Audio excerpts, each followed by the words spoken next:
This is the valley, a vanished world from a forgotten time. Here on the Welsh borders lies a remarkable farm, one that is trapped in time, being restored to how it would have been in the reign of James I, the year 1620. Here a unique project is about to take place. 5 hand-picked experts are going to run it as it would have been 400 years ago. Working without any modern conveniences, they'll be toiling to make the farm work for a full calendar year. Over the next 12 episodes, we'll be following our team through the months and seasons, from the warmth of summer to the dark depths of winter, as they turn the clock back to rediscover a way of life from an age gone by.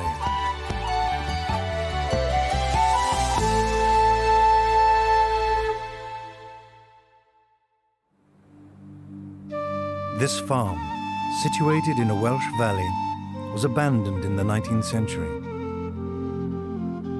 Over 150 years later, a project began to restore it. Over the last 17 years, the foundations of a 17th century farm have been relaid. Although the site is taking shape, there is lots that still needs to be done in order for it to function as a fully working farm. Our team are going to take on the challenge. Although modern health and safety laws mean they can't actually live here, they're going to work here on a daily basis. They'll wear period clothing and cook and eat food from the era. They'll be turning theory into practice, doing everything by hand, using only tools and materials available in the year 1620. A small hill farm like this would usually have been run by a farmer, his wife and children, assisted by some servants and labourers. Following in their footsteps is Stuart Peachy, a historian specialising in the food and farming practices of the period. He's been closely involved with rebuilding the site since the beginning. In theory, we know what we're doing for the next 12 months, but many of these practices haven't been used in Britain for hundreds of years now. It's also the first time on the farm that we've had a full team to run it over a complete calendar year using these original techniques. So there's a lot to find out. Is it really going to work or not? No, yeah, but you're getting followed through better. 4 other experts have been recruited to join Stuart. Historian Ruth Goodman specialises in the clothing and social customs of the era. She's an advisor to the Globe Theatre and has been a consultant on films like Shakespeare in Love. I've done lots of the sort of domestic and social tasks that a farmer's wife would have needed to have done. But what I'm really looking forward to is some of the bigger agricultural things like the year-round care of animals, sheep shearing, a wheat harvest, which I've never really had a chance to try before. Come on, gorgeous. And there are 3 young archaeologists. Chloe Spencer has the most practical experience of working with animals. Good girl. I grew up on a farm, so I'm not too worried about working with the animals generally. I'm a little bit apprehensive about working with period breeds in a 17th century setting. I've no idea how they'll react and how to work with them, really. So I think it's going to be quite a challenge. Alex Langlands and Peter Ginn, nicknamed Fonz, are going to be supplying much of the heavy labour. They're old friends who've excavated many archaeological sites. I'm really looking forward to throwing myself into these big agricultural projects. We're going to have to be ploughing, we're going to have to be shearing the sheep, and at the end of the year, hopefully, we're going to be harvesting. But it's one thing to read about it, it's another thing to be faced with the task of actually having to do it. Ever since I was a kid, I've always wanted to be a farmer, so this represents a fantastic opportunity for me, but having to try and get this farm to work without modern machinery and using tools from the period, that's a real daunting task. It's September, and after a few days settling in, now the team really have to get to work. This is the month that kicks off the agricultural calendar. The most urgent task is ploughing. They need to get a crop of wheat into the ground if they're going to have anything to harvest next summer. This. Come on, nearly there. As was common for small farms of the period, Nearly there. Come a on. team of oxen, Arthur and Lancelot, have been brought in to help. No problem. Their handler is John Johnston. Oxen were the mainstay of a lot of farms in the good old days, and used to have teams varying from a pair up to 8. The competition was the horse, but at the end of the day, the horse in Britain wasn't eaten. And in Britain, we still eat oxen, and of course that was the difference in economics. I've never actually ploughed before. I mean, I've read a lot about it, and certainly this plough looks the part, but you know, I'm really looking forward to this, see how this develops. Do you need a hand there, Martin? No, it's done. How's this plough looking? Not bad, just back it up a little bit, please. That's it. All right, get ready, boys. Okay, come on, steady, boys. Just walk on gently. Right, walk on, boys. Walk come on. Hurry up. Come on, walk on. Off we go, that's it. Good boys. Come on, boys. Walk on. Walk on. Good boys. Good boys. Come on, walk on. These are English longhorn oxen, and these two, as you can see, are about a ton apiece, which is a lot fatter than they should be. But they wouldn't let them get too thin because they needed the meat at the end of the day. But Arthur and Lancelot here are about 12 and a half years old, and in theory they would work until they were about 15. Walk on. Bit rocky coming up, boys. Walk on. It's probable that nobody's used a plough like this since the 17th century in this country, but we do at least have period diagrams and instructions from which we've been able to rebuild this one. An acre used to be the amount of land a man could plough in a day, so as we've got half an acre here to put down to grain, we should be finished by lunchtime. Come round. Just come gently now. Just go steady now. Steady. The oxen are pulling their weight, but the team are struggling with the plough. Steady. Whoa up. Whoa up. Whoa. Whoa. Is she clogging or is she? Yeah. Problem is it gets pinched between the... Is it worth taking the coulter out? I just wonder that. Yeah.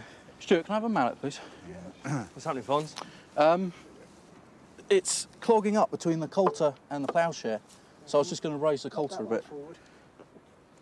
The coulter, the metal pin, that's supposed to actually do the cutting, and the share, well, that divides the earth. But what we're finding is that between the coulter and the share is we're picking up loads of stubble, and that's just blunting the share, so it's not going anywhere. So what we're going to try first is to remove the coulter out of the equation and just see if the share is enough to cut. Whoa. Whoa. Indoors, in the well house, Ruth and Chloe have to master one of the most essential tasks of a 17th century farmer's wife, baking bread. First step is lighting the bread oven. Like most bread ovens 400 years ago, you actually light a fire inside the oven. And then, as it burns, it heats the stones or bricks around the space. And then you can take the fire out, and it'll be the hot stones themselves that do the cooking. Because these are such fine twigs, they're all this waste material, they're really actually springy and difficult to get into the oven. Are we full? Oh, excellent. Yeah. I usually find the best way to get this lit really quickly is to put a handful of hay in under the faggots. We're aiming for a temperature to cook bread. So, you know, if you're on your oven at home, if you've got a dial, you want something like gas mark 7.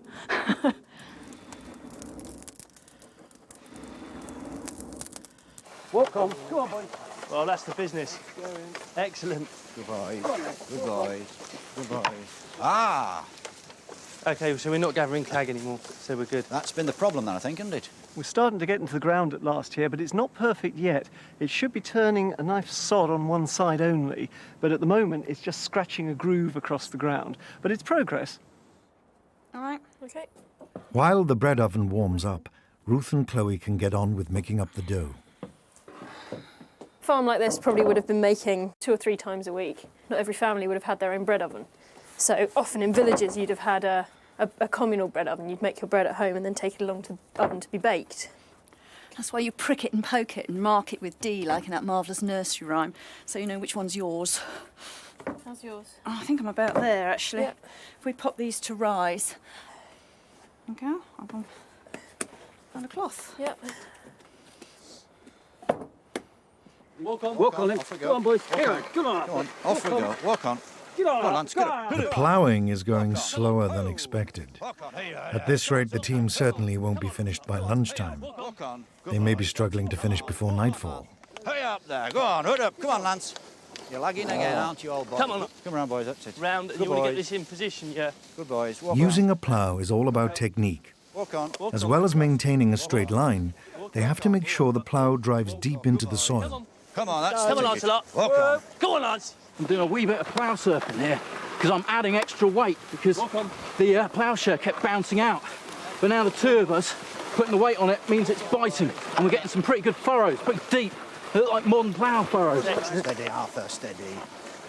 Come on, boys. Walk on. Come on, Lancelot. Good, boys. OK, we're coming to turn round. Right, jack out. Whoa. Whoa. Right, you're out the way. I'm out the way. Here it comes. Now that the bread oven's up to temperature, Ruth and Chloe need to rake out the embers. No time to waste doing this. We've got to get the bread in and the door closed before we lose too much of that heat. Right. 3 on there. Yeah. 2. It's quite a big bake we're doing this week. Okay. I reckon this will probably last us the best part of sort of half a week or so. Oh, cloud of steam there. OK. All right. Once the bread's in, we put the doors up and then you seal it round with a bit of flour and water paste. In comparison to a modern oven, it's an awful lot of faff and work. However, the cooking times are fairly similar to a modern oven, and you get a lot of useful cooking heat out of one burn. The heat is in the stones, and gradually that temperature's coming down. So as long as you've got the food lined up in the right sort of order, you can bake a series of things from one burn. Good boys, walk on. Walk on. It's been a hard but successful day ploughing. By late afternoon, they've done almost half the field. Walk on. Come across, that's it, pull them across a bit. It's really going well now. We've quite literally got in the groove. Walk on, come on. It's fantastic. We've got a plough that's been made to period specifications. We've got period species of oxen, and it's really working. Good boys. Good. Thrilling, absolutely thrilling. Walk on, hey, come on, zoom in, Come on, Lancelot. Come on, hey up. Okay. Oh, See if he's done. Lovely. Knock him on the bottom. Oh. Yeah, I think that one sounds right, good. isn't it? Of course, these loaves got a little bit of ash and charcoal on the bottom of them, so we didn't want to spend too long cleaning the oven out. It would be ridiculous to do so. So the bottom crust is always just that little bit dirty, and that's why some people in the sort of posher houses would slice them that way instead of that way, so that you get an upper crust and a lower crust. And obviously the posh people ate the upper crust, and that's why we sometimes refer to them as members of the upper crust. Walk on. Ooh, what was that? Come on, walk on. I'm remarkably impressed, actually, as to how well they've done in these 1600 conditions. And once we got the plough something like right, the boys have sort of knuckled in, and they really are pulling away quite well here. It must have been fairly hard work, though. I can tell you we haven't done an awful lot, but we're all sweating here, including the oxen. But they do seem to like yoke on, and once the plough's dug in, they will pull away. It's sort of instinctive to them somehow. Pleasantly surprised. Come on. You can do it, boys. Come on, walk on. Ho! Come on, Lance. 8 hours in, and the team are well on the way to finishing the field. It's been tough, but rewarding, even if they've been ploughing at about half the speed of a 17th century oxen crew.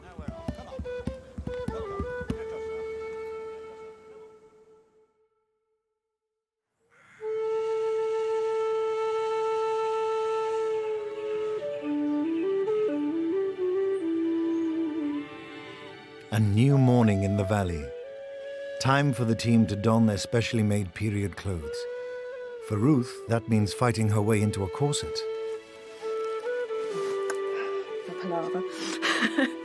This one is stiffened with wood down the centre. That's this bit here.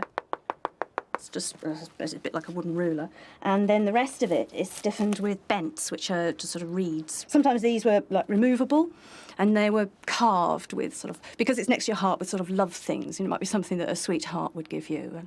And there is one really nice little one that survives, that's got written down it, to my dear sister, and don't break this one. It's so hot, don't they?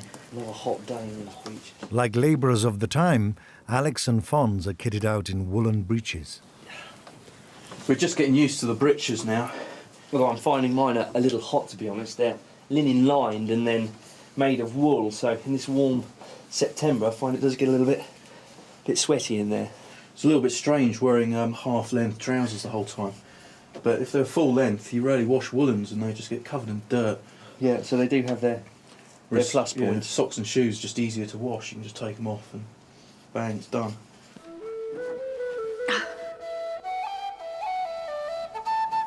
This shirt, it's a linen shirt. It's absolutely enormous. That's the forehead cloth.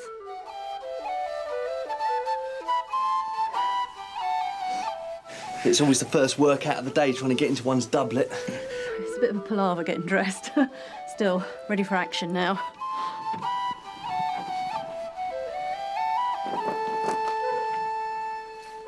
One of Chloe's daily tasks is mucking out the farm's period porkers.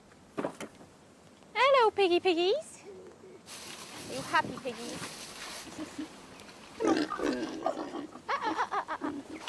Come on, out of the way. Come on, boys. The breed of pig we've got here is a wild boar Tamworth cross, which is about the closest you can get to a 17th century pig. They're different from modern pigs in that they're a darker colour, this sort of rich dark brown, with a wiry coat. Modern pigs are almost bald and pink, and they can get easily sunburned.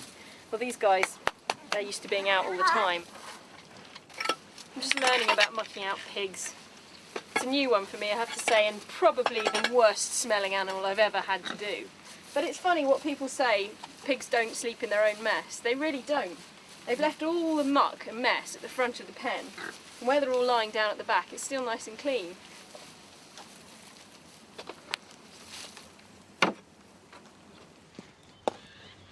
September would have been the time to bring in the first of the apple harvest. Stuarts preparing refreshments for a long day ahead. This farmhouse began life as a medieval longhouse. So originally you'd have had cattle at that end and the residents living cheek by jowl with them down here. But like many English farmhouses, it was upgraded in late Tudor times so that instead of the cowshed, you now had a grain barn at the end and you no longer had the waft of excrement around you as you were sitting in your living quarters. The very hub of the farmhouse was the hall, and that in turn centred around the great fireplace. Here the women would have cooked, the men would have come in to join them for the evening meals, and all of them would have sat around the fire socialising in the evening, drinking their strong beer at the end of the day. It was very much the living room within which all social and domestic activities took place.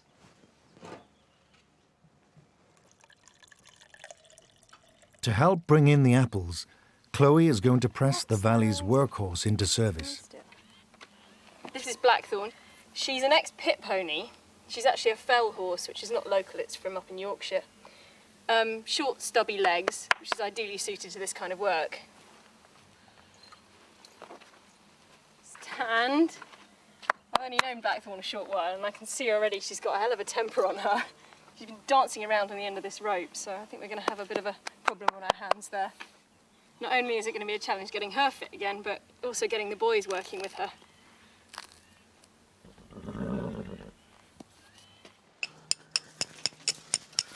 It's my turn to light the fires this morning, and unfortunately it's not a simple case of flicking a switch or even striking a match. No, back in the 17th century they've used a flint and a steel.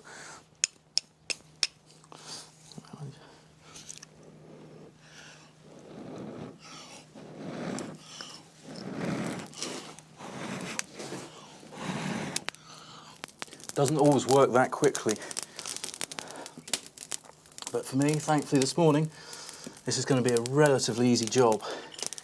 This is actually quite similar to a modern lighter. A modern lighter has a flint and it also has a steel, and you roll the flint across the steel. Instead of gas, we've got a little bit of tinder, which is basically linen that's been burnt, and that lights the straw, and hopefully that faggot's starting to take. And now we have a fire. Excellent.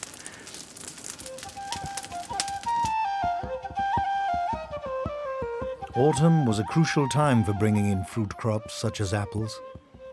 They'd be carefully stored to provide an extra food supply for the winter ahead. I can tell they're ripe. Partly this tree's got quite a few that are already rotten on it. It's a characteristic of the Cornish aromatic. We've got quite a few windfalls on the ground, and if we bite in, You can see we've got really dark black pips inside there, and that's another sign that it's fully ripe and ready to go. Oh, that's a lovely taste. What type of tree will we get that? Even with Blackthorn's help, it's going to take several trips to the orchards to bring in all the apples.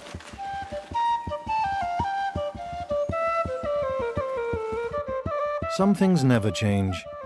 400 years ago, the end of a long day marked a chance to relax and enjoy a few beers. It is tiring. I don't think it is as tiring as I thought it was going to be. I mean, it's just a case of once you get used to it, you get into that routine. I'm certainly noticing that I've become a lot fitter. If you're out doing a job all day and you kind of say to yourself, I must get to that point by the end of the day, and you're just invigorated. And I don't know whether that's the experience, whether that's something that they would have felt back, you know, all those many years ago. But for me, I find that very kind of... There's a bit of a buzz, really. I think the biggest surprise for me is how easy it's been to actually just absorb yourself into the life. You find yourself just taking to it as like second nature. You just forget. I mean, you really do forget things like TV and rush hour traffic and all that kind of just painstaking part of modern day life. How you getting on? I'm dry. Me too.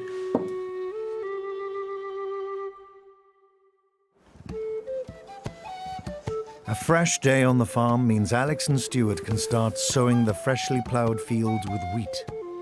It's their main crop. They need to make sure it's well established before the winter frosts come. What we're doing at the moment is broadcasting the seed, throwing it evenly right across the field here. And the trick and skill for the farmer on this is to get an even cover. Otherwise, you're going to waste a lot of your seed corn. William Fitzherbert, he's a chap who wrote a farming manual back in the 17th century, and he describes broadcast sowing. He says you put the left foot forward and sow with the right hand, and then the right foot forward and sow with the left. But the problem I'm having is my left arm doesn't seem to be working. I'm just dropping it on the floor, so I'm having to resort to just using my right hand. So I'm sowing with a bit of a kind of backhand technique this way and a forehand technique this way, very much like table tennis, which I'm notoriously bad at.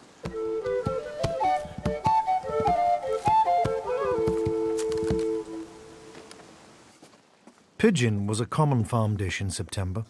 With fields freshly sown, rather than let pigeons eat the seed, farmers ate the pigeons. And unfortunately, they don't come oven ready, so I've got the job of plucking them and then gutting them. This is remarkably easy. The feathers just are peeling away from the skin. I've only been here for, 3 weeks? And already I'm getting a very good idea of what it must have been like to be living back in the 17th century. Just the fact that you can't come in from the fields and slam something in the oven. You've actually got to pluck your birds, you've got to knead and bake your bread. Everything just takes so much time. Oh! Hung up beautifully. There she goes. Ah. Stuart and Alex are going to use a hawthorn branch to make a rustic harrow to rake over their newly sown wheat seed.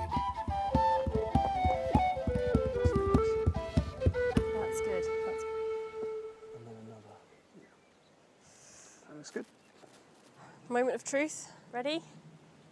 To make sure the hawthorn spikes knock down the furrows, they've tied a log on the back to add some weight. It's the first real test for Blackthorn. What a good mare. Oh, you know what you're doing, don't you? Come on, walk on. September is a great month for food. There's loads of things available. We're going to have some apple fritters today with the apples that we picked out in the orchard. And farm gardens 400 years ago were full of produce at this time of year. After hours of plucking, Fonz's pigeons are now ready for the pot.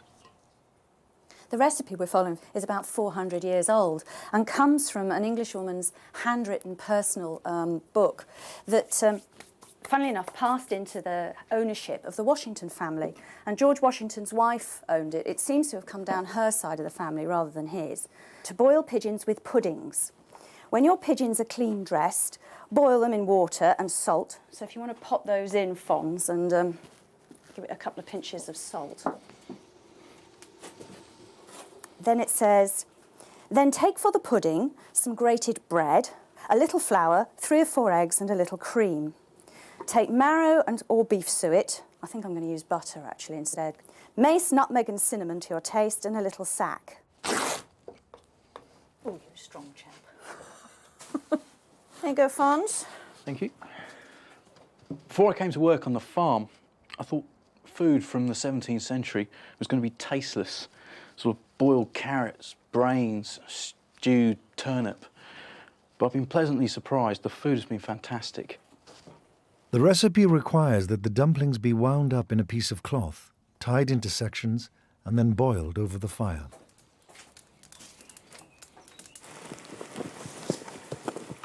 The rustic harrow they're using is based on one depicted in a period illustration. Looking at it, I think we might have done better if we put a second log back towards the tail end to flatten out the back of the bush. But we're getting a reasonable sweep. That might just broaden out how much we do. The trick now is going to be steering the horse, because we should be working systematically from side to side of the field, but that's going to come with a bit of practice. Puppy. I can't get to walk in a straight line, Chloe. Hang on. Take her. We're using another recipe out of this book entitled To Stew a Dish of Mushrumps. They're a marvellous free food at this time of year, mushrooms, although quite a lot of people in the 17th century were very suspicious of fungi in general. On the other hand, some people thought that they were an aphrodisiac, so... Good girl. A couple of hours in, and they're slowly getting to grips with harrowing. It needs doing quickly to prevent any birds scoffing their seed. Use your elbow, put your elbow against her shoulder and keep leading. She needs to do that to get the momentum up. I don't have any experience of this, so it's a bit of a learning curve, very steep learning curve for me. But it seems to be working okay. She's not too bothered by it. And Alex is doing really well.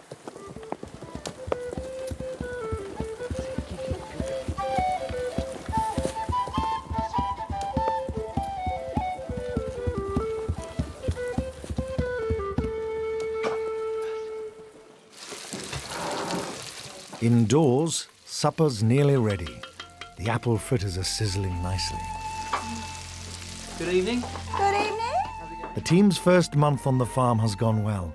Their first major tests, ploughing, sowing and harrowing, are done. How am I doing with the horse then? Okay? She's, getting there. Getting there. Yeah. Well, you've got another 11 months to prime me. Ooh, here comes Fonzie's birds. Lovely. Oh, they're delicious. Oh, they're dripping. You got enough room? Just about. Oh, look at that. One thing that farmhouse tables still lacked at the time were forks. They were something new to Britain, imported from Italy and used only by the gentry. Ordinary folk had to make do with knives, spoons, and their hands. There we go, look at that. Oh, yeah. Put all dumplings. Bring your plate over. Yes. Delicious. That pigeon is fantastic. No, the time has just flown by. We have sort of slipped into things quite easily here. Maybe I'm speaking too soon. We do have the winter to go, don't we? Maybe you're speaking for yourself. It'll be a year before Stuart, Ruth, Alex, Chloe and Fons find out how well their wheat crop has done. In the meantime, they'll have plenty to get on with. Next time in the valley, it's October. Time to get the pigs out into the woods. Keep those pigs under control. The team have to bring in the pears and put them into store. And there's a cowshed to be built.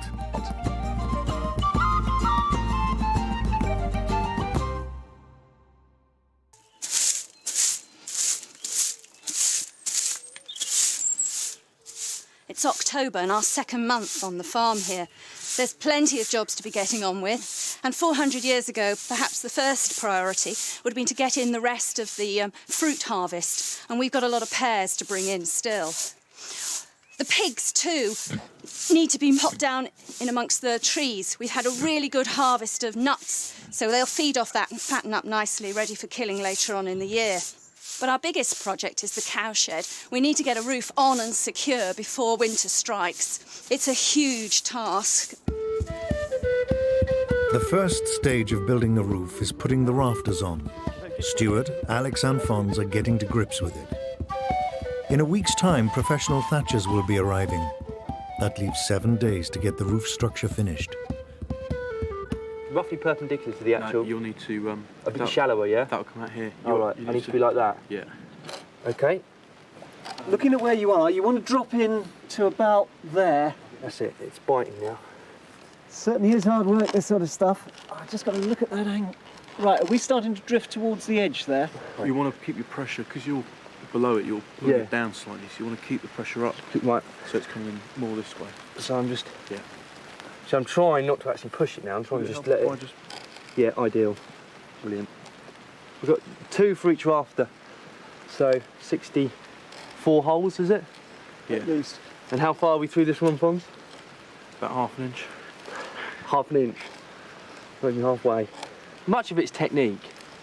A lot of the things we've been doing, you know, just in the 2 months we've been here, I've found that you go in sort of guns blazing, and then about halfway through the day, when you're beginning to flag and ache, you realise that it's a lot more about technique and having them kind of just pacing yourself as much as anything.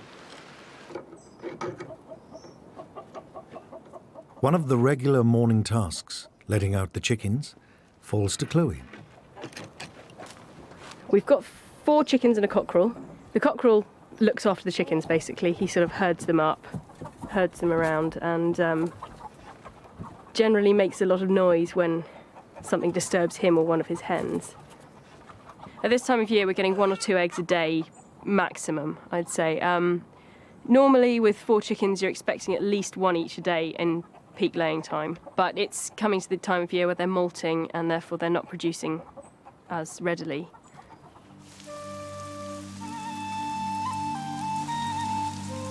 After the glorious days of September, October brings rain to the valley. The water is sorely needed for their newly sown crops, but it's not good news for the team working to a deadline on the cowshed roof.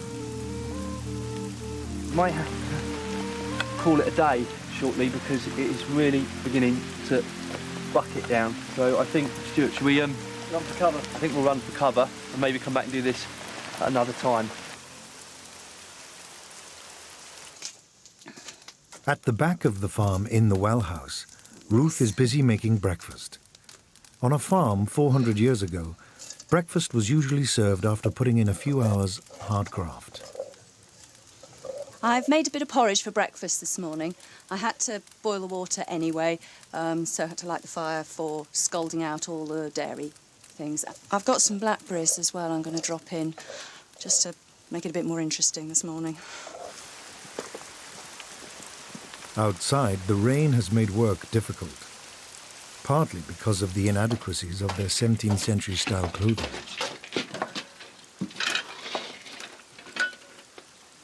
These coats are 100% wool, so at the moment, as we've come in fairly promptly, it's just sitting on the surface.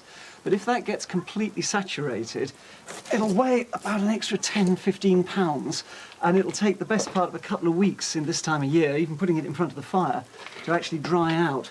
So it's a case of coming in whenever the weather turns really nasty and getting on with those indoor jobs that we've saved for this sort of purpose. As the team adapt to an outdoor life of manual labour, they need an appropriate diet of good, rich food to keep them going. Lunchtime, a bit of that. Porridge, people. Back in the age of Shakespeare, farm workers ate far more than we imagine.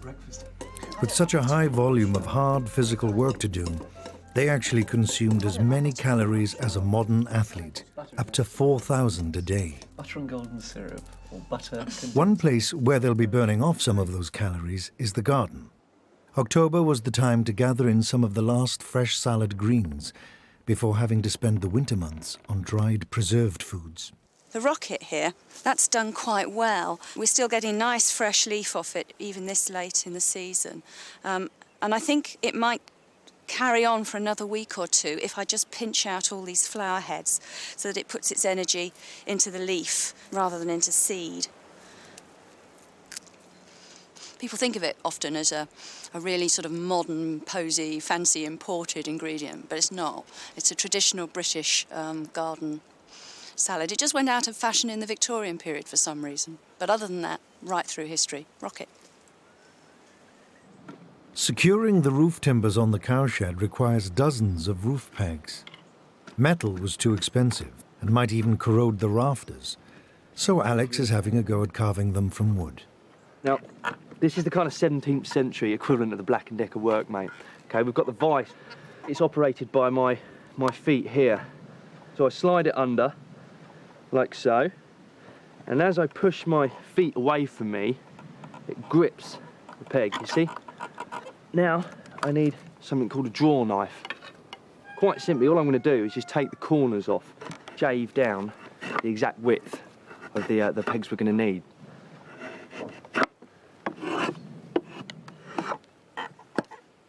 Okay, I think that's just about done. So we're going to need something in the region of about 70 pegs, maybe 75 pegs. With pegs made, Alex, Stuart and Fons can crack on with securing the first of the cowshed's 32 rafters. One advantage you got with these over modern drill bits is they don't jam. Give it some weight on the top now, Alex. Yeah. That's gone. I can feel it. Their speed will have to rapidly improve if they are to be ready for the thatchers. Right. But Alex's pegs are doing the job, and the rafters are beginning to take shape.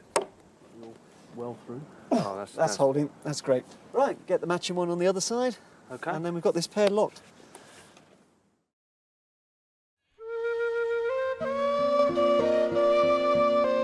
It's a bright new morning in the valley. Time for Ruth and Chloe, along with Stuart's son Alistair, to get out to the orchards. October is a key month to harvest nature's bounty, and there's a good crop of pears to bring in. Good lad. Take your time, don't hurry yourself, all right? This is a black Worcester, which is a warden or cooking pear.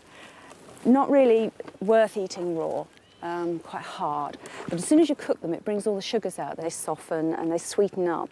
They're a good keeping pear, and therefore it's worth making sure that you don't bruise them. You don't let them lie on the ground and get wet. You choose a nice dry day, like today. Oops. Oh, Queen Elizabeth really loved pies made out of wardens. And they turn up in New Year's gifts to her quite often in quite large quantities. It took 4 days to secure all the rafters on the cowshed. But before thatching can begin, the whole of the roof still needs to be rodded, and that's another couple of days' work. These rods are going to be woven in amongst the rafters to produce a mat across the roof that we can then lay the bracken and the thatch over the top of that. It takes a real team effort to cut, sort and then secure the rods. It's not snapping. It has to be green when you use it, otherwise you'll never be able to bend it like this.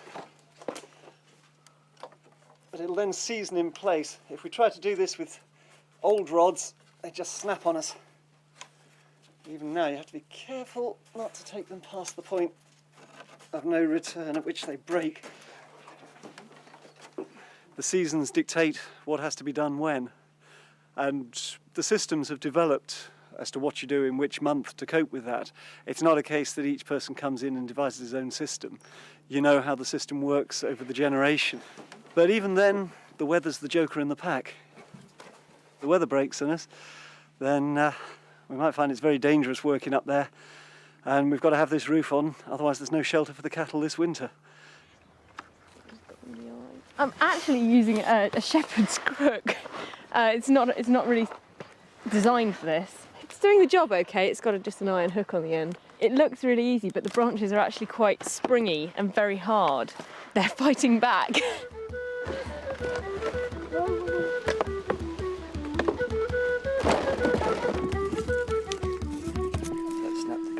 That's not too bad, is it? That's bridged that gap there. I've done a bit of buildings recording as an archaeologist. For me, really, it's just nice to put that theory to actually building a period-style building. I mean, one of the things generally I'm really picking up on is the wood, different types of wood, what they're used for. We're finding that the hazel is absolutely ideal, especially the really green hazel. They just seem to slip in so easily.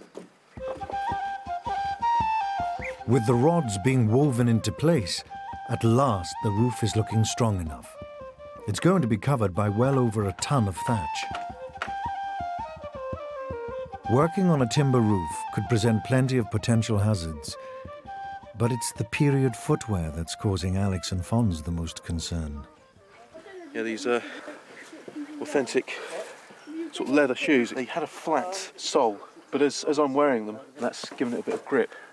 Whereas mine are hobnailed, which is actually really useful for when you're walking across the grass. As soon as you get on the cobblestones, you tend to start slipping around all over the place. And actually, up on the wood, it can be quite slippy. But you were wearing some the other day, and when it's wet on the hobs, on the wood, they just slide around like ice skates, basically. I've broken them in now, so they're more comfortable. I was getting awful blisters to start with. And the weird thing is when we got the boots, I didn't realise this. There were no kind of left and right boots. You just had, your shoemaker would make you just a pair of identical boots. So when they arrived, I was very much under the impression that I'd been given two left feet. This one's kind of settled in, but this one almost looks like it should be on that foot. And they look really stupid when I first started off. I don't know which ones I put on which feet on which days, so Does yeah, it two change? left feet basically. I think it changes according to my blisters. Okay, anyway, let's get on.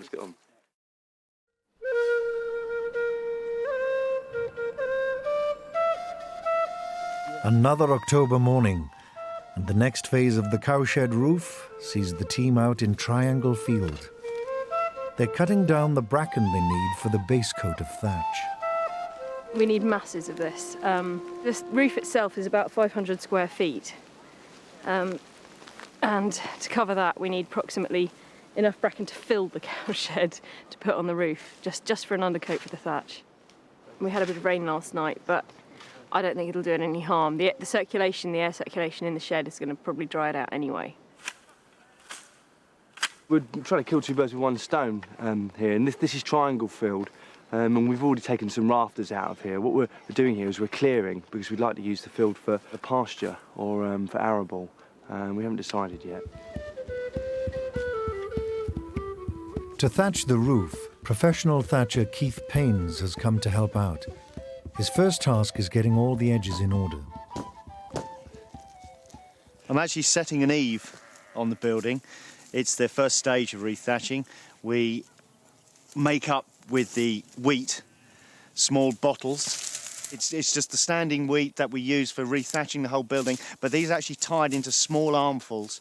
A bind is put around them like so. Just a handful of straw twisted round as a straw bomb can get incredibly tight with that, so you can actually throw them around.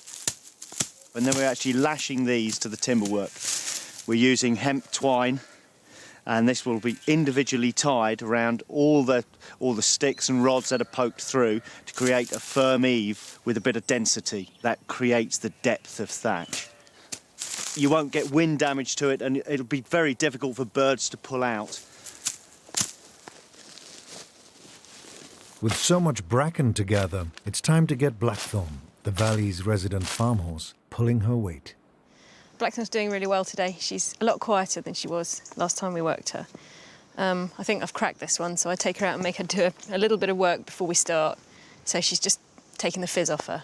We've had a couple of problems with the collar, but I think they're fairly much ironed out now.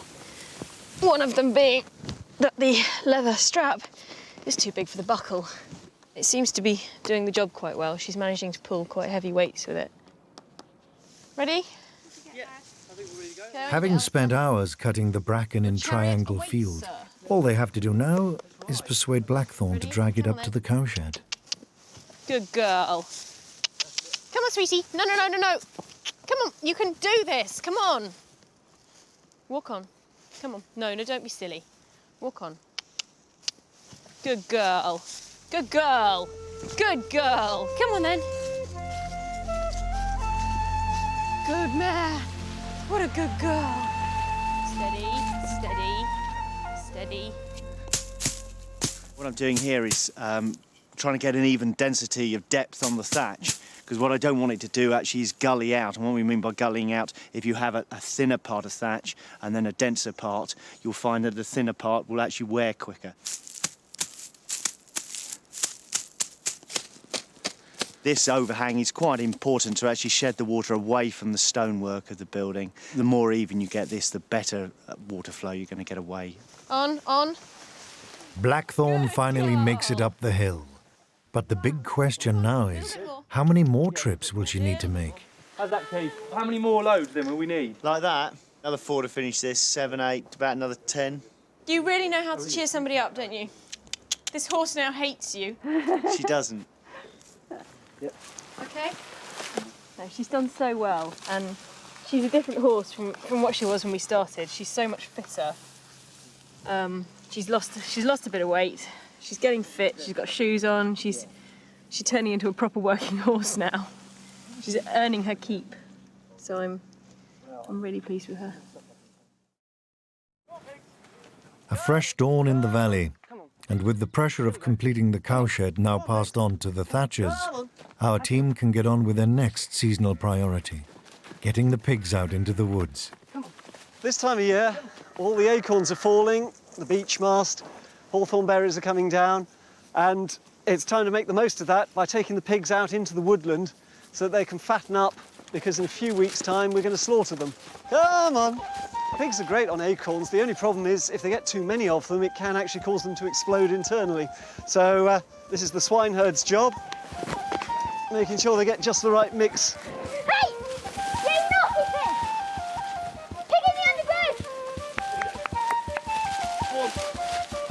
We've lost a pig!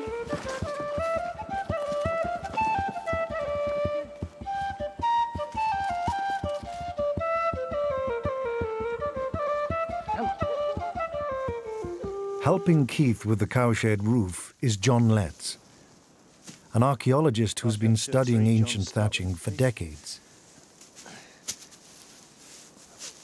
This bracken is going to be the permanent base coat that goes onto the thatched roof. Thatch is really made of these 2 layers, a permanent base coat that's never replaced, so it's always sheltered from the elements, and then a weathering coat of another material over the top.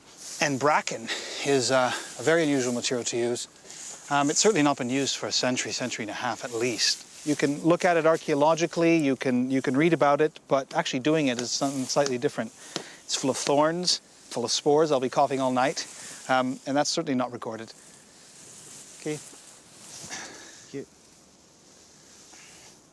Keith, you want me up there? Yeah, I'll just secure this, John, then you can come on up. Hold up! Outside edge, cover that side. After the first minor breakout, the pig drive appears to be going smoothly. Pigs are not the easiest of animals to drive because they're a woodland creature. And the result is that when you frighten a pig, its instinct is to run for cover. Keep those pigs under control. You've got to have just the right amount of discipline with a pig. Too much and it gets frightened and that's it, you'll never see it again. And too little and it won't move because it's got something interesting it wants to get its snout into. Come on, pigs. Gently, gently through that gateway, otherwise they'll spook sideways. Oh, he's found some crab apples off that tree in the hedgerow.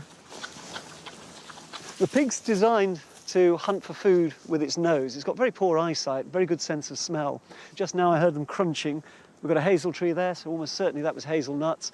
The next tree on the other side of them, it's a small oak. There'll be acorns under that, and they'll be scoffing those as well. The undergrowth is full of tasty titbits for pigs. But there's something else that they like, the taste of freedom. The pigs are just hunting around for anything that looks tasty. And once they think the little patch they're working on is finished, they're off. Flapping skirts works remarkably well. They don't really like skirts flapping in their faces. And the occasional pat on the back with your hand or lightly with a stick sometimes moves them, but only if they really want to.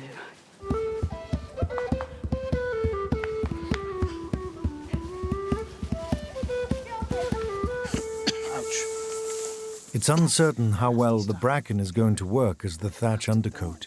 It's an experiment even for our 2 expert thatchers. This is the first time I've actually worked on a bracken base coat.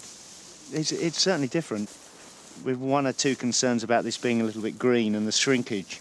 I think the chances are it would have been dried out before it was put on.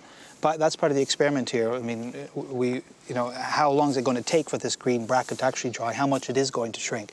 Because if we then put a surface coat of weathering straw over it, and the base coat that it's fixed into shrinks, it'll let go of these fixings that are holding that surface on, and the surface should slip off, and we don't want to get into that situation. This one's called Arthur. He's the king of the pack, and this is his missus, Guinevere. Clever pig here. He's a bit of a troublemaker. The reason why he's only got half a tail is because he tends to wind all the other pigs up. One of them's obviously snapped, spun round and bit it off. They're a wonderful beast. I mean, not only are they really useful for clearing scrubland, they taste fantastic, and they pretty much look after themselves. Very much the good natural life for a pig, and they're going to make excellent bacon at the end. If they get more of those crab apples, you won't even need apple sauce on them. Well, I'm looking forward to a nice pork dish. Sad to see him go, though. We should maybe think about getting these fellas up into the styes. Alex, was that you? No, one of them is got problems.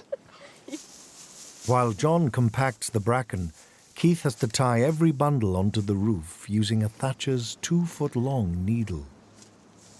And this is the fun bit. I've got to stuff my arm through the base layer. I've got the rafter now with my left hand, and I just find my hand with the end of the needle. I've removed the flax now, pull the needle back out, and then dislocate back through this side of the rafter. Back up again, into the needle eye, back through, and there should be the end of the string.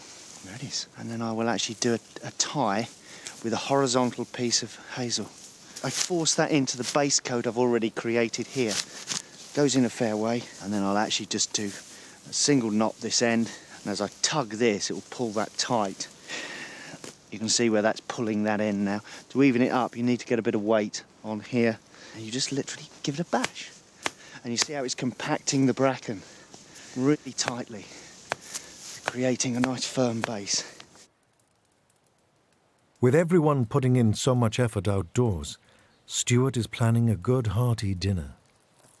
I have here a shoulder of lamb from one of the old ewes on the site.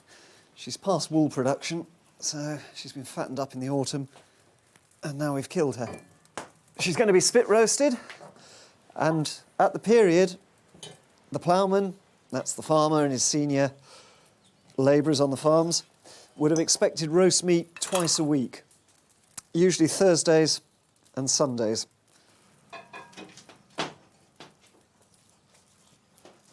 There she goes, settling down onto the spikes. And these spikes will stop the meat sliding round when you're spit roasting it. Otherwise, you'd finish up with the joint heavy side down the whole time, burnt on one side, raw on the other.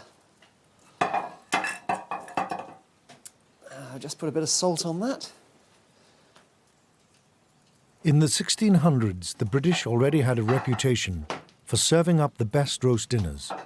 A period source states, "They are more polite in eating than the French, devouring less bread, but more meat, which they roast in perfection." If I go up, do you want to pass them up to me? Yeah, that's fine. With so much fruit ripening on the farm in autumn, it can't all be consumed at once.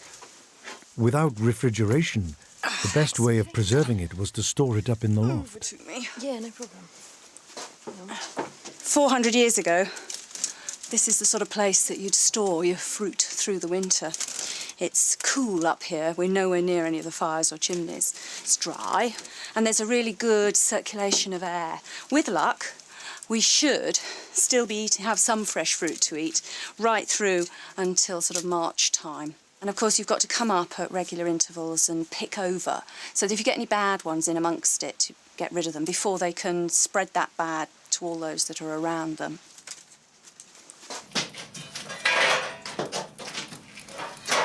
"400 years ago, all the farms, even the labourers' cottages, would have had large, productive vegetable gardens. And one of the items that we'd have in season is beetroot, which I'm going to boil up to add to the salad.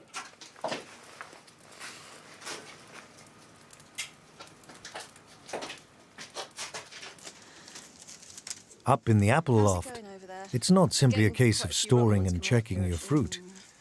It needs a carefully worked system. We keep all the different varieties separate because they've all got different uses and they all got different keeping times. So we've got the Cornish aromatics that Chloe's picking through at the moment. You say there's quite a lot rotten ones. Yeah, there's quite a few down here. Those are my favourite, for example, the leather coats over there for eating just straight. I think they're gorgeous, they're really, really russety. And my favourite for cooking are the costard apple here, which makes lovely pies, really nice. But we've got lots of different varieties. We've got pippins, London pippins. We've got the old pear mains here. You all right, love? It's hell on the knees. The joint should be ready now, so it's now a lot hotter than when we put it on. Slide off the grip on this end. She's spent 8 years running around this hillside and she's quite a tough old beast. We're going to be chewing a lot tonight. And there she goes.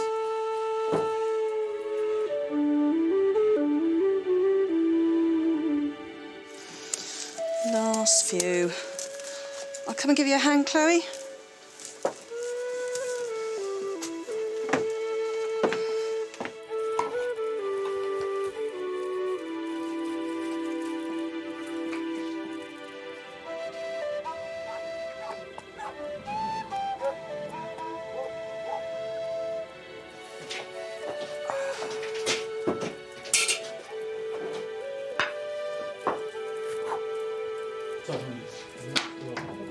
Auger champion 16. Oh, yeah. All right, Stuart. That looks good. Delicious. Yeah, I hope I look that good when I'm dead.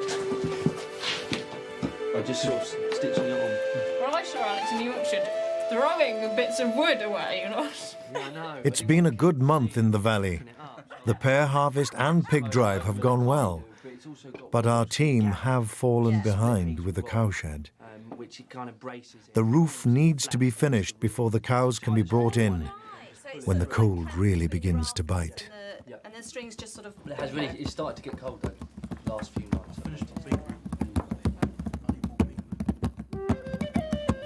Next time in the valley, it's November. The team need to get a move on finishing that cowshed. It's time to slaughter a pig.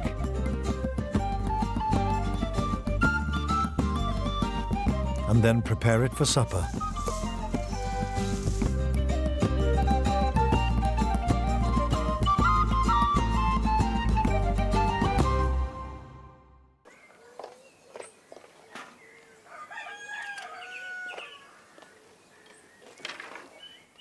It's November now.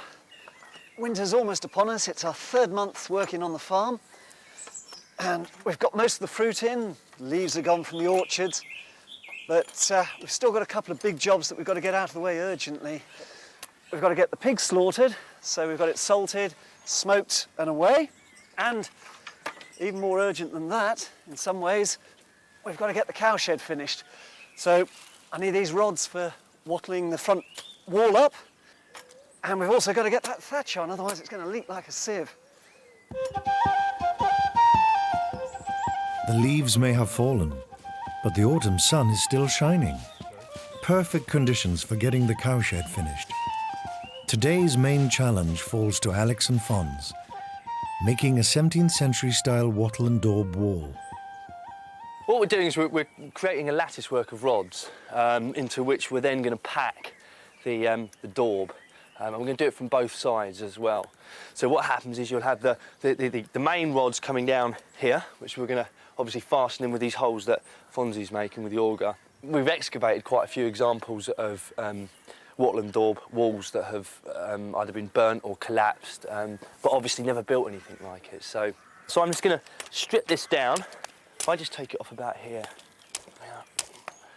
But that's quite a thin one, and what I'll probably use these thin ones for, just putting in at the end here.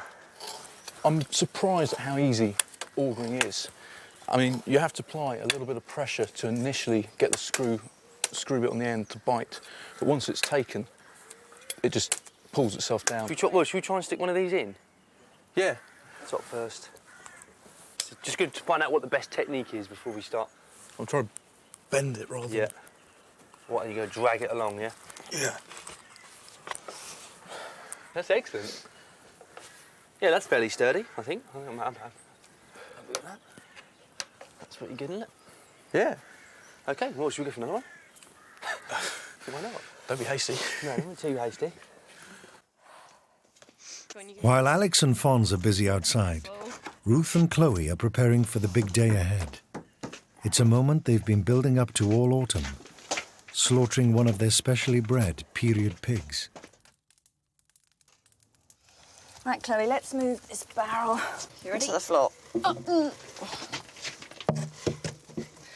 Oh, he's pretty dirty. I think we give him a swill out first.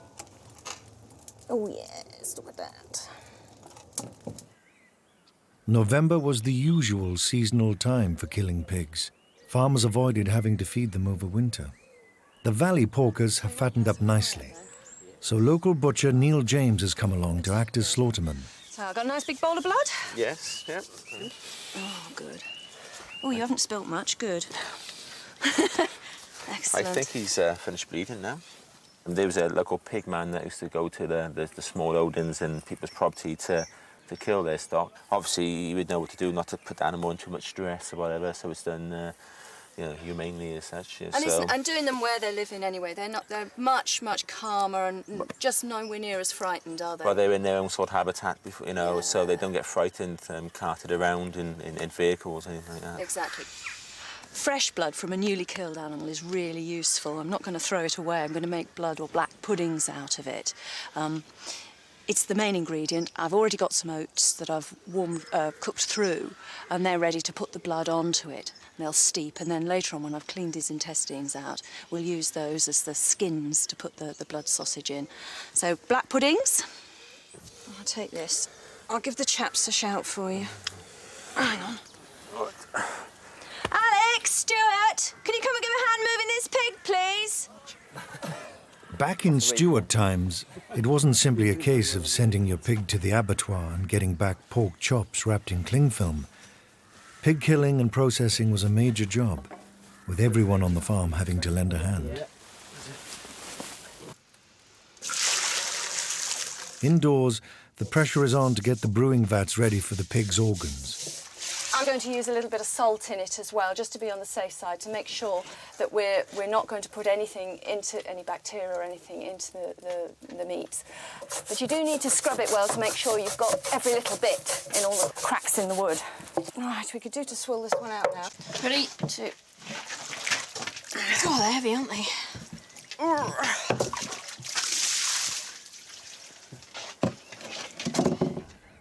An old saying goes that the only part of a pig not eaten or used was its squeak. That's his intestine.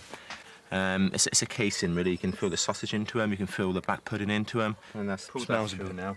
Do you like sausage? Yeah, I love sausage. I was actually considering having a bacon sandwich for lunch today, but...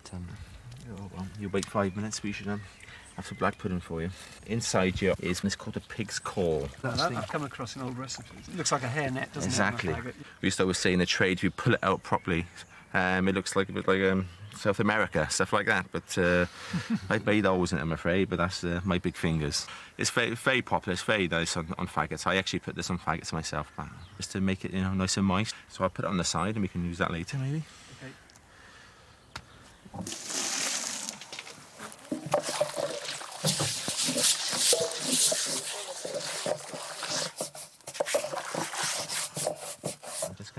Take his other sweetbread out.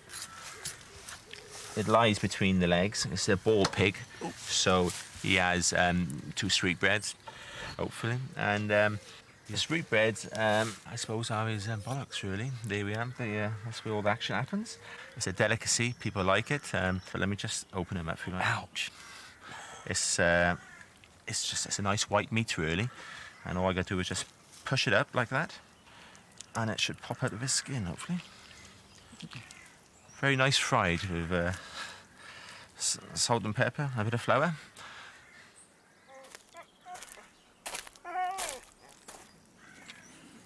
With the first stage of butchery over, it's time for Alex and Fons to start threading rods. They're beginning to realize just how many are needed, hundreds of them. all cut on site to construct their wattle and daub wall. It's something that is used fairly universally, especially on buildings of this stature, really, a mere cowshed. We are intending to leave some form of ventilation at the top because one of the big problems was pneumonia with cows. So we need to get the moisture out of the cowshed, otherwise it will get into their lungs and we'll have very sick cows. I can see this being one of those satisfying jobs for them. You know, when you get the whole thing done by the end of the day. It's quite tough, isn't it? Yeah. On the pig front, it's not just a case of butchery. They need to get the bristles off, and the period breed, a wild boar Tamworth cross, is much hairier than modern pigs. They have no modern machinery. Instead, they're going to try and do it the old-fashioned way, with a pig bonfire. In order to preserve the meat, to salt it and smoke it, we need to get all this hair off, leaving the skin intact. Probably have to scald round the ears and things to get the last bit. I think I'll move back a bit. He's catching fire. Excellent. This is a first. I've never seen this before, I must admit. It's something different. We do it by hot water, the traditional way. It's all done by machine, I suppose. We boil it and scald the air off. I've seen it done with gas blow torches before. My father used to do that. It's a different way altogether, this is. There's quite a lot of heat coming off this fire at the moment. Pretty much cleared that back ridge, which is good. See if can we push him on the... That's it. Give him a second or two. Yeah, I think, apart from that bit round the chin, I think we turn him over again, yeah. Go on, you heavy man. It seems to be working quite well at the moment. The hair's coming off. The only thing is to try and get that balance between getting the hair off and starting to cook him. We don't want to cook him, we just want to singe the hair off at this stage. But I think it's working. With so much left to do to get the cowshed finished, Alex and Fons crack on with wattling the front wall. They're making good progress. You're slightly higher at this end. No, maybe not, actually. Maybe not. I've been trying to alternate. Well, you start fat in one end and yeah. Yeah, fat in that end. 1, 2, 3. At the end of a long day, there's still much to be done. With a dead pig weighing in at over 100 kilos, just shifting it takes real effort.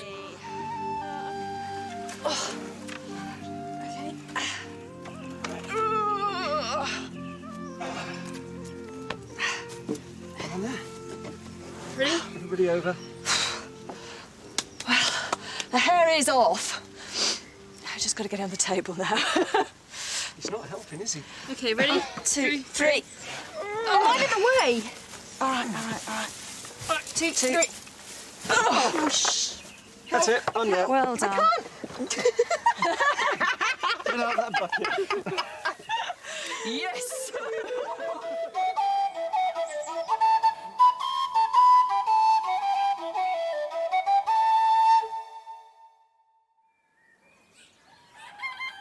Another November morning in the valley, and the working day begins at dawn.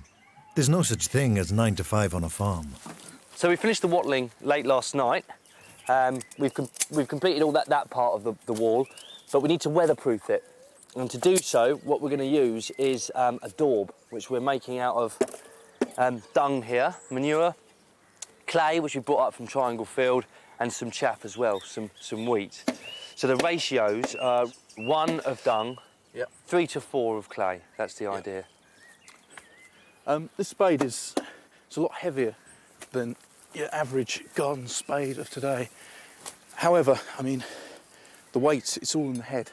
So that means you've got a lot of actual force.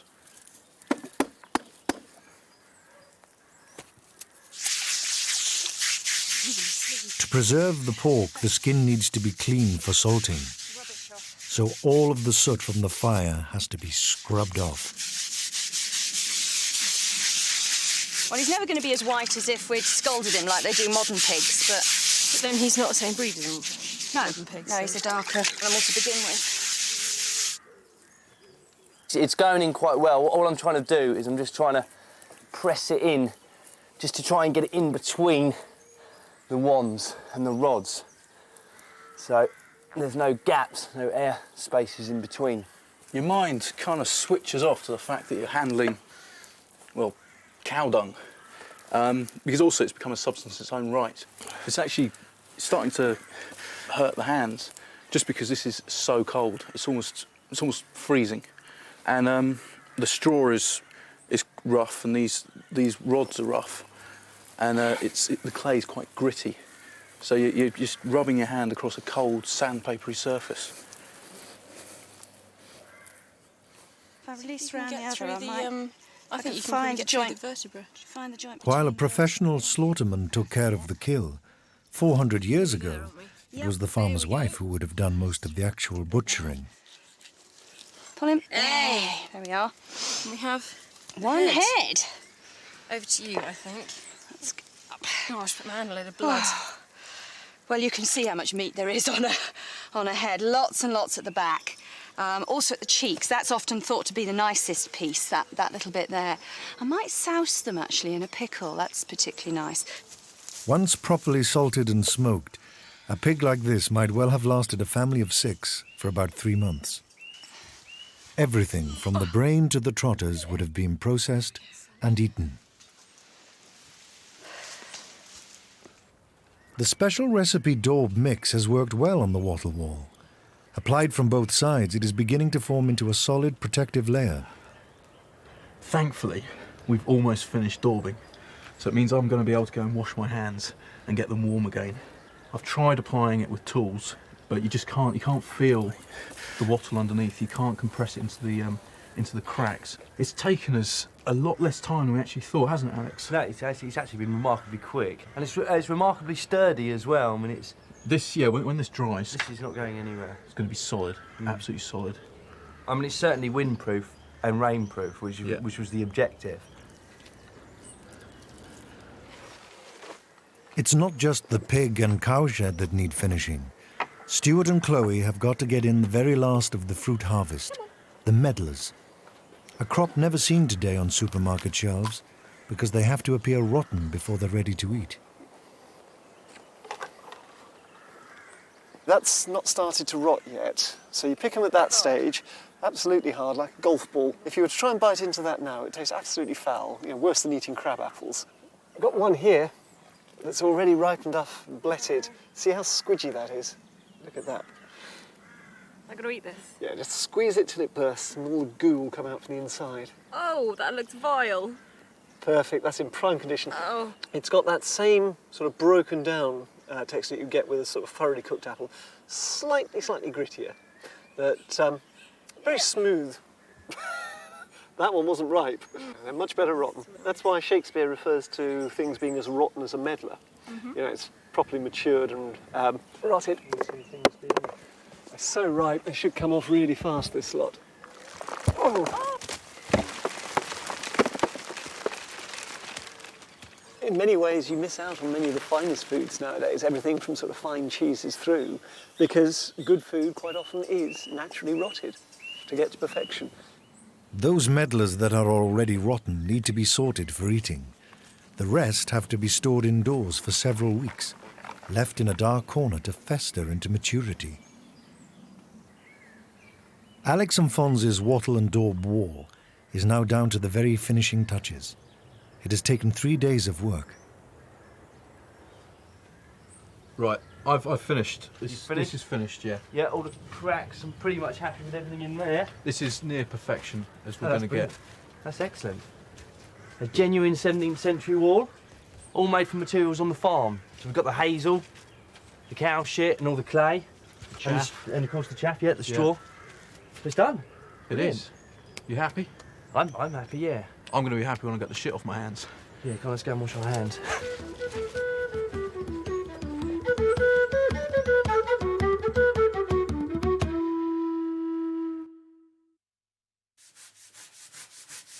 The valley sees another day, and preparations indoors are underway for the epic pork banquet ahead. We're salt scrubbing at the moment. A little bit of salt on the table, scrub it fairly dry, and then rinse it off and sluice it all away. And it sterilises the surface. Even if people don't know about germs. Right from the Stone Age, everybody's known that if you're not clean and sensible about how you cook food, people get ill. It was my grandmother who taught me to salt tables. When she was a girl, she was really, really cross because the first 4 of her sort of home economics cooking lessons at school, 4 of them were on how to scrub a table before they allowed her anywhere near food. That looks better, doesn't it? Make sure you always go with the grain, won't you? Right.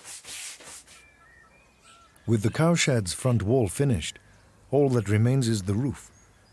Professional thatcher Keith Paynes has returned to the farm to oversee its completion. The bracken undercoat that went on last month has held up well and is providing a good base for the weathering coat of straw now going on top. Okay, thanks, Alex. Right. Now, this is very dirty and messy because basically it's unprocessed. It is really the stubble left at the end of harvest because the most important thing was the grain, the top end of the material. It's full of rubbish, it's full of all flare, leaf and flag. There's even a few ears in it, and because it's not been thrashed, there's all grain and everything in there. To clean the surface, it's this very crude comb which is made up of a piece of hazel split in the middle, some forged nails and then tied together. And it literally just pulls the leaf and the flag and any rubbish out of the coat surface. And not only that, it's also combing the material all in the same direction, so you actually get a better water flow off of the thatch.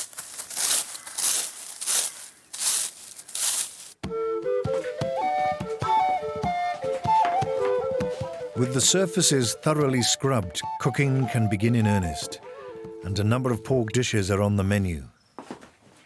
Having killed a pig, we should be eating him. We can start with all the offal things because they won't keep. They've got to be eaten straight away. I've got the liver here, part of which I'm going to use to make a hog's liver pudding. The trotters as well I want to do today because when we were singeing the pig I forgot to put paste around his feet and they did catch a little bit. The scraps of the meat I shall make up into sausages and put them inside the intestines. And I've cleaned some of them out, not all yet, but there we are, lovely, lovely, lovely intestines, all washed out. A team of professional thatchers would normally take 2 weeks to finish a cowshed like the one here in the valley. So far, it's taken our team of specialists 6 weeks under Keith's tuition. 400 years ago, some farmers' wives might well have had access to cookery books. Handwritten texts survive, as well as more widely published works. The recipe we're following today for this hog's liver pudding is in this lovely little book here. It's, well, it was written anonymously, published in 1589 in London. There we are. To make white puddings of the hog's liver, you must parboil the liver and beat it in a mortar, and then strain it with cream and put thereto 5 yolks of eggs and the white of 2 eggs, and grate a halfpenny loaf of light bread, and put it thereto with small raisins and dates, cloves, mace, sugar, saffron, and the suet of beef. Well, saffron a bit expensive. Well, all that last little lot is pretty expensive. For a farmhouse, you know, you might have a little bit once or twice a year, but not for an everyday thing. So I'm not going to use those expensive imported ingredients. I'm going to replace them with just herbs out of the garden. Then take your guts, clean washed, and stuff them with the foresaid stuff. Then boil them. That done, serve them forth. So that's what we should be doing. Right, we're now ready to fix the thatch onto the roof by using our hazel spars or pegs. And basically these are then twisted. They have to be twisted and not bent, and that's the knack to it. You basically twist it into a hairpin. It's an incredibly difficult thing to start to learn, but once you've got the knack of it, you'll be twisting tree trunks. I'll find you an easy one, Alex. Easy one? Yeah. You start off with the smaller sticks because it's just technique, really. But if you've got a fat one, you'll end up never being able to do it. Try another little technique of doing it. Some people is double thumbs on the back of the bark, and then pushing hands away from each other. Right. Go on. I've tried quite a few of these, and I keep breaking them. And I'm worried that I'm just going to end up breaking them all. But how many have I got to do, Keith? You'll be looking at about 3,000 by the time we finish this rig. 3,000? Yeah, about 3,000. I'll put the rest of that on. Squidgy. Once the liver is chopped and herbs added, they need to be wrapped in a cloth to be parboiled. The liver is then left to bubble in a cauldron while the herbs infuse. Don't bend. No, twisting. This is really hard work. This is. I can't. I mean, it's just not budging. 3,000.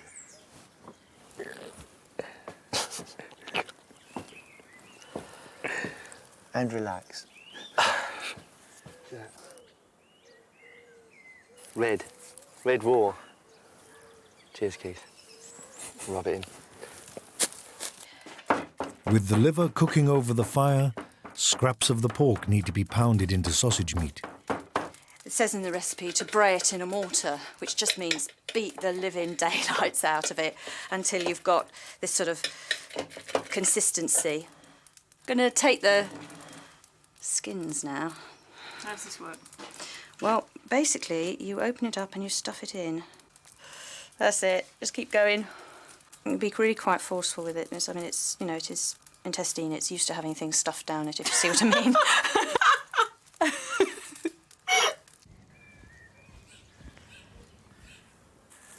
The stubble wheat is compacting down well onto the roof. Combined with the bracken undercoat, there will be some 18 inches of thatch protecting the cowshed. Once the liver's parboiled, it's just a case of finely chopping it and then adding the remaining ingredients. Some eggs and a good dollop of cream. When it was parboiling, all those little herbs in amongst the liver, of course, the flavour has gone right into the liver, so it should have a really good flavour. I think that's about ready. More sausage skin stuffing! Just a minute. It feels sort of... It's in hard pieces, and it's kind of squidgy and slimy and pretty disgusting. It's really starting to look like one long piece of pig poo now. Grief, girl. Pig's intestine. Oh, yeah, we're all brown really goo. Lovely. Do you think anybody's actually going to eat this? I am. Finish with it. So we're just putting the finishing touches on now. This is literally the last rod that's got to go on. These are the external fixing for the stubble thatch. There's several of them running across now, about every 8 inches. So we've got 2 spars to put in now. These have got to go in uphill so the water doesn't course down them. So, can we have the last spar, Alex? There we go. Marvellous, perfectly twisted. Hope I never have to twist another spar as long as I live. In we go. Last one going in, nicely uphill, find the holdings. Quite a nice bit of bite when you drive them in. In with your hand, Yep. Nicely firm. Excellent. And we're done. Okay. It's the moment of truth. Well, the moment of truth will be when it rains, but just want to see what it looks like. Crowning sense of achievement. I think we just need to stand back a bit, make sure the rods are where we want them, and yeah, good one. It really is not going to need any major work, I hope, for probably 6-7 years. It's certainly many centuries since people actually processed cereal crops with the stubble left in the field, so they cut for thatching. But to actually work with it, it's been quite amazing. I've surprised myself with it, how much of my modern skill really is still associated with 300, 400, 500 years ago. This is the first time I've done any thatching at all, and obviously starting off with the bracken coat, I did half of the barn with the gads and tying it down and making sure it was all compact enough. And the roof has turned out 10 times better than I thought it would. I thought it'd look a bit shaggy, a bit untidy, but it's really firm and compact. I think we've got as close to a Tudor-style cowshed as we possibly could.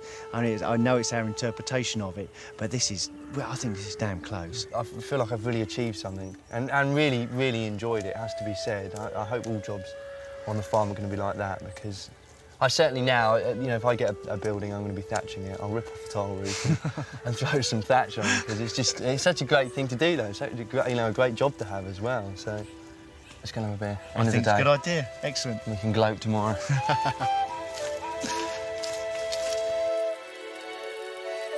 Sizzling over a hot fire, dinner and the hog's liver puddings are almost ready. It's been a long and complex task, killing and butchering Arthur the pig, but it's been one that has brought the whole team together. Right, who's having trotters? I'm having a trotter. Oh, most certainly. Though sad to see Arthur go, they can take pleasure in knowing the food on their plates is all homegrown, even if Alex has to wait a few months for his bacon sandwiches. Can we pass the sausages down? Gladly.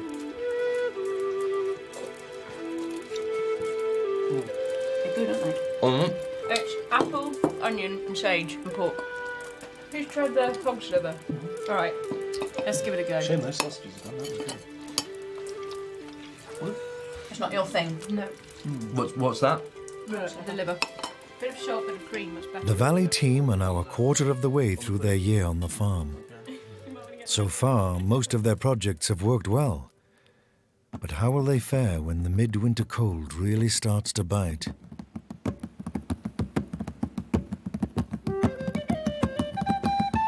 Next time in the Valley, it's December, which means Christmas, 17th century style.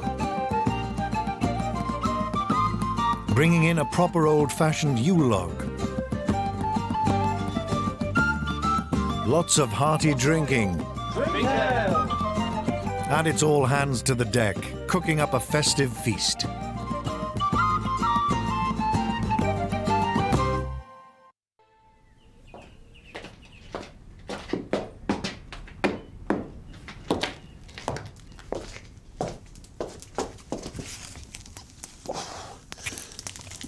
It's December and it's our 4th month working on the farm. The big item this month, of course, is Christmas. And at the period 400 years ago, they'd have feasted for 12 days solid. So that means a lot of preparation work. It doesn't mean we can neglect the normal farm work as well, though. So we've got to keep a close eye on the livestock under these weather conditions. And particularly, we've got to bring the horses in. Now, at the moment, the stables is full with our spare firewood for the winter. And that means erecting a hovel to act as a wood store. So, time we got started with it. The challenge of building the wood store hovel falls to Alex and Fons. Unfortunately, there's no kind of sort of flat pack hovel. You can't go out and buy one. So it's really very much a case of us experimenting with different timbers in different places and hopefully not making a mistake and having to go out and get another timber. I think that is too high because it's because we got the padstone, haven't we? Yeah. I mean, the reason why we are sitting these on the padstones is purely because it's so wet round here. These timbers will rot if we don't do this. Unlike other buildings of the period, hovels are semi-permanent structures, so they don't tend to survive any archaeological records. We don't know exactly how they were built. We do have examples in the States. There are still semi-permanent structures that are built each year, but probably came across around this time with the Pilgrims. We're going to have to get a sort of working height, aren't we? Some sort of... Yeah, well, 6 foot. I'm 6 foot with heels on. So if we take a sort of rough... Yeah, if we just measure roughly on the string, then we'll bring it down. Indoors by the fire, Chloe and Ruth are making some extra woolies, gloves and a pair of hose. I tell you, it's a good job this isn't exactly fine sewing. I can hardly see a thing. Yeah, me too. Well, it's never that brilliant in December anyway.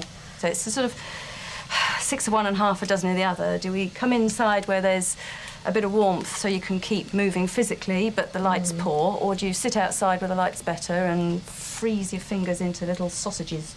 We've had a few days of real biting days, a couple of frosts and things like that.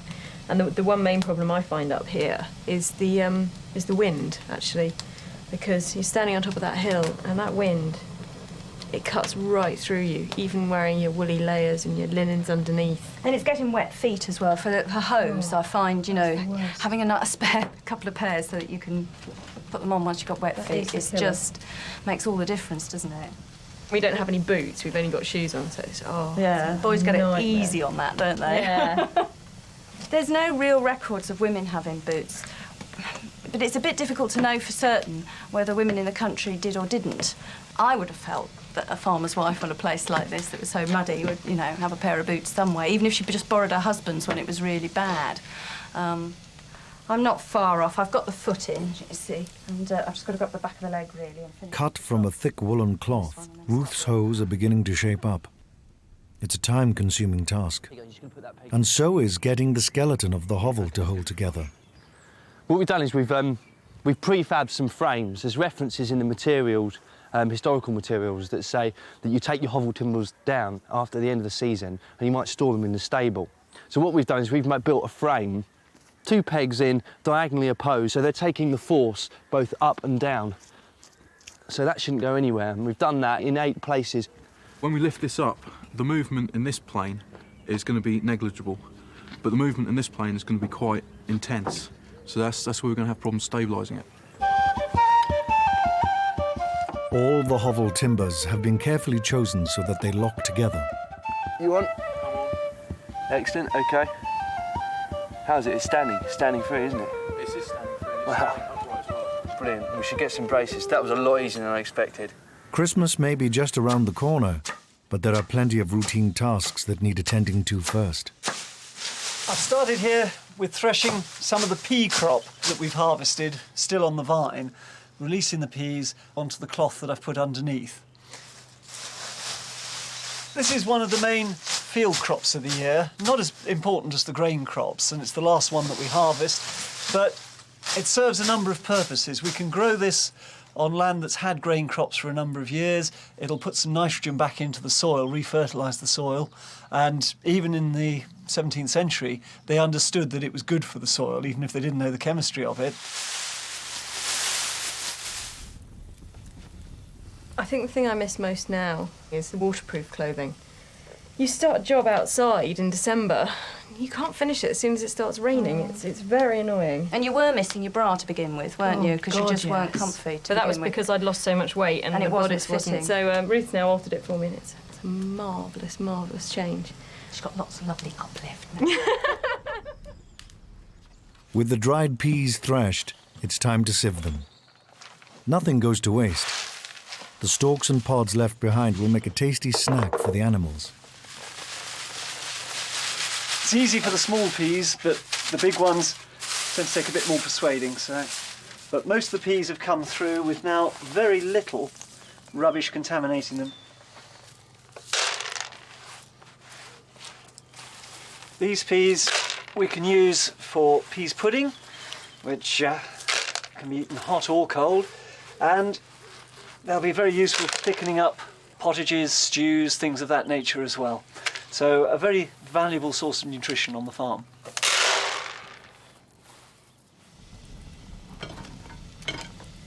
They're really interesting, the clothes that survive, and I find it really rather exciting if you're allowed to get close to a piece of clothing that was on somebody 400 years ago. I mean, just how much more personal can you get than to pick up a garment that somebody else wore, and you can see, you can see like the sweat marks on the collar, and you think, that's real contact with the past, isn't it? That's not dry book learning. That's up close and personal. You can see exactly, just by the way that we're wearing them, exactly how it would have worked. They do actually work, don't they? They do They're not working costumes, yes. They're clothes. Yeah. And, it's not about looking pretty or looking silly or anything. It's about being warm, being covered, being protected from brambles, being, kept out of the rain. It's about living outdoors with no heating apart from the occasional fire and doing this sort of physical work, isn't it? Absolutely. Look at that.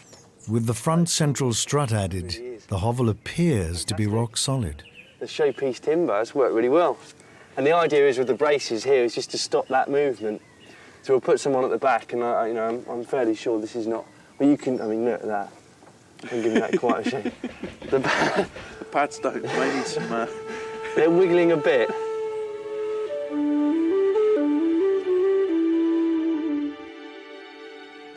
It's a new and very special day in the valley. 400 years ago, the 12 days of Christmas marked a major event in people's lives, as everyone prepared for feasting. It's Christmas Eve and we're really busy. 400 years ago, they'd have been just as busy. We've got an awful lot of food to prepare. This is sort of the main feasting season of the year, and we're using up many of the fresh things that won't keep much longer, enjoying it in one sort of big, huge blowout. So I'm making mince pies at the moment, and as the word says, mince pies used to have meat in them. The recipes call for either lamb or veal or beef. And as we're having roast beef for Christmas dinner, which Chloe is boning out at the moment, I'm using all the trimmings. And then I've got all the sweet ingredients ready. Now, these are exotic imported ingredients, really quite expensive in this 400 years ago.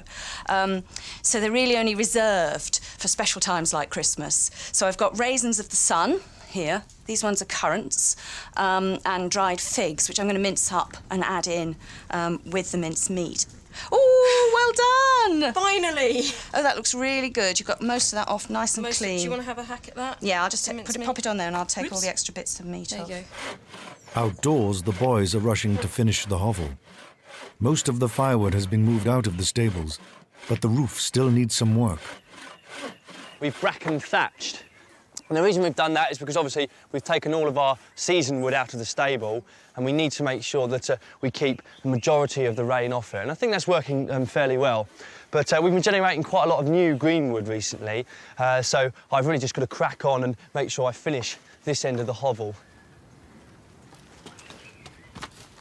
The wood we're putting on here has got no other use, it's so grotty, than firewood. The birch has all been stacked elsewhere because we're going to only use that in the water coppers where it doesn't get smoke in our eyes. In the main room, that would cause absolute sort of tears all over the place because it's very acrid. Here, there's oak, which gives you a really lovely warm flame. There's a certain amount of ash coming up. Now, that's beautiful because you can actually burn that green. You don't have to wait for it to season. But that would then go on the ready-to-use pile. But keep off the elm. They say at the period it grows like graveyard mould. So you won't get much heat out of that. Oh, you're a star. Thank you. That should be great. Yeah. Back in Stuart times, roast turkey wasn't the prime ingredient of Christmas dinner. Goose was a common favourite. Oh my God, And in a well-off farmhouse, beef was often the centrepiece.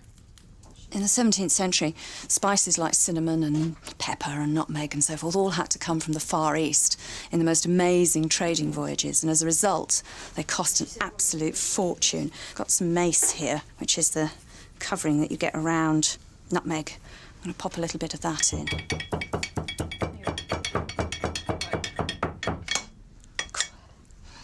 Ooh, it smells good. Freshly ground, so much better than buying it pre-ground. Here we are, I'll just tip that in there. How are you getting on over there? We're done, we're just tying these off. Oh, fantastic.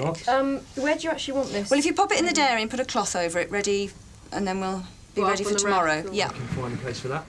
So we've just got to do the rice for the rice pudding. It's got to go on to boil. We've got the peas to boil, ready for the peas pudding, and then we're just about done on this, and we can get on with the big job of decorating the house ready for Christmas. One of my favourite things to do on Christmas Eve. For the hovel roof, the boys have been busy over the past month, harvesting bracken.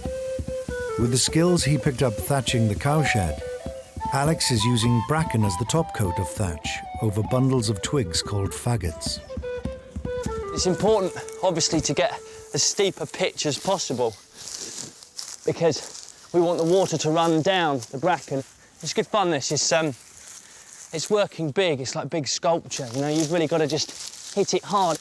Obviously, paying special attention not to fall off the roof as I did the other day.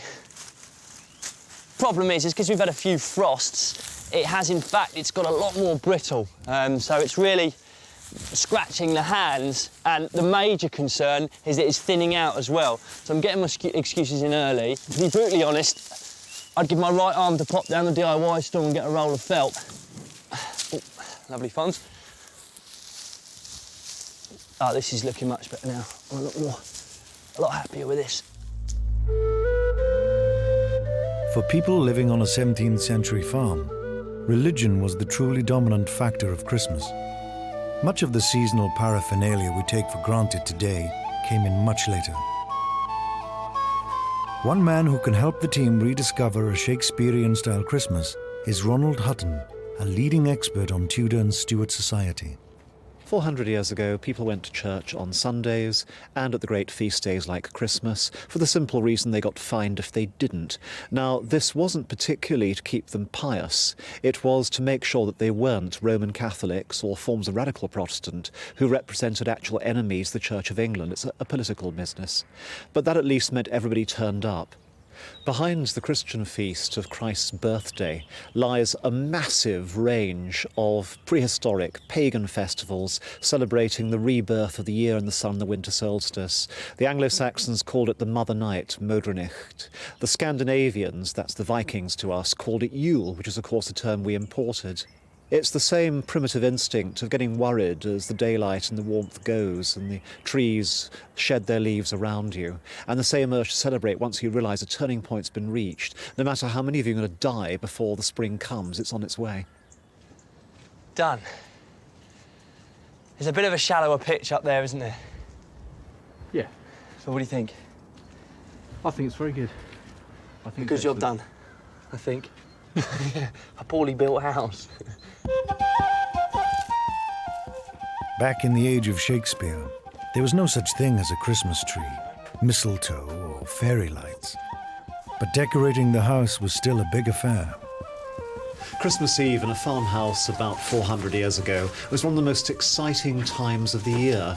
It's the beginning of the biggest holiday of the year, 12 days of eating, drinking and making merry. And the last 4 weeks, which is the season of Advent, would be the time of the last hard work of the entire year upon the farm. And also of drawing your belt a bit tighter, cutting down your food in order to save up the real grub for the holiday. So people be living on porridge, living on bread and cheese, hard work, lack of excitement, a bit of malnutrition. So on Christmas Eve, the good time's finally coming. Let's face it, midwinter, left to its own natural devices, is a pretty depressing time of year. It's when there's least greenery, fewest flowers and blossoms. What do? You turn your home into a garden. You bring in the symbols of life and you put them up. Holly and ivy, the obvious favourites, they're most common. But also they've got rosemary, wonderfully scented. Wow. And bay leaves also, with their own more subtle scent. We know about these because they're celebrated in the poetry of the time. Robert Herrick, the greatest lyrical poet of the early 17th century, saying, "Bring up the rosemary and the bays." So this is a kitchen that's going in for Christmas big time on Christmas Eve. Let that one drop, because it just pushes it. Yep. And then if we suspend it, because we've got the nail there, haven't we? All the firewood has been stored in the hovel, but there is one very special item that needs to be moved. Nowadays known primarily as a chocolate dessert, 400 years ago, it was brought into the farmhouse as a central part of the Christmas festivities. Okay, coming through. It's a better fit. Wow. The Yule log is the exact 17th century equivalent to the modern Christmas tree.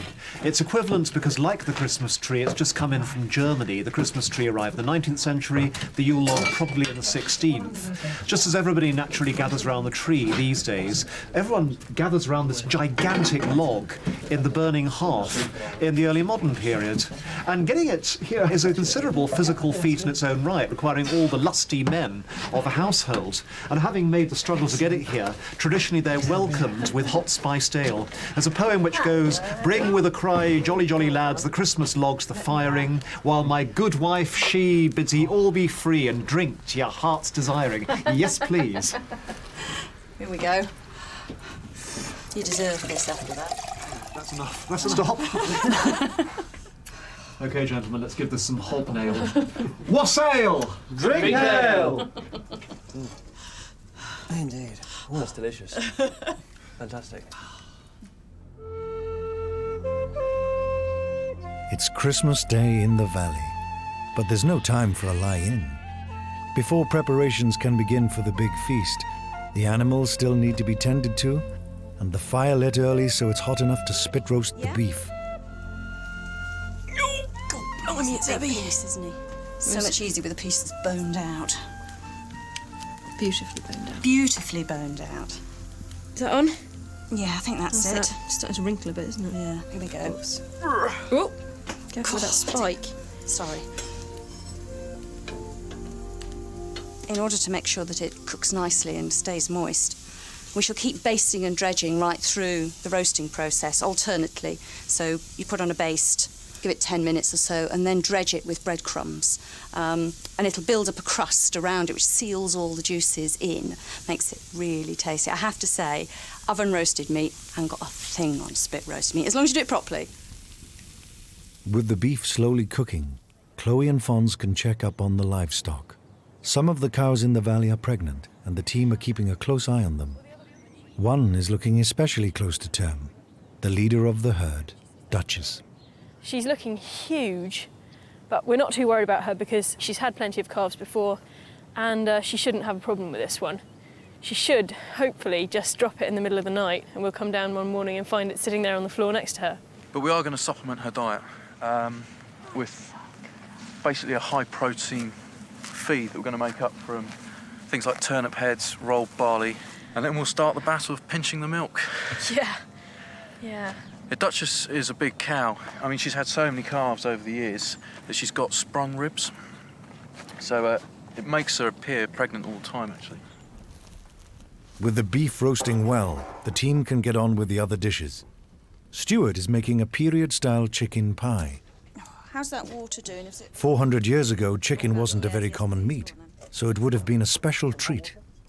We know that on this farm, part of their rent was to pay a fat hen at the Feast of the Circumcision, which is the 1st of January. So they definitely had chicken around at the time, and it's Christmas, so hey, if they had a spare one, they probably went for it and had one themselves. Now, I need to mix the first layer of the pie, which is the dried fruit. And we've got raisins. Now, we know they were importing these from places like Malaga. I've seen account books from the 1630s for a farmer on Anglesey where he trots off usually about mid-December, and raisins are one of the staples he buys year after year. Are we ready on the pie case? Just about, yeah, go on then. This is the base layer. Fills in there. Now, to keep the flavour really rich and sumptuous, although it's not actually an expensive ingredient, plenty of butter. This will just melt and soak into the dried fruits. And we then add in, let's hope it's going to fit. We're going to pop some more butter on top, otherwise it'll go all dry. We've got the top. spices to go on top as well. A bit more dried fruit. Sort of conspicuous consumption, really, this, isn't it? Most of the year, all the food is really very local. But this time of year at Christmas, you know, you're sort of bringing in foods from all over the known world. Like many pies of the time, the casing on this one is disposable. It's the goodies inside that are all important. I think these cows are doing remarkably well overall. I think they seem very happy. They're an incredibly friendly little herd, actually. They've really bonded as a herd. I mean, Duchess is the leader. Oh, yeah. What she says goes, really. And this is Sweetheart. This is Duchess's calf that was born in April. Now, you can just see the horns coming through here. I mean, I was always under the impression that male bulls had horns. Watch it, Fons. But apparently, it can be either sex, and the calf will have horns if the mother did, or if the father did. I have come to like cows. I mean, they're docile animals, and so am I. And we get on very well. It took a little while. I mean, I was a bit apprehensive at first. I mean, they are big animals, but they're very, very gentle. I had one major problem with this cow. I was feeding her, and she thought I was definitely not feeding her enough. And she turned round, and I got the end of one of those right between the two big muscles on the side of my thigh. Had a bruise for about a month off that. The crust of the beef is building up well, but it's not just hot dishes that the team are cooking up for dinner. One of the other special dishes we're going to do for this meal is a grand salad, aping what the gentry would eat on a regular basis for their feasts. Now, the core of the grand salad, and it's going to be a bit like a bullseye with concentric circles, we have a mixture of dried fruits. Into the pot go some olives, almonds, some chopped figs, and lots of currants. Currants were such an important part of cuisine for people who could afford them that just over 20 years later, when the Civil War broke out, the import of currants was banned by Parliament because so much money was leaving the country to buy them that they needed to keep in there to pay the troops with. There we go. Not the neatest of jobs. Hang on, just pinch him round. This pie looks about done. Yeah, it looks really good. Chloe! You couldn't take that out and pop it in next to the bake oven, would you? Yeah. Thank you.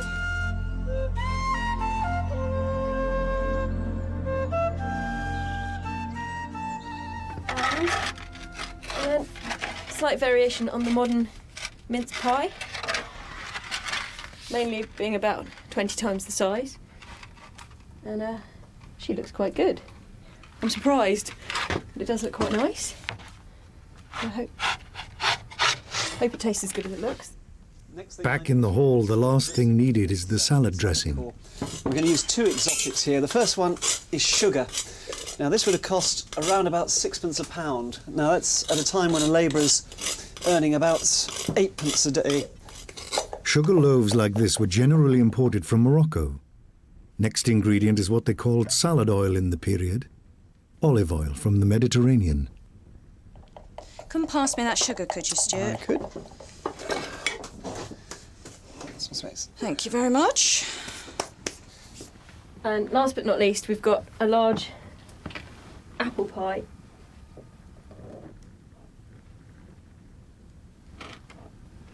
There we go. I'm going to take this straight out because it's actually quite hot. If you look at gentry menus, you find that many of their dishes are purely for display, and the appearance and the layout and the colour in a dish like this is in some ways almost as important as the flavour. I suppose if you had it on a daily basis, you'd be showing you had all this spare labour, wouldn't you? All this time that you could just let your servants go and do useless prettiness as opposed to doing useful work. And for people like this, it's just nice to have pretty food once or twice a year. To drink with our Christmas dinner, we're going to have lamb's wool, which is beer, and you put apple in it and then let the jug sit by the fire and just warm through so that the flavours mix a little bit. Is it just apples in there? Yeah, it's just apples. And I think we just need something to top this up. A sprig of rosemary.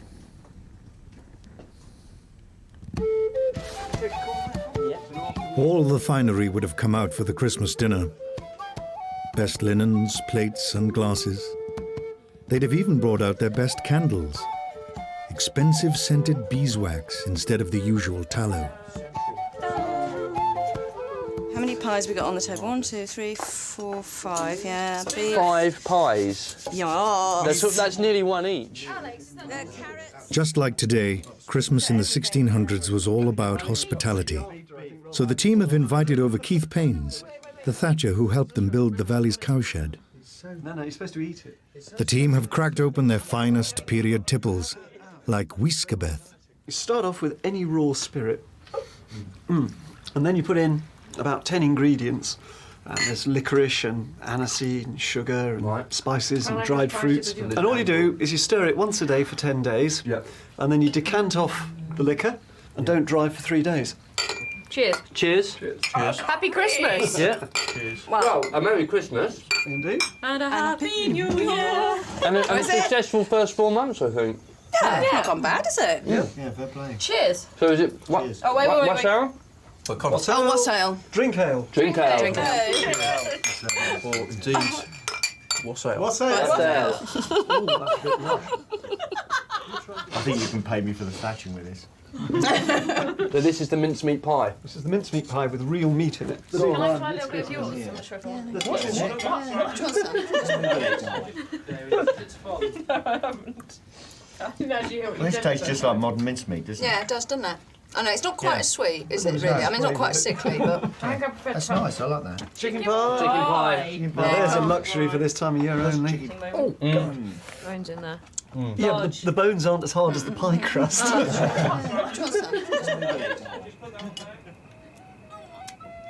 yeah, mussels. Who did that? Did Fonzie crush it in his hand? Yeah. Oh, did he? Hey, I got it right! Okay, time for the board. Yes, head in hand, bring eye, etc. Arthur. That deserves a round of applause. Fantastic. So this is a... It's March paint, you know, almonds and sugar. Takes hours. So what do we do? Just... Eat him. Fonzie's got the pig's ears.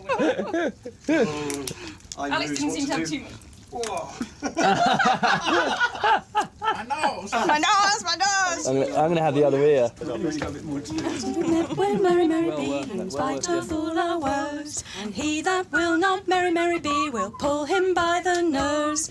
Let him be merry, merry, merry there, while we're all merry, merry here. For who shall know where he may go? To be merry another year, brave boys. To be merry another year.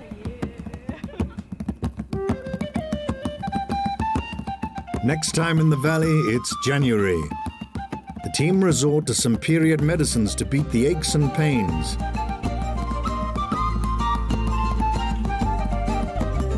They stock up on winter wood supplies, and they get some surprisingly acrobatic help with hedge laying.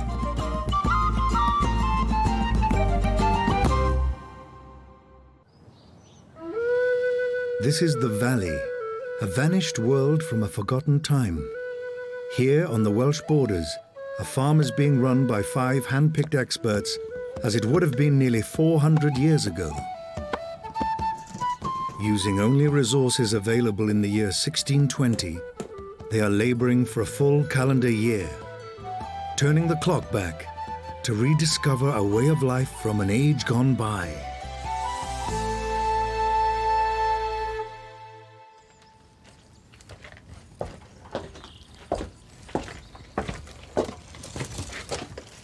It's January now, and it's our 5th month working on the farm, and the weather outside is pretty cold, wet and miserable.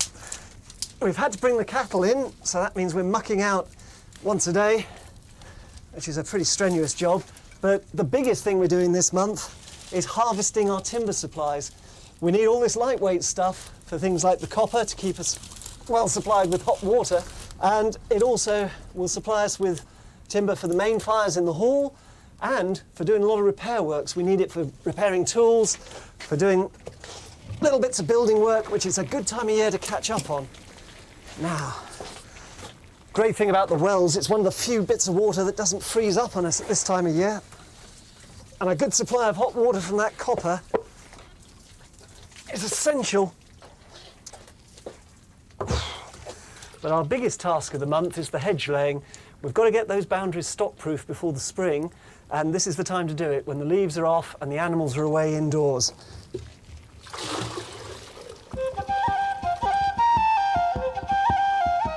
Hedge laying is crucial for fixing boundaries on a farm. It keeps the animals out of areas where they'd cause damage. January was the usual time to catch up on farm maintenance. So, professional hedge layer Nicholas McElvenna has come to show Alex how it's done. So what we're doing here is actually just like filling the gaps here, and we've got to make a stock-proof barrier now. So we're going to be knocking in some stakes, weaving this in, and then the whole thing is going to knock together. In a year or two's time, all the shoots will come through and you'll have a living fence, basically. That's the idea. You're thinking kind of a whole generation ahead. You're not really just thinking about, putting a fence up and hoping it lasts 15 years. Here, it's all about foresight and planning for the benefit of the farm. This is the first time our team has had to face really bitter weather. It may be pretty to look at, but it makes working outside particularly arduous. And it's not just themselves they have to worry about. They also have to look after their livestock. We've just had the first hard frost and snow of the winter. So we've got to break the ice up on the pond, or this will build up into a really thick layer. In London at the period, they could actually have frost fairs on the Thames because it was so solid. We're dependent on this for the water supply for the animals. Otherwise, I've got to start hauling it out of the well, and every one of those cows is drinking 10 gallons a day. So I can do without the extra work. Now that the shed for the cows is up and running, Ruth and Chloe are becoming dab hands at mucking out. Just there? A little bit further back.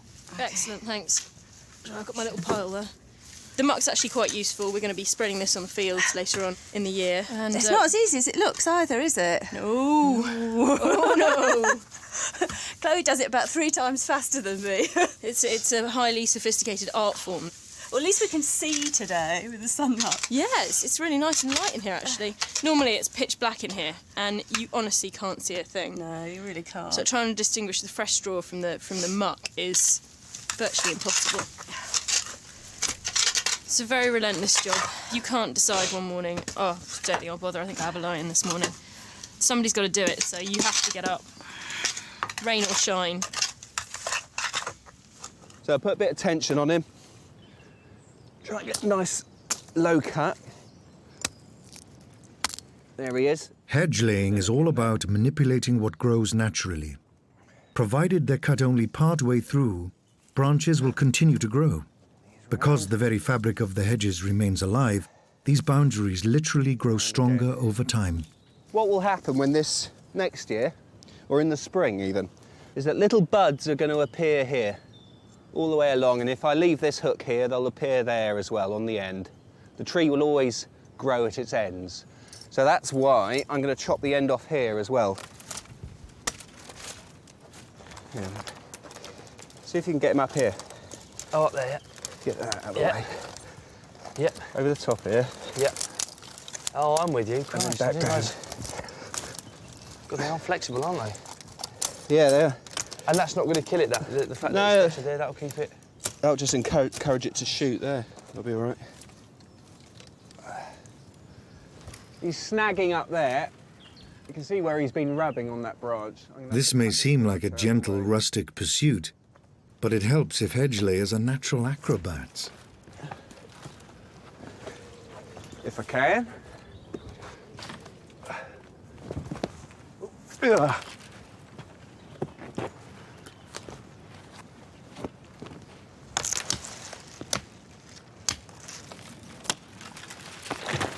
Of course, today, hedging is considered a skill, but back in the 17th century, it's just simply one of those jobs that you'd have to get done, and you'd have to know how to do it. And, of course, the skills it involves are very similar to many of the other jobs that I've been doing, in particular thatching as well, working with the hazels and the gads. So I'm beginning to consider myself more a jack of all trades rather than a master of one. Farmers had to be especially versatile to turn a profit. And at this time of year, a rather unusual harvest made for a lucrative sideline. Oak apples are created by a wasp that drills into the bark where it's thin on young oak trees and lay a grub inside the lump that the tree produces to protect itself. The oak apple is very rich in tannin, and when mixed with a substance they call green copperas, it would produce a black dye that was used either for dyeing cloth or for use as ink. In the reign of James I, about 1 in 4 people were literate, so the ink was becoming increasingly useful for writing.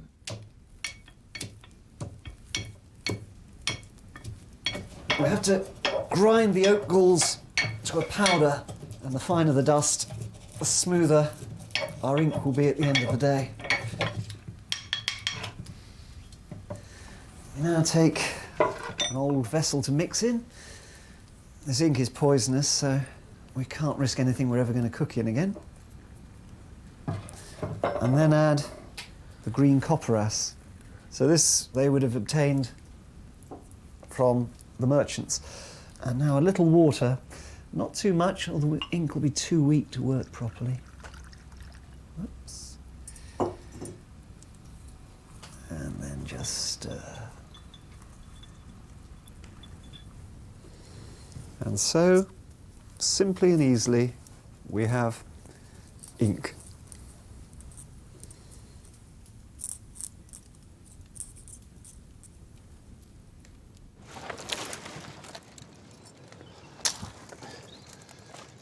Right, it's really coming together now. When I first looked at the stretch we were going to hedge, it's very much like it is down here. You've got all sorts of different sizes, and it really just doesn't look very even at all. And yet when I look back up the hedge, it really looks really formal and really professionally laid. The more thorn and scrub and things that are sticking out towards the stock, the more they're going to be put off it. It's not going to look like really great, and it keeps them away from the green shoots. So the aesthetics of it aren't that important. And really, the natural form of the trees will define what it looks like, and just trim it back roughly.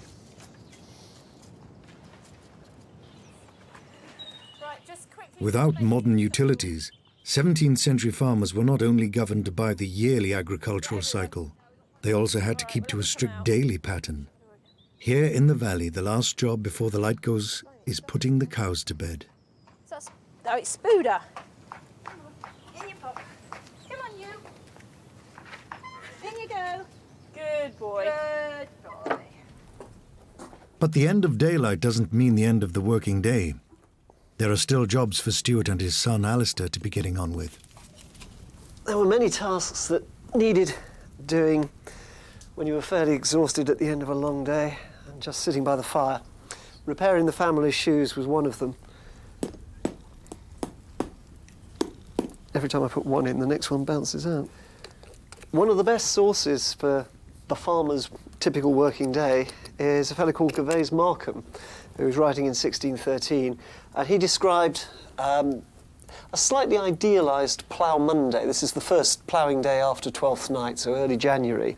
And he goes through from getting up well before dawn and going out with your lantern to tend to the stock, right through to the evening, supper time at 6, and then sitting by the fire, crushing crab apples, mending the shoes, before you have a final trip out, check the stock are bedded down well for the night, and you turn in about 9 o'clock-ish, get a good night's sleep because you're going to be up again at about 5 or 6 in the morning. I think if you actually tried to follow his regime to the letter, you'd probably collapse from exhaustion within a few months, even somebody who's used to it. But if you take it with a pinch of salt and add in a bit more sort of social drinking and all the other activities that we know there's a lot of evidence was going on, you're getting a fair idea of the pattern of the working day.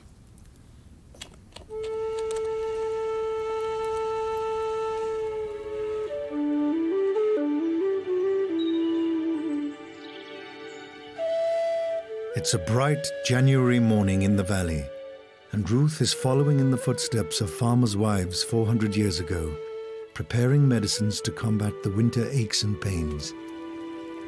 Just about every woman had at least some medical knowledge. Professional medicine was very expensive, both the ingredients and the advice. So for most people, domestic production was really the only sort of access to medicine. In fact, there's a quote from a chap called Robert Greene, 1595, saying, "I make my wife my doctor and my garden my apothecary shop." And that about sums it up, really. I'm making here a sage oil, which was thought to be good for rheumatic joints, pains in the joints. So particularly this time of year when it's, you're working outdoors a lot in the damp and the cold, it's the sort of thing that you want to have big stores of. I've got a load of oil in here, in which I've been boiling some sage leaves until they've gone crispy. All the juices from the sage has now come out of the sage leaves and gone into the oil. I'm going to discard this first lot, and then I'm going to put a whole fresh lot in. And then this other batch of stuff I'm working on here, I've made an infusion in water with rosemary, which frankly looks a bit gunky. We're going to distill it. Distilling was done using an alembic, a pottery cone with a spout. By cooling it on the outside, the liquid condenses inside and slowly drips out. So I just wring that out and pop them round. And it's easy enough then to sort of just change your cloths if they dry out.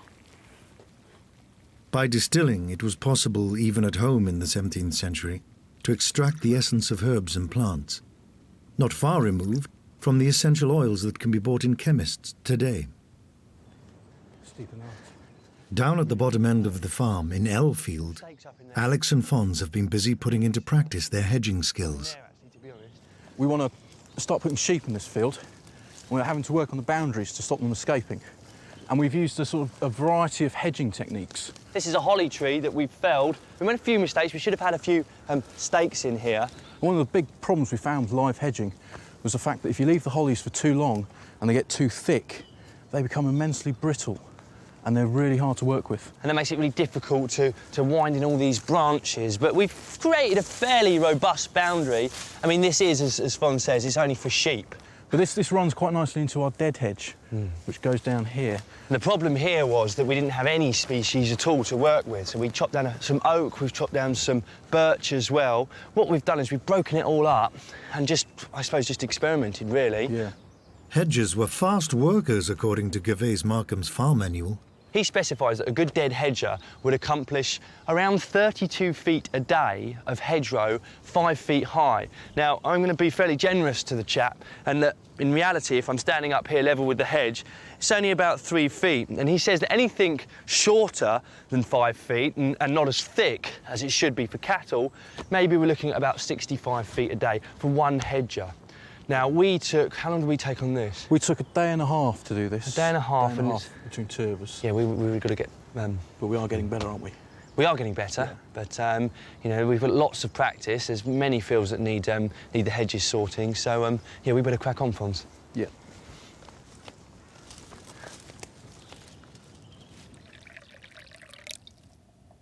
By straining off the sage oil, it can be stored for later use. I'm just going to put it to one side to cool down, and then I'll pop a lid on it. As well as the oils and distilled waters, a farmer's wife of the period would have been able to make a whole range of other preparations with the herbs. Pills, troches, which are a bit like sort of lozenges, syrups, electories, which are things preserved and boiled in honey. I'm going to do a salve next for putting on open wounds and sores. The main ingredient is elder buds, considered especially good for cooling wounds and preventing infection. To them are added some candle wax and a good dollop of pig fat. Just want it all to sort of melt together, so I'm going to take that straight off the heat, give it a bit of a stir, and then I shall put it straight away into a little pot to set solid.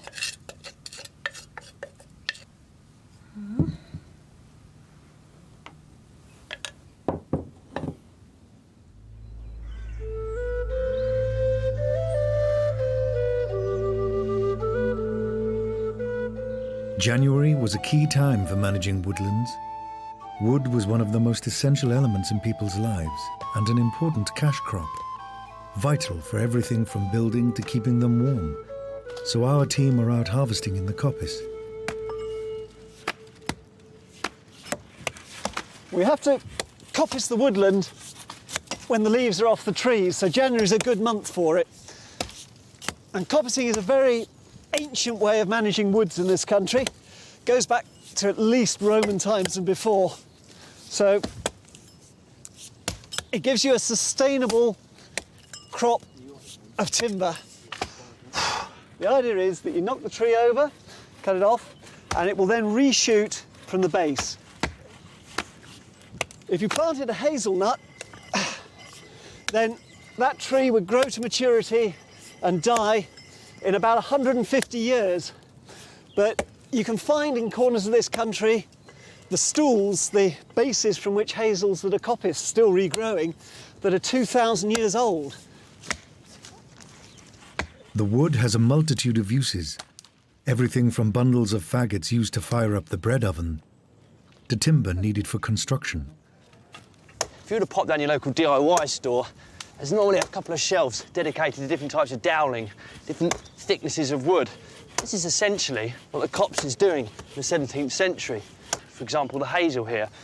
You know, you can take off your 1 or 2 year shoots, which are very thin and very flexible, or you can take off your 7, 8 year shoots, which are a little bit thicker, and then finally you'll go up to something that's maybe 10, 15 years, and they all have different uses.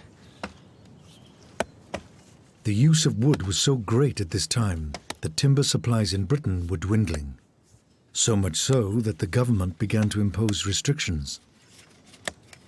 You're also leaving, by law at this period, 12 large trees for each acre, because you needed big timber for things like ships to protect the shores of this country.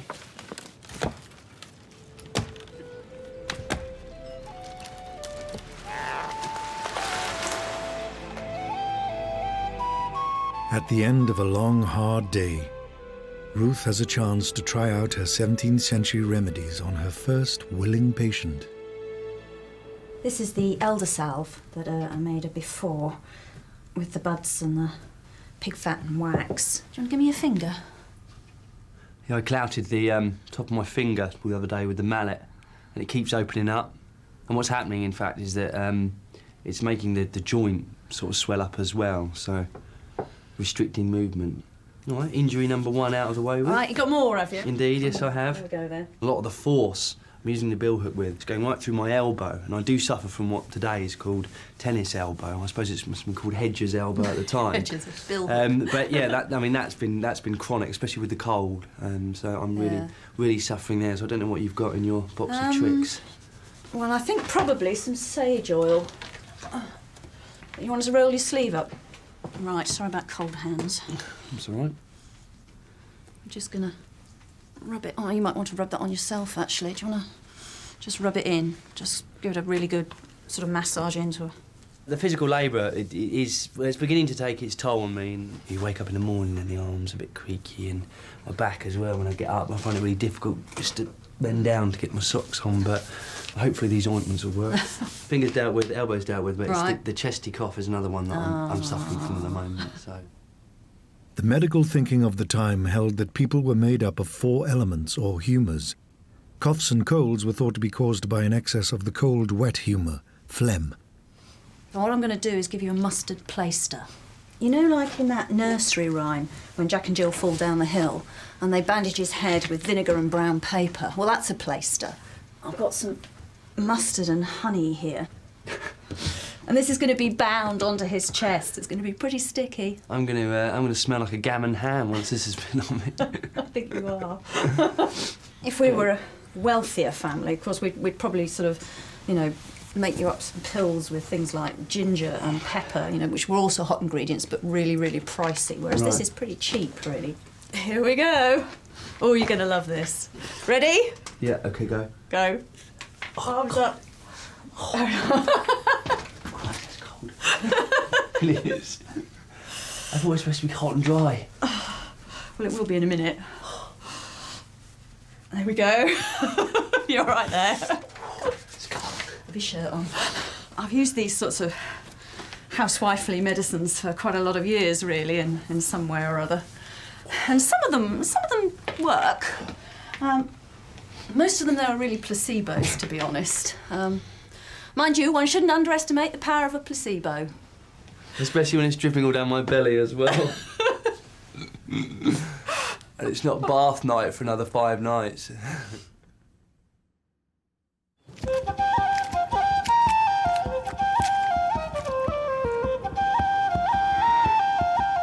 It's a new day. Time for Alex and Fons to take on the biggest project of the new year, Triangle Field. They've already cleared the mass of bracken and bramble that was here in September. Now they're trying to turn it into a working field where they can sow their spring crops. Without modern machinery, they're relying instead on the livestock. Come on. The cows will be the first animals that we'll take into the field, and they'll take off all the big stuff. Then after that, we'll be looking to get the sheep in there just to nibble down the last bits and pieces. And then finally, of course, the pigs will go in to root out all the roots and the tubers and all the grubs as well. I mean, this whole process of turning Triangle Field into arable land, it's something that would have taken place over probably many years, but we're going to accelerate the process, so it's a kind of unquantifiable workload for us. Come on.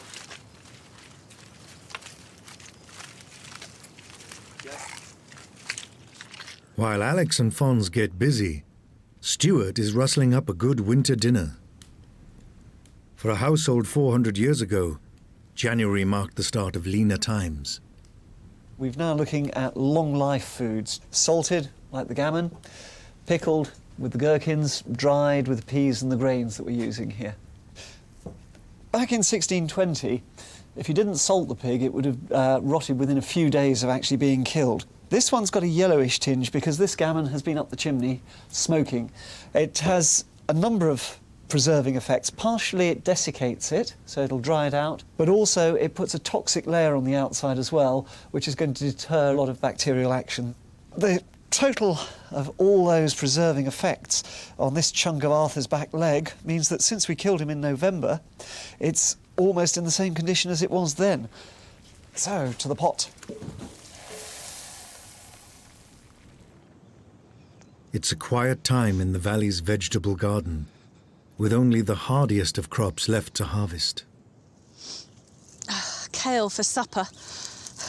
It's a really hardy vegetable. One of the colewort family, as most of the things in this bed. Cabbages of all sorts are called coleworts. And they last us right through the winter. They'll cope with the frosts and things. Very, very common. In fact, so much associated with being the vegetable of the poor that people often call their sort of like gardens kale yards. I know when I lived in Chester, there's an area there called the Kale Yards, just outside the city walls behind the cathedral. Big flat area. I'm going to leave the stalks in the ground. I cut this one last week, and you can see there's little bits of regrowth coming, so if the weather stays mild, I might get another crop off the same stalk, at least a small one anyway. So I'm just going to take the tops off. One of the dishes on the menu is a classic, traditional one. Peas pudding. I'm not going to put quite the whole amount in, and that will be far more by the time it's full of peas pudding than we need. But as the rhyme says, peas pudding hot, peas pudding cold, peas pudding in the pot 9 days old. There's references to people at the period cutting a slice of peas pudding like you might cut a slice of cake and just putting it in their pocket and going out for the day.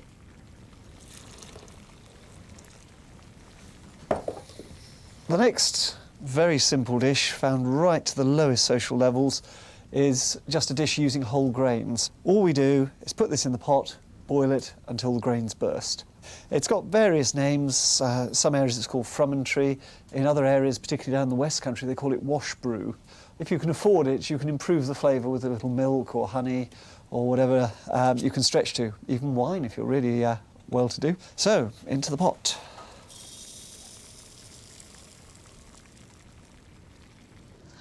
Pretty lean time in the garden at the moment. Not much left in here. I've got a few root vegetables still, some carrots and parsnips. I've got some leeks coming. They're still too small for harvesting, but come spring they'll be ready. Don't really want to be out here that much, because if you walk on the soil too much, you compact it down and lose all the air spaces, and then things don't grow quite so well. So I've got some winter pruning to do, mind. The gooseberries, they're getting rather overcrowded, so I shall be taking quite a lot of the wood out of this one. Make a nice open framework so lots of air can get through, and that way we'll get a really good crop, hopefully with no mildew on the fruit.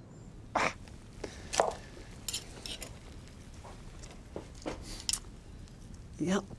That's soft as butter. But it's far too hot to actually start stripping the rind off yet. So let's put that aside for a minute. The gammon is going to be seasoned with fresh herbs from the garden, rosemary and sage. Then the outer rind and excess fat has to be stripped off, the bone removed, and the meat smothered in a pastry case with lashings of butter. And away we go. Crimp it on. Now this is going to take about half an hour in the bread oven. The meat's pre-cooked, so all we're doing now is baking off the pastry. 5 months into the project, and the team have settled into the pace of 17th century life. Wow, look at that. That is fantastic, Stuart. Ooh, beautiful. That looks delicious. That looks really good. Has everyone got gherkins? Have you got gherkins up there? You're right, it's got a good zing from the rosemary. Developing a bit of a cold, actually. Dinner by the fire offers a chance to reflect on another busy day. Why don't you wear the hat? Oh, I don't mind. I don't mind the hat. It just feels a little bit tight sometimes on the head. Try my statute cap. That's a different shape. It might work better. No, it's a much looser fit actually. Yeah. That's quite comfy. Put it down, see what happens. Yeah, Put it all the way down. Oh, very But I nice. quite like the jaunty angle though. Yeah, that's fine. They're called statute caps because there was at one point an actual law saying, you know, a statute saying that people should wear knitted caps so that the A poor... statute, a law. Yeah. A hat law. Yeah. Excellent. Everybody, it was supposed to be, everybody except ladies, gentlemen and ladies' maids were supposed to wear knitted caps, and that way poor people could knit caps and make a living. January's gone well for the Valley team. They've yet to shirk from their relentless physical labours. But how will they fare as winter drags on, with snow on the horizon? Next time on the Valley, it's February. A heavy fall of snow transforms the farm. Building a lavatory, 17th century style, of course. And it's time to bring the sheep in for a thorough checkup. You're not going anywhere, girl.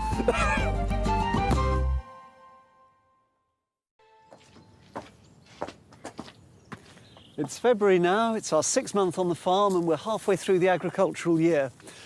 It's a very austere time 400 years ago. It was the start of Lent, when you were only allowed to eat fish and dairy produce and not flesh. We've got a lot of work to get through this month, as usual. We've got to get the sheep overhauled so they're in good condition before lambing next month. But there is one job that's a lot more urgent than all the rest. The privy has developed a severe list in the last gale, and if we're not careful, one dark night it's going to be down round our ears. Rebuilding the privy is this month's challenge for Alex and Fons. First and foremost, it's a bit of a structural hazard. You can see it's leaning here. It hasn't been braced properly when it was first built, so the wind's just blown it over slightly, and we've had to prop it up on this side. Another concern is this seat. It's, I think, Fonzie, you've had a few problems. It's a given that this plank is going to break, and I don't want to be the one on it when it breaks. And the final concern is that it's becoming a bit of a biological hazard. The original pit that was dug, I don't think it was dug deep enough, and we find that we're filling it up really quickly. So another task to dig a deeper hole. OK, Stuart. Well, yeah, if we get that round the other side and shove with it. All right, do you want to take it out? We think it's going to fall. Careful, careful. I think it should be all right. It may be, but it's going a bit. No, OK, back off. Right, OK. Let's get round the other side and push it down. So what we're going to do, we're just going to give it a big... Well, if you go on the back corner, on the upright... On the back one, yeah? I'll see if I can get this up the inside. If you take that corner, Fons, and we'll see how much strength it's got left in it. OK, when are we going to go? On 4? Can't count that far. Let's go for 3. 1, 2, 3. Well, that's really in it. Right, now we can start taking it apart. Yep, strip it down. With the cold of February upon the valley, Chloe is paying special attention to the farm's 2 young ponies. She's hoping to train them up as working farm horses. We're losing all the grass out in the big field, and there's a lot of stock out there. So to feed them on their own out there would be a bit silly, because they wouldn't really get a look into any hay we put out, because all the other stock would just get straight to it. So bring them into the yard, throw a bit on the floor and see what they eat. They're doing really well, actually, considering about 2 months ago these 2 were pretty much wild.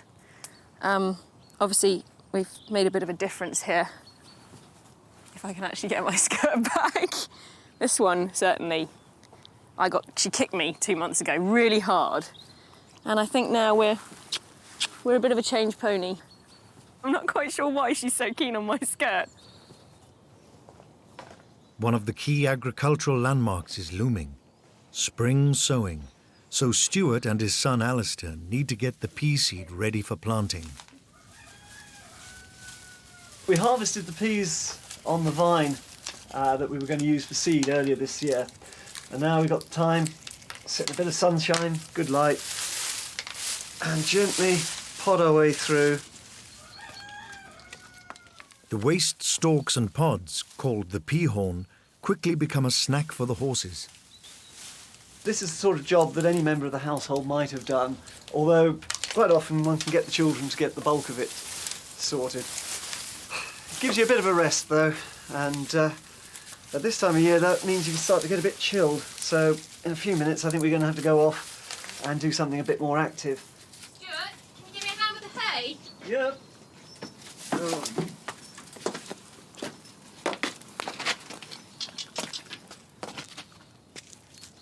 I'll just lose this stuff into the yard, I think.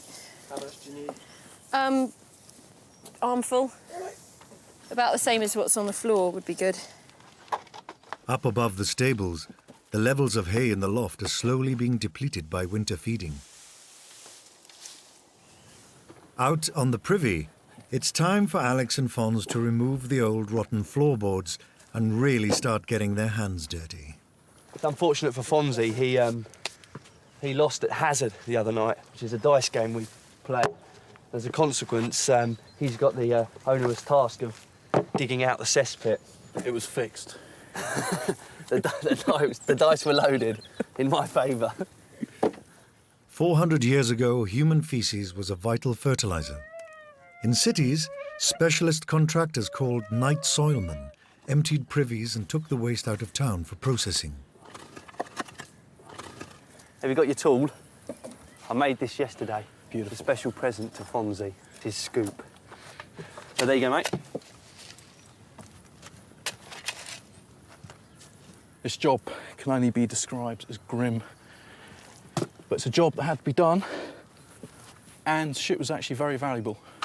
It was used for compost mixed with wood ash. You can't put it straight on the top of the field, you've got to dig it down and you can't plant root vegetables in it in the first year. Only vegetables that grow above ground, such as kale or cabbage. But the second year, it's brilliant for root vegetables. How's the old scoop working? It's heavy. Yeah? But not as heavy as the spade. But it's working well. It's working very well. It wasn't just human feces that had value. Like any 17th century farmer's wife, Ruth has to take extra care of another waste product. Almost nothing went to waste in a farm like this. Even our urine has a value and a use. Of course, at night, getting to the privy out here is almost impossible. It's pitch black, you'd be stumbling all over the place. So we use piss pots up in the bedroom, just like they would have done. And then in the morning, I have to come out here and empty it. Being useful, I keep it separate and store it in a jar by the privy. How's it going, Fons? We're getting close. We're almost there. Oh yeah, it looks a bit better, doesn't it? Urine on a farm is really mostly used for making ammonia bleach for laundry. Really, you only just have to leave it for about 3 weeks and stale urine becomes ammonia. It's a really useful chemical. And of course, in towns, it was actively collected on a sort of industrial scale. So there were people whose job it was to go round and collect piss pots that were stood outside of pubs, which hopefully everybody contributed to. And they would take them away and then start using them in a whole range of industrial processes, including the making of saltpetre, which of course is one of the most important ingredients for gunpowder, a really burgeoning industry at the time. Waste management 400 years ago was a sort of fairly large business, really, extending all over the place. There was money in muck.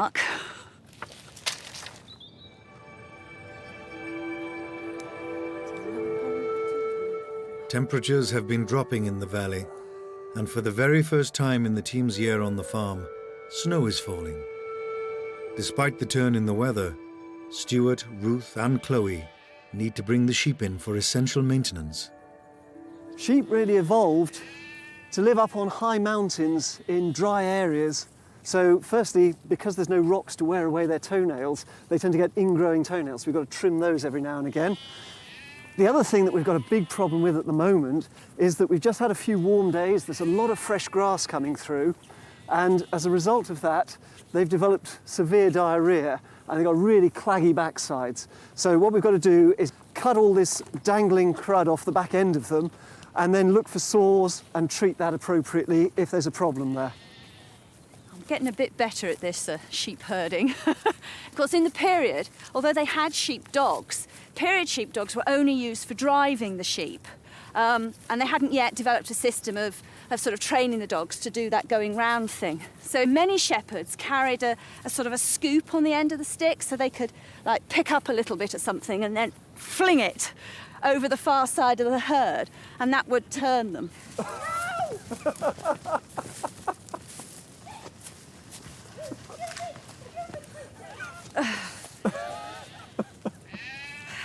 I do quite like the sheep actually. They're quite easy to herd compared to the pigs and the cows, so I'm quite fond of them in that respect. And they've all got their individual characters.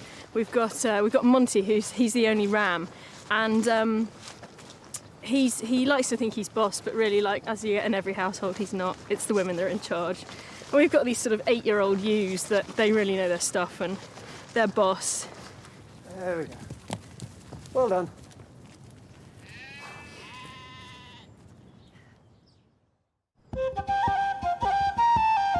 A new day and the snow has settled, turning the valley into a winter wonderland.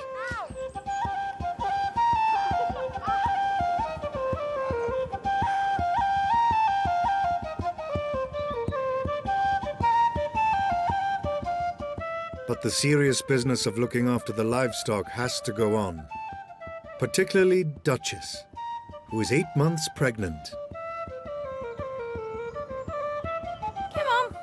With the sheep in from the fields, Stuart, Ruth and Chloe can give them a proper going over.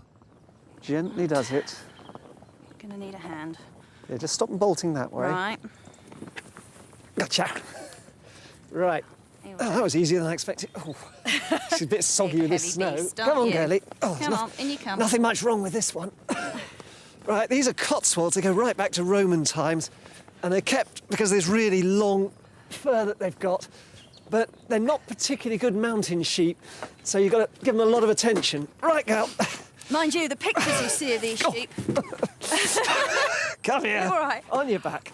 That's Oh, here we go. Right. Let's get you cleaned up. There's a Cotswold. It's got this very distinctive forelock and a very long staple, very long thread to the wool. And you can find statues up on the Cotswolds from Roman times which show exactly that shape of fur on the head. They do, but they usually look a bit smaller when you see pictures, isn't it? When you see They've period been bred pictures. over the years, yes. In the period, the sheep, the same breed, but nonetheless was actually physically smaller, which would have made this sort of handling a lot easier than these great, huge lumps. They're now known as Cotswold lions because of the size and look of them. Yeah, I know, dear, I know. You'll get about a £10 fleece off a Cotswold. A modern sort of Welsh mountain sheep, you might be looking at about £3. So a lot of wool for your money on these.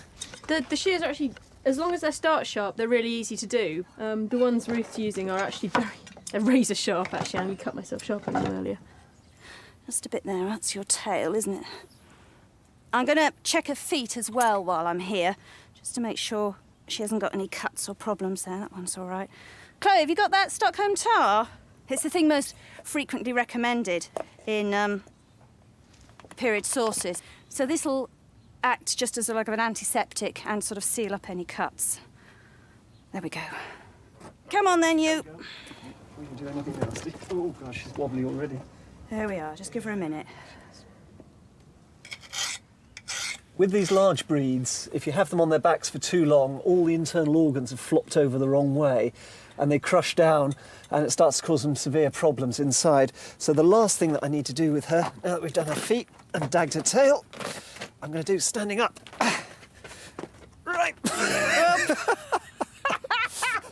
I've only got little legs. Come here, you rat bag. How much is this worth, Stuart?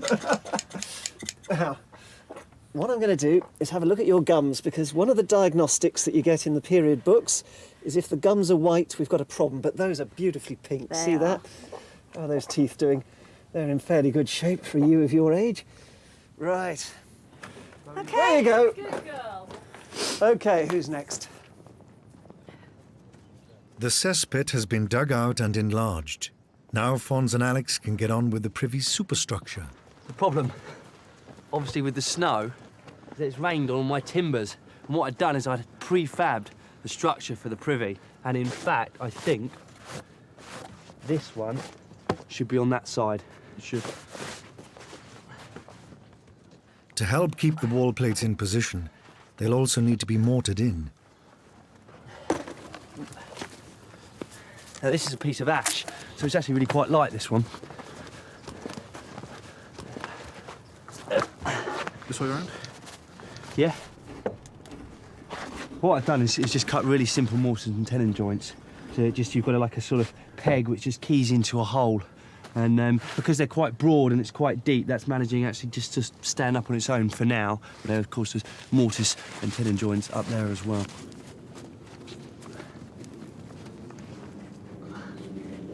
You in? There? Yeah. So give it a tug. Stonehenge. Woodhenge.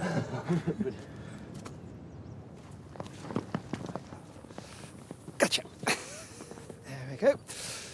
These purebred Cotswold sheep, there's only about 1,000 of them left in existence. It's very close to the sort of sheep medieval times being the core of our woolen industry. There are even more primitive sheep, like the Sowing. Oh.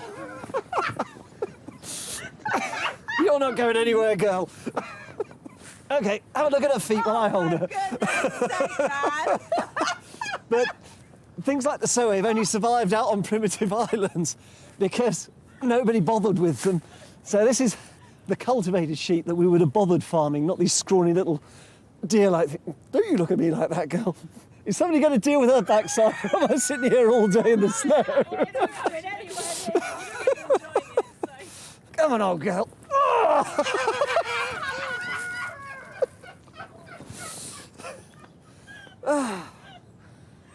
Oh, it's no problem. It's just a great fluffy ball. We've known each other a long time, haven't we, girl? All the ones we've cleared up so far, plenty of flesh on there. They're getting plenty to eat at the moment. It's all the hay we've been feeding them out of the lofts. So they're in fairly good shape for ship shape. Whew. Now this. The temperature in the valley has dropped to about -4. Working without modern waterproofs, the team have to keep busy outside just to keep warm. Here we go.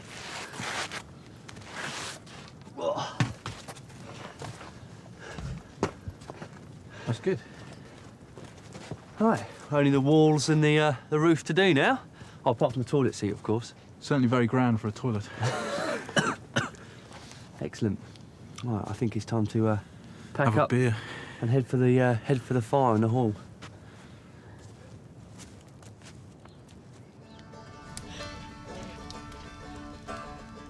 To help thaw out our team, period music specialist Trevor James has come along with an assortment of 17th century instruments for them to try out, like this sitan. You're supposed to use a feather, really. A feather? Yes. I've used a plectrum before. One of the plectrums would be a little feather. That's clearly a feather, Trevor. A feather plectrum. Let's give it a try.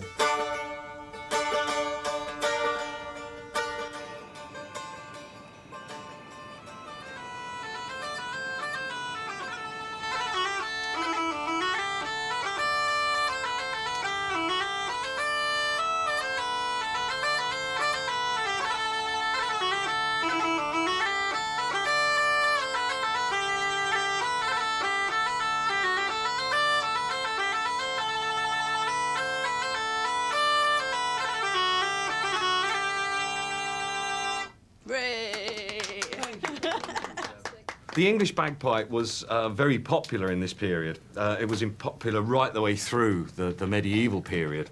I mean, Henry VIII, for example, had an actual bagpipe band at court.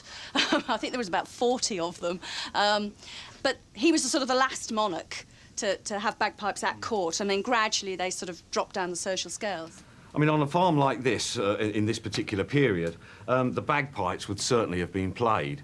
And little things like the pipe and tabor, even, the one-man band of the period. And it's played with the tabor pipe, surprisingly, or to give it its other name, the three-hole pipe.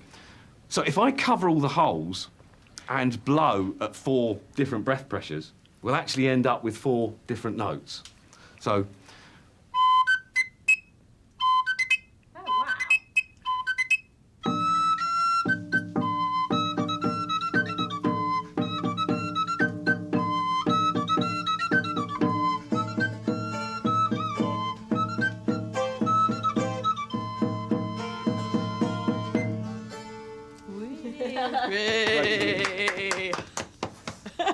The thing about the music of the period is people tend to think of it as a very courtly sort of music, very dainty, very steppy, if you like. But in fact, in an environment like this, it would be quite raucous and very lively and lots of drinking and having a damn good time.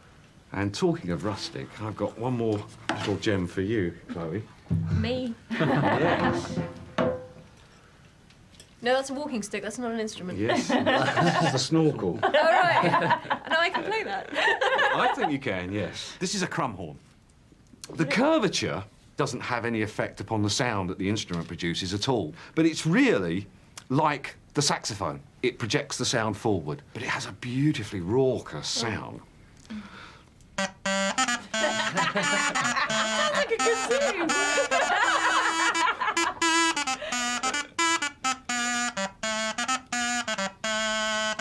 It sounds like a kazoo. Well, yes, it has. Try that one. Okay. That's it. Pardon me. Oh, the cows will It's love all you this in the morning. I'm squeaking. Yes, you are. And you're doing it very well. Go on, go for it, Bond. Somebody else just... Oh, I feel such a fool. Well, sorry, Fozzie, if you can't do that, I've got these for you. Marvellous. Can't quite need those. Quick, kick him. Quick, He squeaks, he squeaks. There's a snake coming out the jar.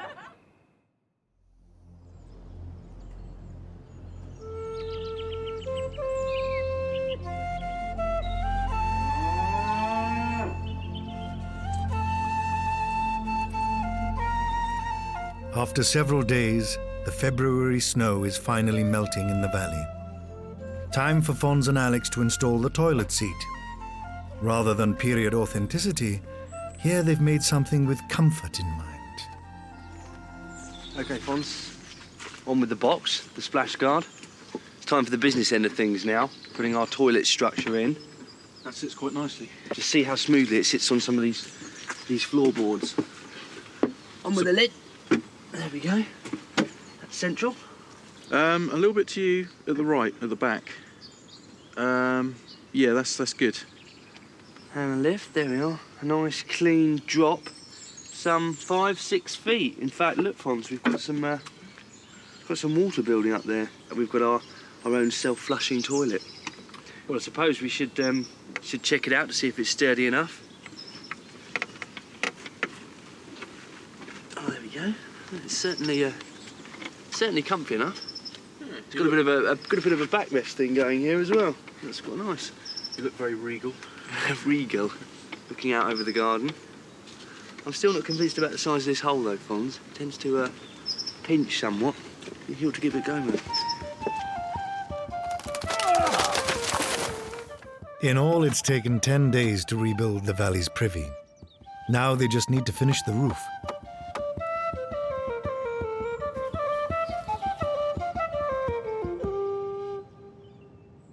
In the 1600s, February would have been a very lean time. Little grows in the garden and most farm animals are pregnant, so fresh meat is off the menu. All of which makes it highly appropriate that this marks the beginning of Lent, 40 days of culinary restraint.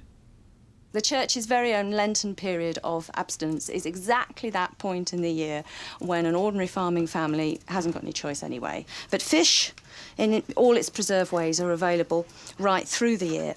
These ones are smoked. You can have them salted or pickled, obviously, as well. And it's sea fish. It's not freshwater fish for ordinary common people. Because in order to have freshwater fish, you've got to have the rights to the fishing in the streams and rivers and lakes. And frankly, that was wealthy people only. Queen Elizabeth was determined to increase the number of fishermen because she needed sailors. She needed trained sailors to defend the country. Initially, well, obviously against the Armada and other such threats. And she had no money to pay anybody. So she came up with this marvellous wheeze of having extra fish days in the week, so that instead of just being Friday, it was also supposed to be Wednesday and Saturday. So there'd be a huge market for fish, which would mean we'd have more fishermen, and therefore, automatically, all these trained sailors. On the menu for tonight is a fish salad. I'm just easing the skin off. Do we not eat the skin off Ooh, look how tough it is. Look. Well, you can eat it, Do they but use that for anything? there's some talk, or at least they say they found some archaeologically, of condoms made out of fish skin. I'm not fancying trying it, no way. Ooh. Nice.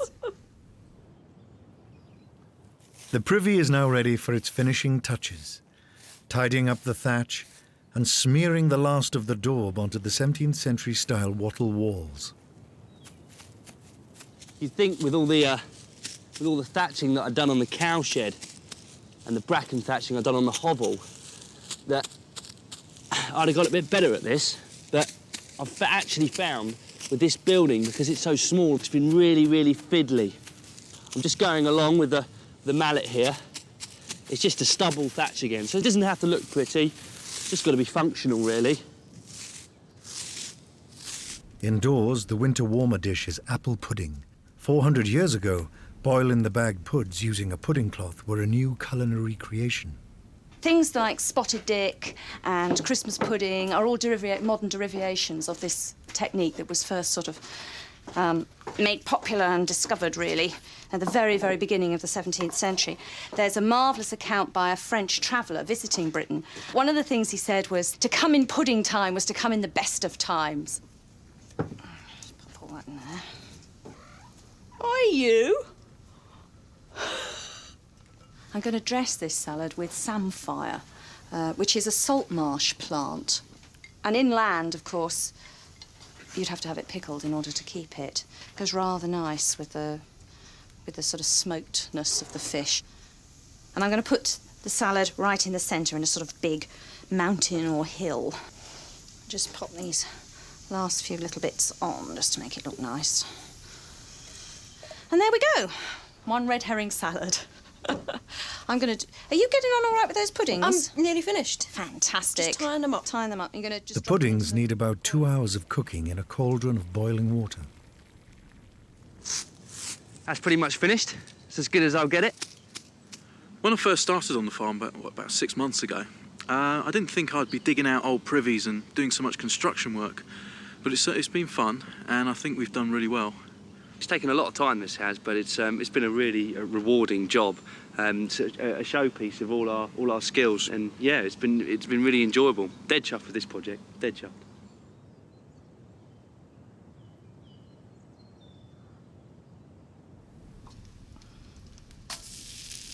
A few fish are left over after the salad, so Ruth is frying them in a preheated pan. Before dinner is served, Stuart makes a dash outside into a cold, dark February night, weaving his way across the vegetable garden to christen the valley's new toilet facilities.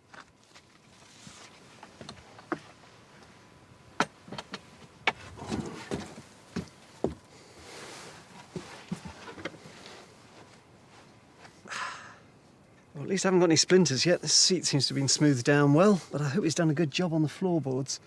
There was a case 400 years ago where a 9-year-old went off to the privy and the floorboards had rotted and he was straight in there, drowned before they got him out. 400 years ago, they didn't have purpose-made soft toilet paper to use, but neither were they having to resort to cabbage leaves. The publishers were churning out pulp fiction. There was joke books and romantic tales, real Mills and Boon stuff. And as one wag put it, it was but bum fodder fit to wipe the nation's arse therewith. Meanwhile, the fish supper is ready to eat. I like sunflower. Thanks so much. You want to try a bit, do you? Yeah, can I just do a little bit of yours? Literally just a little meaty bit. Yeah. The Valley team are now exactly halfway through their year on the farm. They've weathered the worst of the winter. But spring will bring new challenges and new workloads. Next time in the Valley, it's March. The pigs get the better of the boys. Round one to the pigs. The wheat gets a good threshing.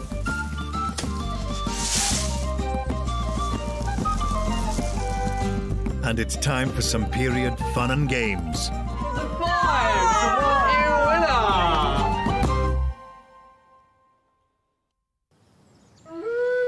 This is the Valley, a vanished world from a forgotten time. Here on the Welsh borders, a farm is being run by 5 hand-picked experts, as it would have been nearly 400 years ago. Using only resources available in the year 1620, they are labouring for a full calendar year, turning the clock back to rediscover a way of life from an age gone by.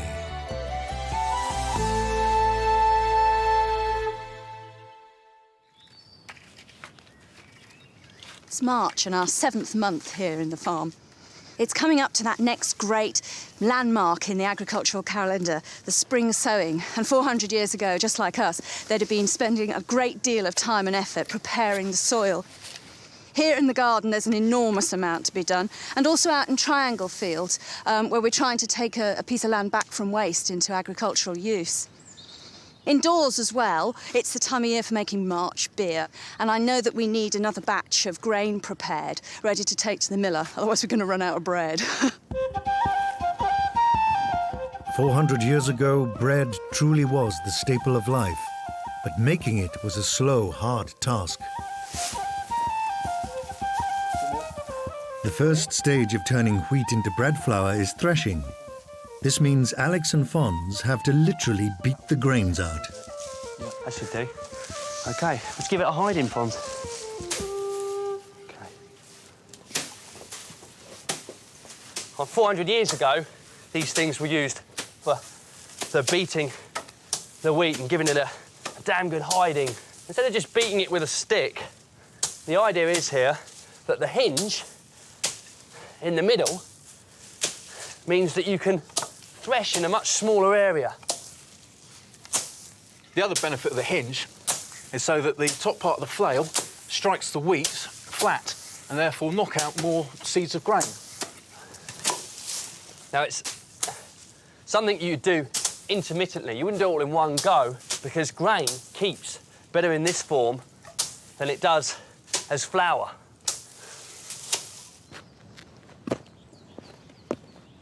With the weather warming up in March, Stuart needs to get out in the garden and start a major overhaul. Now, 400 years ago, this was the really heavy time for work in the garden. You haven't got rotavators or any of the modern equipment for a garden this size. So it's the one time that the men are brought into the garden to break the back of the heavy work of digging. Rest of the year, sowing and weeding and harvesting, that can all be handled by the women. It's nice, lightweight work. Last year, this was the cabbage and kale and other brassicas bed. This year, we're going to be planting root vegetables, so beetroot, carrots, onions, parsnips, turnips. And by changing the type of crop each year, you prevent the build-up of diseases in the soil. Those things that like cabbage are going to be a bit confused when they try and bite an onion.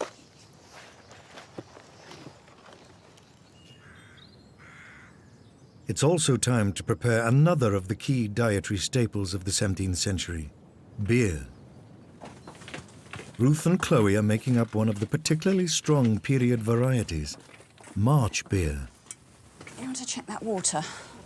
Brewing is one of those processes that just has to happen again and again and again through the year. It's our main drink. It's not just for getting drunk in the evenings. Although it wasn't the Industrial Revolution yet, that didn't mean there wasn't any industry. There was loads of industry. Paper mills, tanners, dyers, all sited along streams and rivers, using that water and dumping their effluent into it. So unless you actually had a spring, then your water could be pretty dodgy, and beer is safe to drink. The water's ready up to temperature now. Oh, lovely. Do you want to put some of the malt in? Yeah, what, do you want, a third of it? Yeah, I think so. The main ingredient, malt, is germinated barley, usually supplied by a professional maltster. Last one. It's lovely. After several hours of beating, Alex and Fons can pause to examine the precious fruit of their labour. Just clear some of this out of the way and... Oh, look at that. Must be near on an inch thick, actually, on top of this blanket. In the well house, the mixture of malt and hot water is mashing down well. Oh, it smells wonderful. I love this. It's like Ovaltine. It's really nice. People in the 17th century drank huge amounts of beer, really, by modern standards, up to 8 pints a day. But that was the weak beer, the low-alcohol beer. It was a really important part of people's diet. It contains lots of minerals and vitamins and quite a lot of carbohydrates, so it's quite an important element in the diet itself. And in fact, the temperance movement in the 19th century actually caused major malnutrition amongst the rural poor when people were encouraged to switch from drinking beer to drinking tea. This is the first stage of the brewing. It's called mashing. The hot water which we're pouring onto the malted grain releases enzymes which help to break down the coat of the grain, basically, and release the starch and starts the fermenting process. Want to give me a hand putting that lid on? Yeah. Ready? 1, 2, 3. Okay. Yeah, lovely.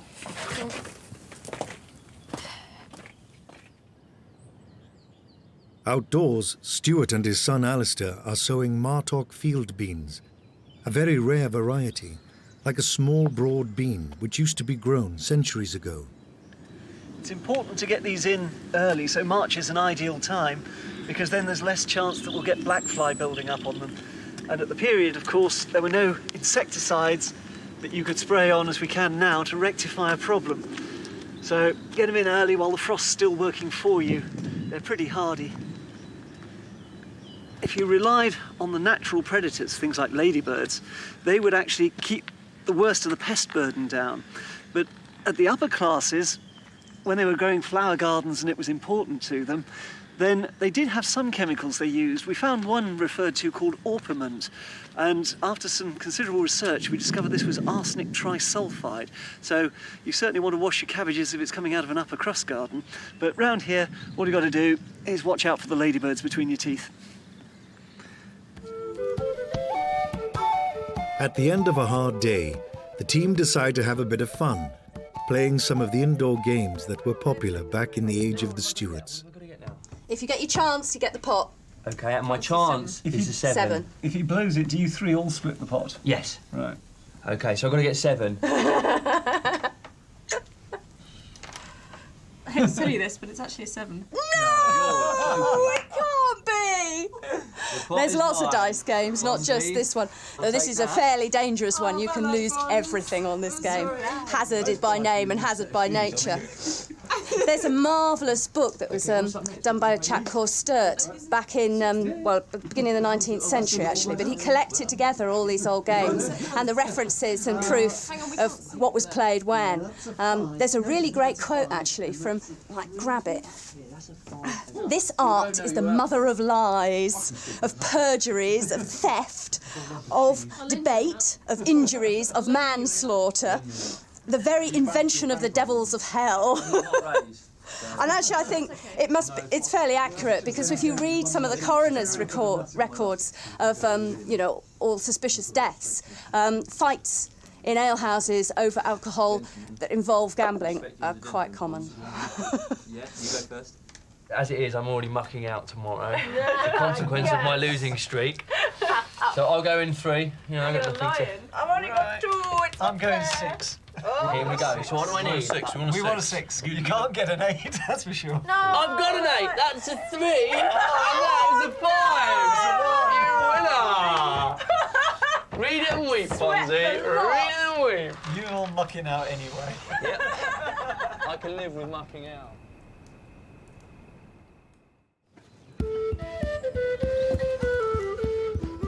A new March morning, and Alex and Fons are going to try and process the threshed grain.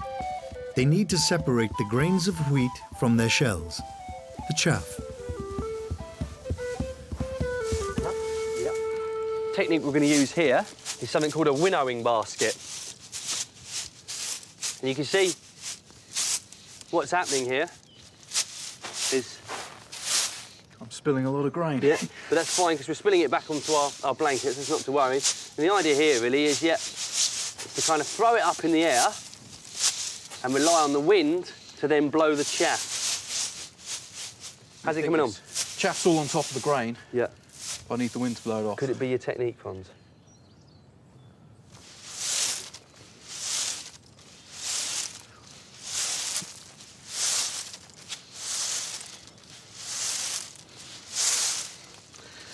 We've also got a separation here, haven't we? Yep. So I could take that off now. See that? All the chaff just sitting on the top there. In the well house, Ruth and Chloe need to press on with the March beer. It takes at least a month to brew. They've strained out the malt, so the next step is to add the hops, which give beer its bitter taste, in contrast to the period sweet ale. The hops act as a preservative, so if you make beer, it'll keep for weeks and weeks and weeks and weeks, months even. But if you make ale, it really only keeps for sort of a fortnight at most. That smells a bit different. It does, doesn't it? It changes it quite quickly.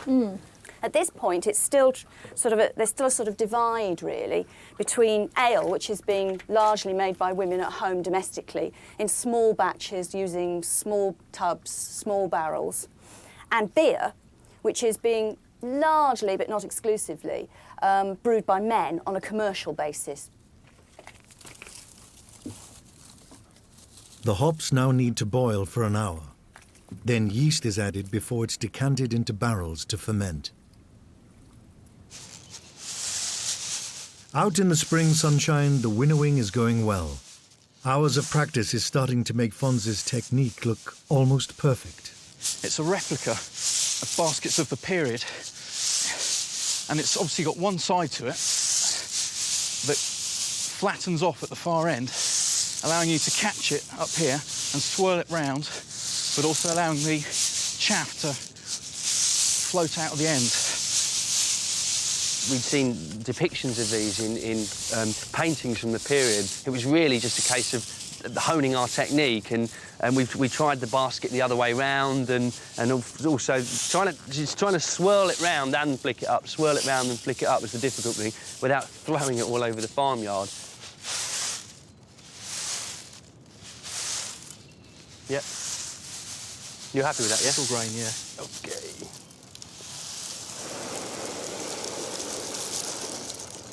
Wonderful. This month sees some new additions to the valley. As was common in spring, they've brought in some piglets, specially bred wild boar Tamworth crosses, the closest type to the pigs of the era. These are brought as weaners when they're just old enough to leave their mother at a few months old. And not every farm would have kept a sow over winter. It was an extra expense. For the next few months, they're going to be fattening themselves up through the summer, converting all our waste into usable meat for the autumn. But in the short term, we're going to make even more use of them by sending them down to Triangle Field, where they'll root up all the bramble roots, rip out the bracken, trample the young bracken as it tries to appear. And not only are they going to help clear the ground, but all the dung that's coming out of the back end is going to add to the soil fertility there, which has been taking a lot of effort from us over the last few weeks. For Ruth and Chloe, it's time for a journey with Blackthorn. They're off to the mill with Alex and Fonzie's freshly winnowed grain.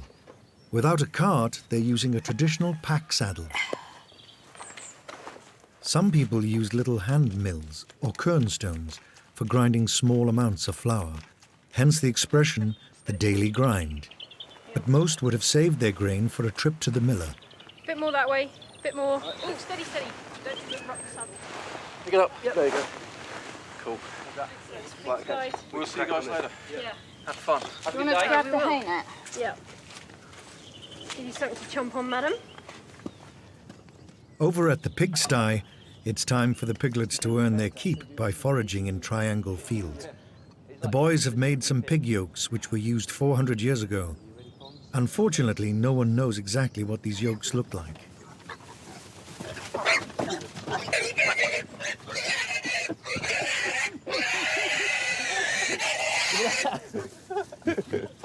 Round one to the pigs. Round two. Go on, Fonzie. That's it, grab him.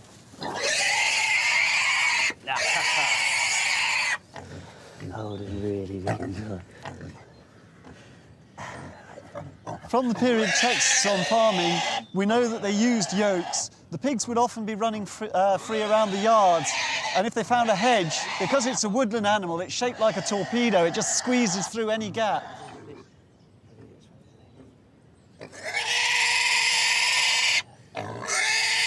But they just really, really scream. You just got to try and ignore it.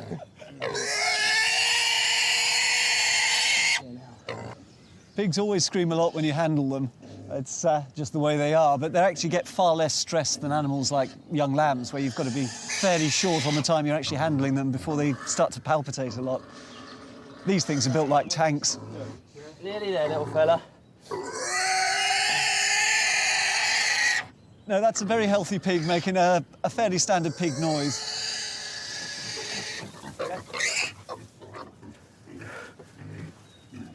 The idea here is to prevent the pig from burrowing underneath the hedges, the dead hedges that we've made, and getting out of pens. It's got the two forks there, so when it gets its head down, it can't properly get under. And ideally, this one on top as well stops it getting through bars. But we don't know yet. We're just experimenting, and hopefully they'll work. It really is, it's quite a battle to get these things on. Number two? I suppose so, number two.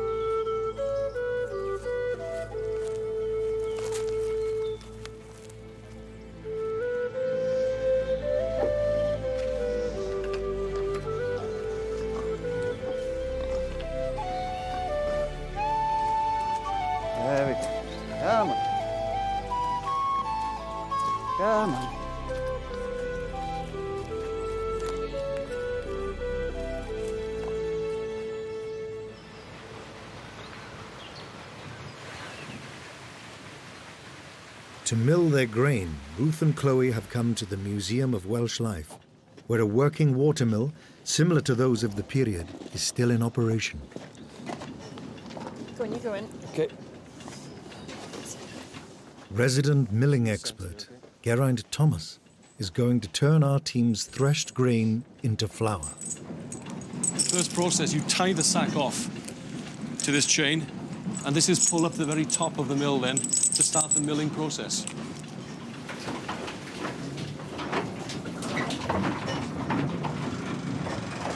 They weigh about 112 pounds each, or 50 kilos, and although the water wheel is lifting it, you've got to really pull down this rope to get that sack to the top floor, you know?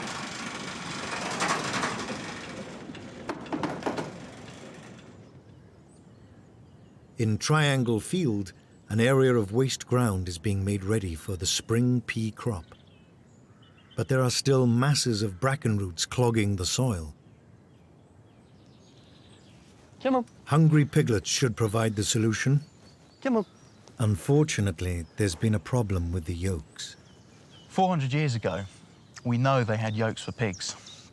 Unfortunately, we don't know exactly what those yokes look like.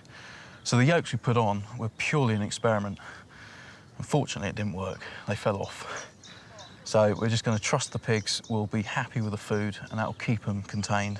We'll go back to the old traditional swineherd angle. We can have somebody up there just keeping an eye on them, make sure they don't wander off into one of the pastures and start destroying the grassland. All right. But they're happy.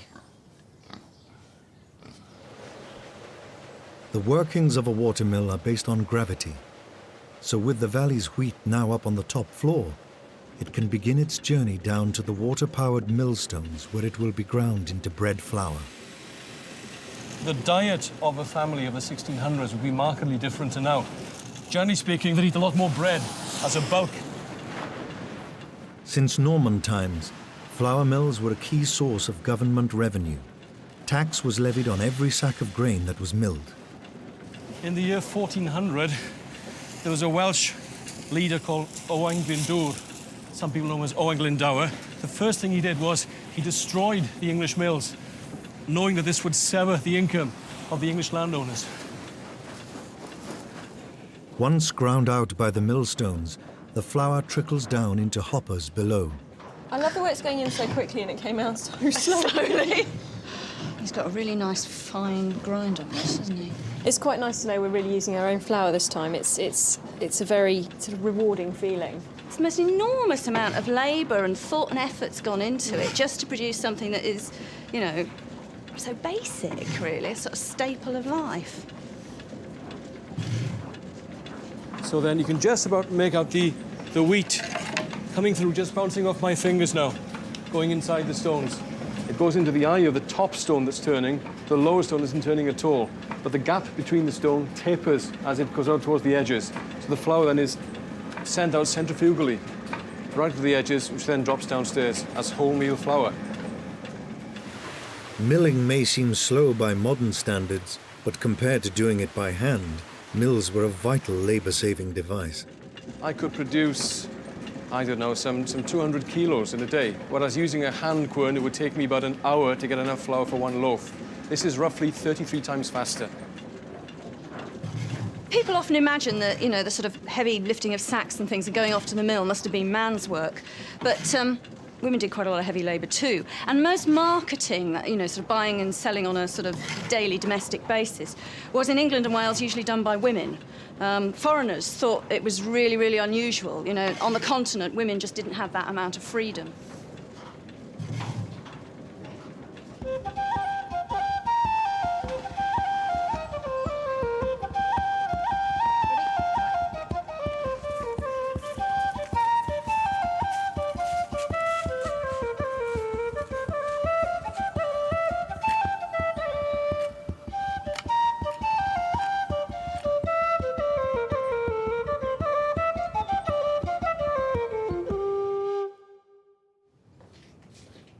Next morning, and Stuart is making an early start on the cooking.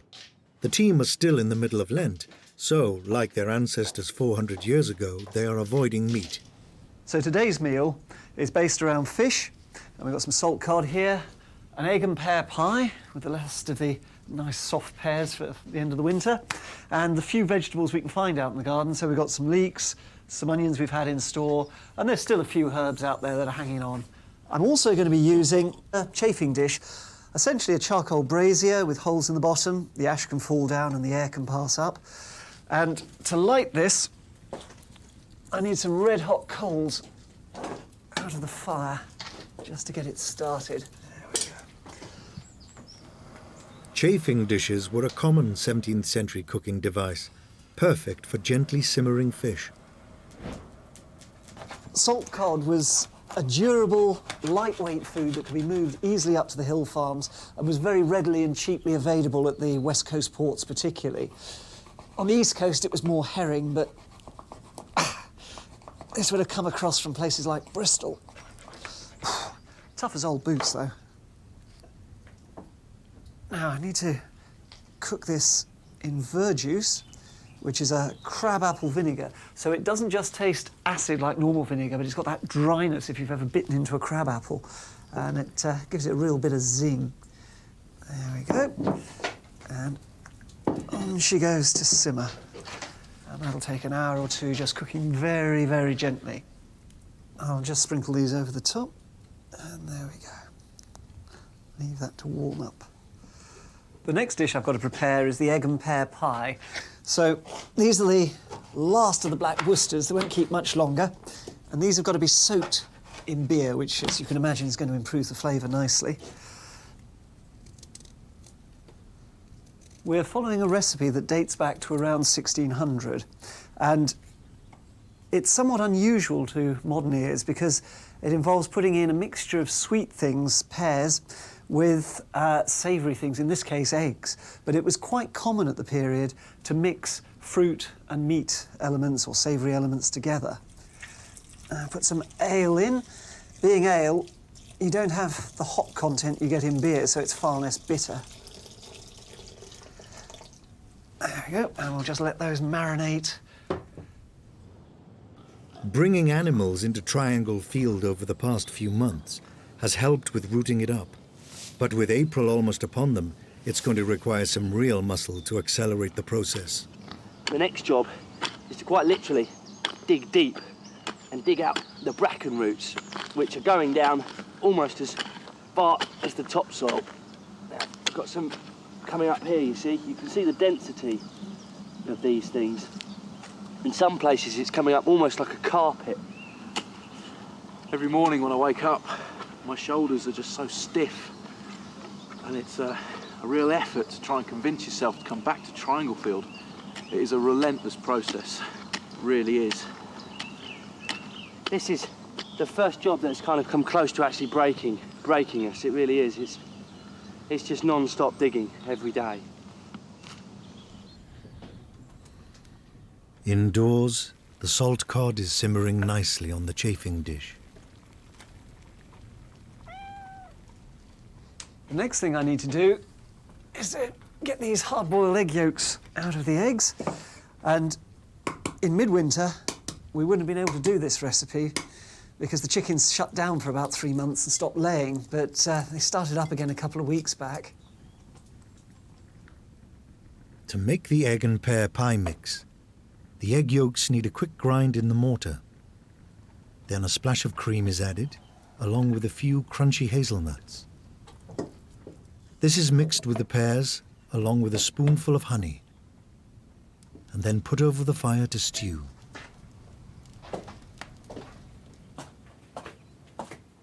In the dairy, the girls' March beer has been fermenting all month and is just about ready to drink.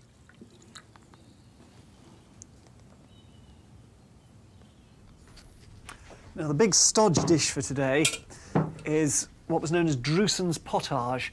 The main ingredient is oatmeal. Now, this is coarsely ground oatmeal, so you can still see the grains in there. It's not like a modern porridge oat, which is crushed between massive steel rollers these days.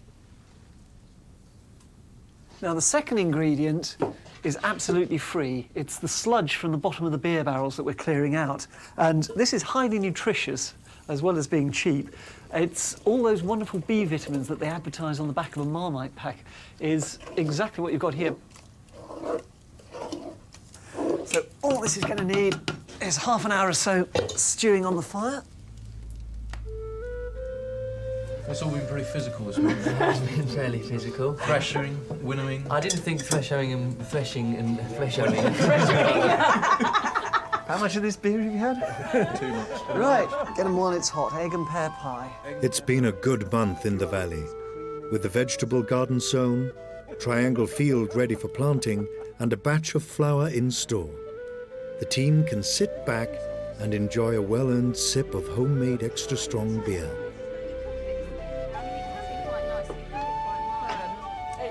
Especially from the look on your face. It's fishy. It's fishy and very salty. Right. Just as fish should be. It's a bit like sort of fishy chewing gum. It doesn't matter how much you chew it, it just won't go away. Oh, jeepers. Stuart, did I not tell you that extra family won't come in for dinner? You just keep chewing and slowly rinsing the vinegar out of it. Right. No, it's going sorry, mad. It's rough. It's meals like this you can see why they look forward to spring.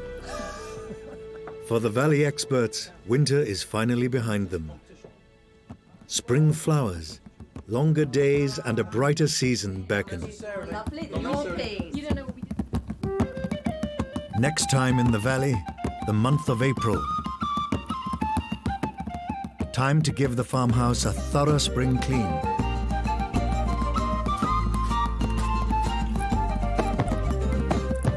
Rebuilding a dry stone wall.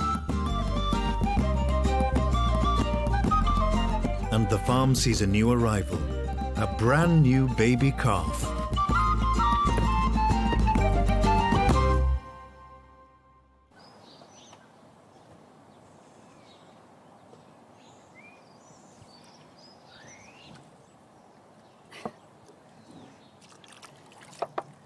It's April, our 8th month here on the farm, and spring has truly sprung. 400 years ago, on a day like today, a farmer's wife would be doing as many jobs as possible out here in the sun and the fresh air. We've got a lot to be getting on with. Out in the fields, there's a lot of spring sowing to be done. All the peas and beans need to go in.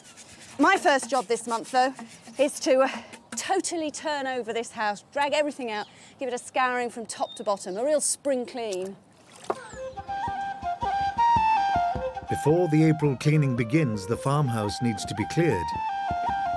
There's not much in the way of furniture. Some trestle tables, cupboards, and a few chairs. The first thing to be cleaned is the chimney, and Stuart is the one going up the ladder. The cheapest way of doing this is to tie a bit of holly bush onto a good stout rope, take it up the ladder, drop the rope down the chimney, and then we just pull it through from underneath. And holly's great because it bends, it'll deform around the chimney, should slide past all the bars that we've got in there, and give it a good scratch and scrape out, bring that soot down before we get a chimney fire, which potentially could be absolutely fatal. As ever, Alex and Fons are ready to get their hands dirty. Okay, Stuart, you ready? Yep. Let's give it a go. Like most jobs on a farm 400 years ago, chimney sweeping wouldn't be left to an expensive outside specialist. Instead, it was just another of the basic tasks that the farmer's family did themselves.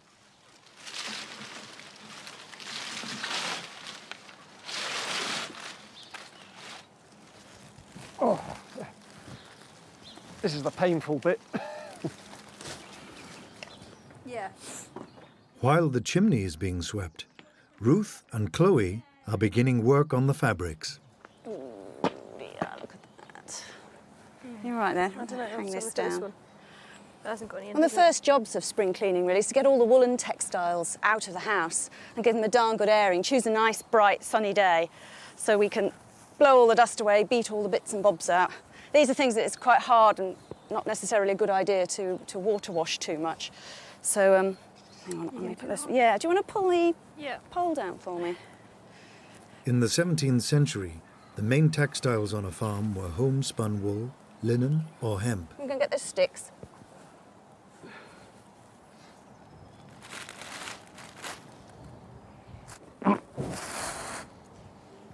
That's all the way in, Stuart. That's in. It's not coming at all. We've absolutely no idea how much stuff is going to come out, but by the feel of it, hopefully in this first go we should get all of it and we won't need to do it again. Part of the way up the chimney are some bars for hanging meat to smoke. It looks like the holly has got snagged. I'll just have a quick recce. OK, Fons? Yeah? You see where it's stuck? Yeah, it's just stuck on one of these, the Smoking S hooks actually, yeah, the smoking bar. But there we go, it should be free now. Yeah, let me come down. Oh. Right, got you. Right, there's certainly a lot of stuff up there. So here we go, but it should come quite easily now, so here we go. Oh. Look at that, there's quite a bit there.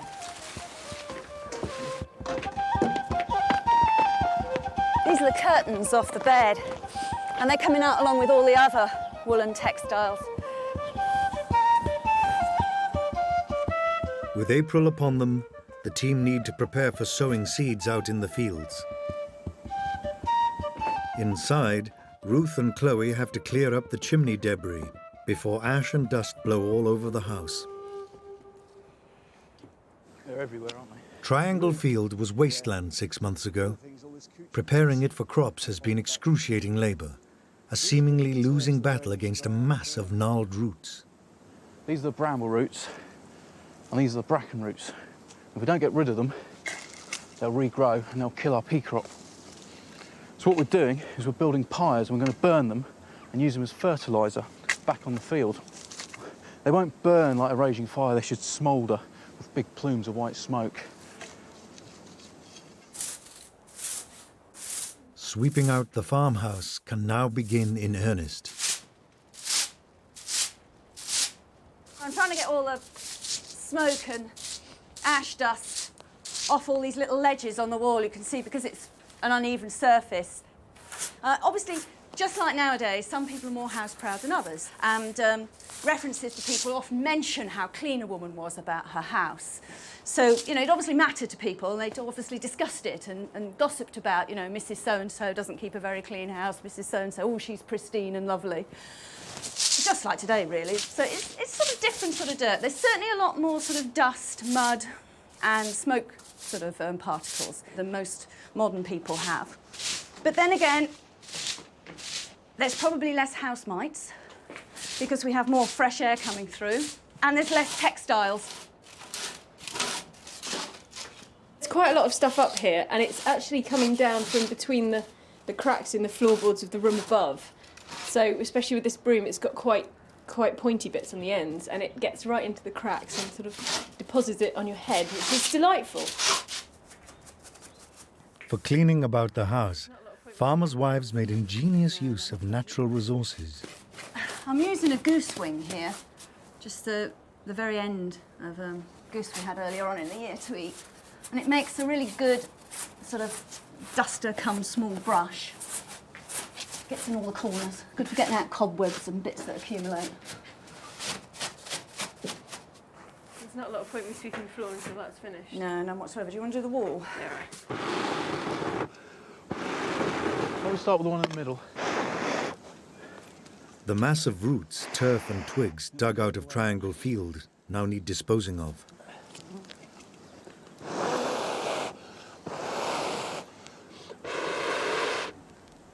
I've just got a strip of canvas which we've just pasted a bit of pitch on and wrapped it around the end of this stick. So it just smokes away. If you need a flame, just give it a bit of a blow. What I'm going to do is I built a sort of flue under these pyres, and hopefully the faggots that we've set underneath the pile should get it kick-started. It's not something I've ever done before, so I'm hoping it will.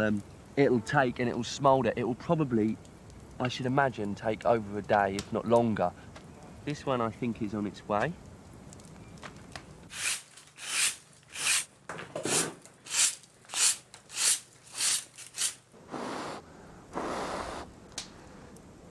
Pyres provide a very effective way of destroying waste while keeping fire under control. Yours ready, Stuart? Yep, go for it. Yeah, might as well get them all. Get them all going. It's not just the bramble and bracken that's killed by this process, but all the weed seed that's lurking there in the soil as well, just waiting to sprout in the spring and compete with our crops. So it sterilises the whole soil, but in the process we destroy all the organic matter that's in there. We keep the chemicals, the nitrogens and the phosphoruses and so forth that are in there, but we lose the organic matter that holds the soil together. So once we have finished the burn, then we're going to have to put that organic material back by putting loads and loads of dung onto this soil to give it body so that it actually holds together again and retains water.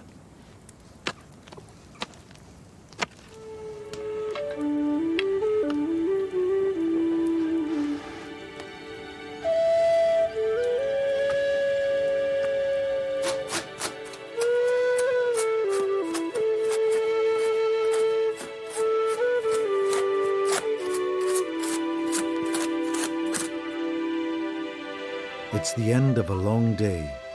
The root pyres in Triangle Fields seem to have been a great success, but no one really knows how many weeds are still lurking to threaten their pea crop.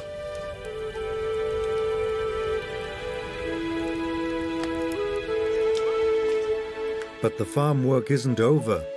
Fons and Chloe have to mount an all-night vigil over one of their cows who is due to give birth any time now in the cowshed.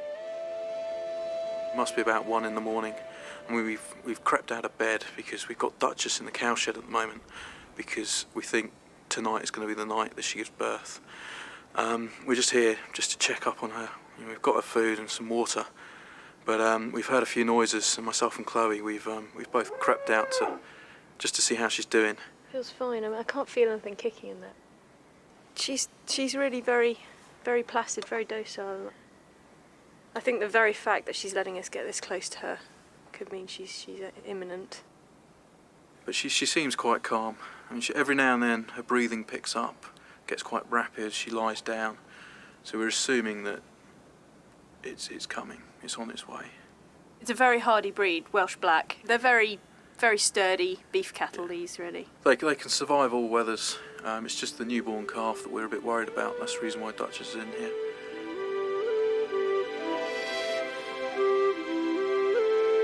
The following morning, and there's no new calf. Duchess remains resolutely pregnant.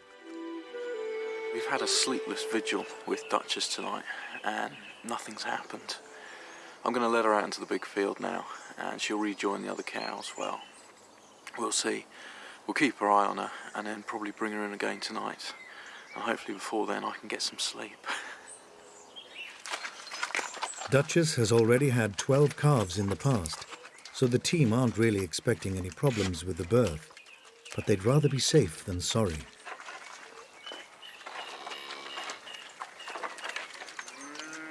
She's rejoined the herd sort of really quickly. They were calling each other this morning, which makes a complete racket, and she seems really eager to get onto that morning dew grass. So yeah, they all seem really happy. I mean, it's been quite an experience actually. It's quite fun staying up, watching the cows. I mean, I feel quite alive actually, quite awake.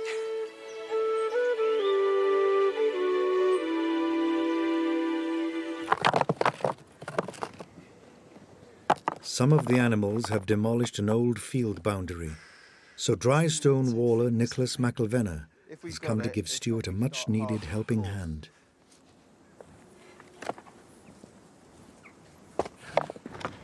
Dry stone walling's the sort of skill that every farmer would have because he'd patch the small bits himself. But for the bigger jobs, you'd have labourers who've worked up particular specialities. Some were hedgers and ditchers, some would have been dry stone wallers. So it was one of the ways in which they earned a bit of money to pay the rent. The principles of stone walling are basically you've got random shapes and you're trying to fit them together into a kind of solid form, you know, interlocking, much the same as a jigsaw puzzle. In fact, I used to do loads of jigsaw puzzles as a child, and I attribute that to being able to do stone walls now. Yeah. Other way up. Yeah, tuck it underneath then. you're holding a three-dimensional shape in your head. You see a gap and you're looking around for that stone. And one way or another you recognise it as soon as you spot it, and it slots in there quite easily. Big ones for the edge? I fancy that one there. This one? No, beyond. That one? With the layers in, strata, yeah. In the valley's farmyard, Ruth and Chloe continue with their spring clean. Their first task today is changing the beds. 400 years ago, the very, very rich had sort of marvellous eider down, and then lower down it was other sorts of feather beds or feather mattresses. Flock or wool for sort of most sort of farmers, and then right at the bottom for servants, labourers, that sort of person, cheapest of all, was hay and straw. Of course, at the end of the winter, it smells, frankly. Sort of sousty, isn't it? A bit musty. And parasites have a chance of building up things like lice if you're not careful. Actually only been here a couple of weeks before I got quite badly bitten around my knees. Anywhere my skin was in contact with the mattress, it was really nasty actually. But 400 years ago, there were things you could do to try and stop bugs invading your bed. It helps to keep the insects at bay, to use insecticides in your hay, otherwise known as herbs. There's quite a number of herbs that have quite strong anti-insect properties. Because this is unimproved pasture, there's no chemicals gone on it, lots of different species grow in amongst the grass, including ladies' bed straw. And it's something that helps with insects and also helps with the smell. It's got a really nice, fresh smell that lasts, well, pretty much all year. Dry stone walls weren't the only way of securing a field boundary. Hedge laying was a quicker option, but where hedges require regular maintenance, stone walls are a much more permanent solution. And the materials needed are quite literally lying around on the fields waiting to be cleared. Once you've brought your stones in off the field, you've put them up into a stable shape. You've got yourself a barrier which is going to keep your stock out for probably about 150 to 200 years, maybe with a little bit of maintenance where a cow's try to get over or trees come down or something, but really it should be a stable block there. Swing it straight in there, Stuart.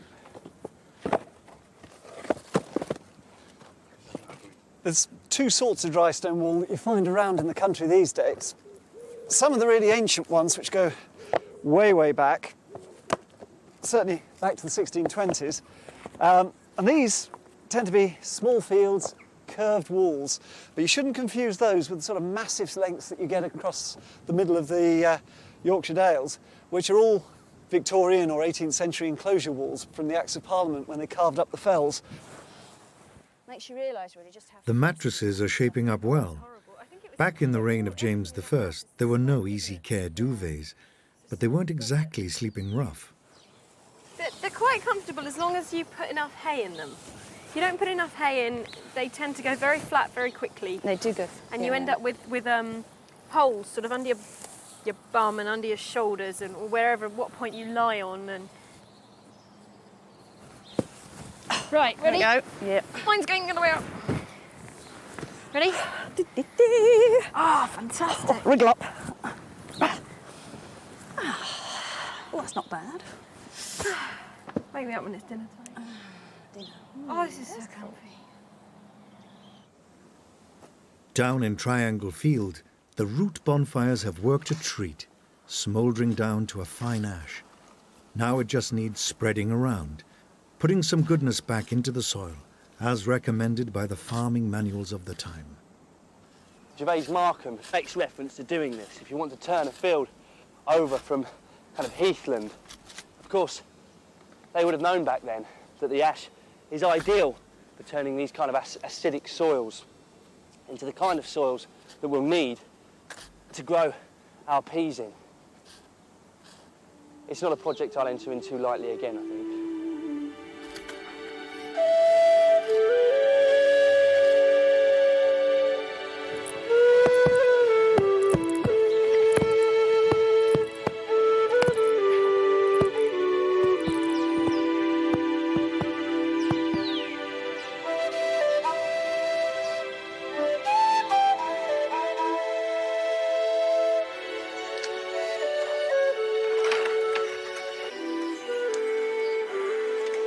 A fresh April dawn marks a special day in the valley with a brand new addition to the farm team.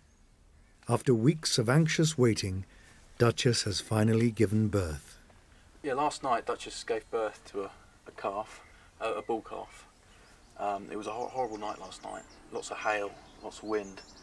We've got this beautiful new calf. You forget how small they are, and very black, so quite hard to see in a black cowshed at night.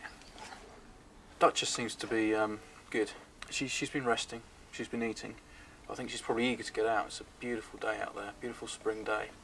And it's a beautiful day to be born, actually. As of yet, we haven't decided on a name for him. My guess would be Big Ears. He does have big ears. But we'll think of something.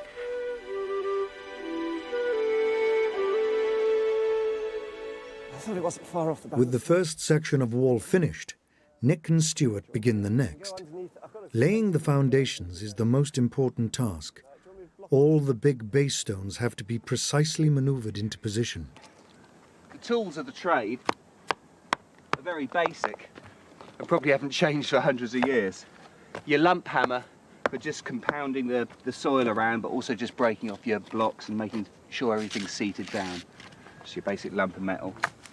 And then the iron bar, which is probably the most valuable tool, because with that you can move anything up to 5-6 times your own weight and manoeuvre stones where you'd just break your back otherwise. So for me, if I had to choose one tool, it would be the iron bar for the wall. Here we have a modern day brickies hammer. It's very good for just doing the final little dressings and adjustments to stones if there's a fiddly bits or breaking a bit off there. Now this is a hammerhead which I found underneath some flagstones in a Tudor house not far from here at all. And it hasn't really changed in design over the period, as you can see. The weight and the profiles are exactly the same, and they would have done exactly the same job. Now the tradesman that lost this would have cursed. Important as these tools all are, the most important ones are your hands.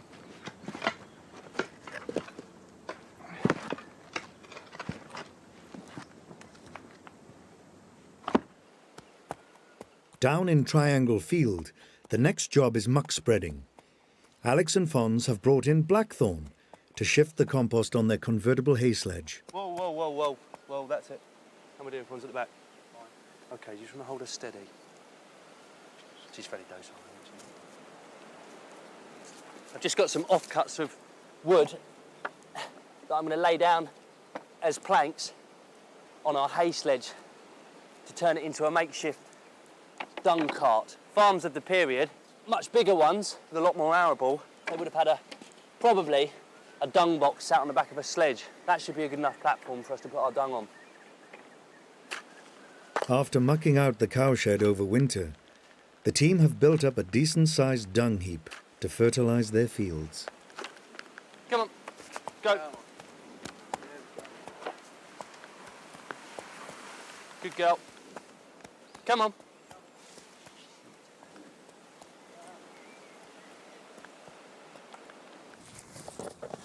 Okay, it's going up now.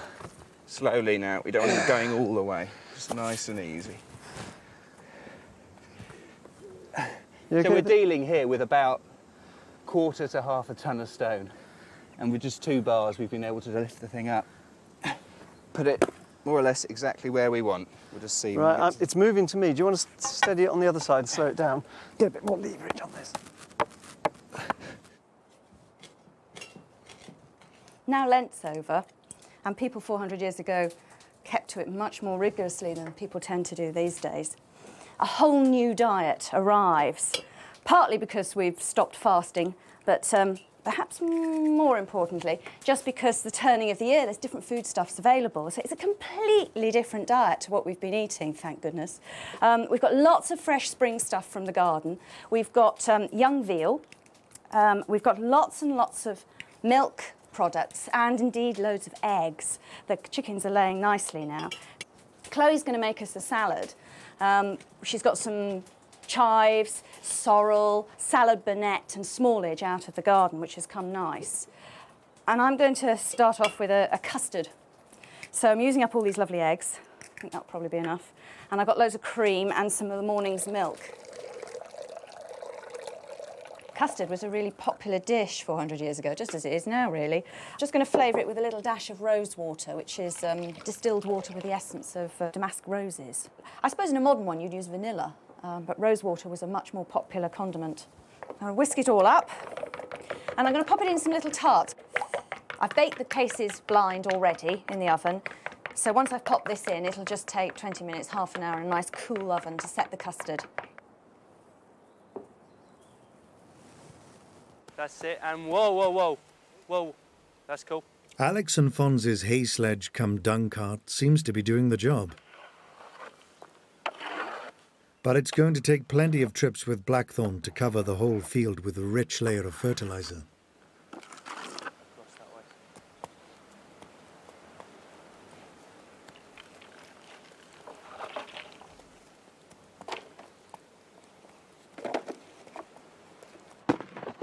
Just go in there, in fact. It's been a bit of a problem. In the course of a day, you reckon on doing about 6 yards of stone wall, which isn't that much to look at, but it all adds up over the course of a week or two. You can get a lot of satisfaction from working with the stones, especially when you have a productive period. Maybe for a few hours, everything's just slotting in nicely, you've got some good stone, and it's all fitting in together. In 2 days, Stuart and Nick have replaced about 8 metres of stone wall, making the boundary between the top orchard and the main field once again secure. The rest of the eggs I'm going to use to make a tansy, which is a bit like an omelette, really. And it gets its name from the herb which I've gathered out the garden here. I want to get just the juice out of it, and I'm not going to use a huge amount. People 400 years ago knew that it was slightly toxic, and indeed used it medicinally because of that, because in a high quantity, it can drive the worms out of your gut, you know, if you've got worms in your own body. That should be bruised now. I'm just going to squeeze the juice out and let it drop into the eggs. Just got to whisk this up and then put it to one side. We'll fry it in butter just before dinner. The team aren't just seeing a big change of diet. The coming of spring is having another profound effect. It's got to the time of year with the longer evenings and the earlier mornings where you've got so much more time in daylight that your whole mood changes. You become so much more optimistic. I can imagine how 400 years ago it must have just been such a difference to the feeling and the way you work. You feel you have more energy and just more drive generally. It's been hard work for Fons and Alex spreading the muck on their soon-to-be-sowed pea bed. But Blackthorn has done the trick for them. They're on their 6th and last muck run. It's quite hard to get the dung up and down, especially if we were doing it manually. That would take us a long time. I mean, each dung cartful is probably about, I reckon, about 8 wheelbarrow loads. So that's 8 trips we don't have to make. On then, Platform, forward, forward, and whoa, whoa, whoa, whoa, whoa. That's it, good girl, good girl. April was a common time for a farmer to set aside one of his calves for slaughter, providing rennet and veal, today's main meal. I'm going to slice this up into lots of thin little steaks, or, you know, like escallops, I suppose, if you're being posh. And then we're going to sear them, called carbonadoing. And it's very similar to sort of barbecuing, frankly. Oh, you can hear that, can't you? Smell it. Well, let me see if I can loosen it and turn it.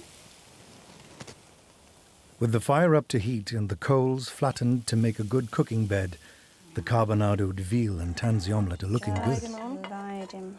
Oh, Lord, it is green. Look at it. Yeah, it is, isn't it? There we go. Fantastic. Yes, yes. Oh, look out. Yeah, go on, sit down. I'm nearly there. Exhausted. How's it all going? Mm-hmm. Omelette. Carbonado's veal. Delicious. After a good spring clean, the team are dining in a nicely spruced up farmhouse. Triangle Field is well on the way. Their stone walls are intact. And as summer draws on, They now have a new calf to look after. Looks like Barbie, really, hasn't Yeah, it is very much like Barbie. Can I That's delicious. take a... Yeah, I think they're much better without sugar. Yeah. It's funny, isn't it? You know, sort of modern things put sugar on absolutely everything. Well, after them, I have to say, this is an absolute feast. Next time in the valley, it's May and flowers and blossom fill the farm's meadows. The field needs to be ready for spring sowing. This harrowing is working like a dream. The team try their hand at charcoal burning. And it's time to get busy making butter.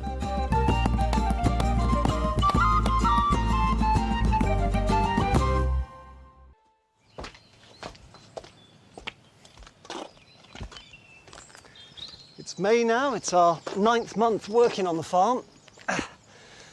And 400 years ago, this was a key month for dairy production. So we'll be doing lots of milking and butter making. The ground's firming up a bit as the weather warms, so we can start moving timber. And I'll be getting on with the charcoal burning soon. But the one thing that's really got badly behind is getting the clearance on triangle fields so that we can get our pea crop in. 8 months ago, Triangle Field was waste ground. Reclaiming it for cultivation has been the team's biggest task to date. They've been working hard to remove the countless bracken and bramble roots. Now, Alex and Fons are finally on the home stretch. We had a bit of a crisis meeting yesterday, myself and Fons. We had decided after we'd put all the muck on, there just wasn't really enough organic material on the field. We really wanted to beef up the soil, so what we decided to do was to go out into the fields and do some poo picking. And this horse manure that we've put on this field, this is the sort of stuff that people kill for their roses. This is a replica forter, otherwise known as a breast plough, and I've been really looking forward to getting to grips with this thing. It's fairly heavy, fairly robust.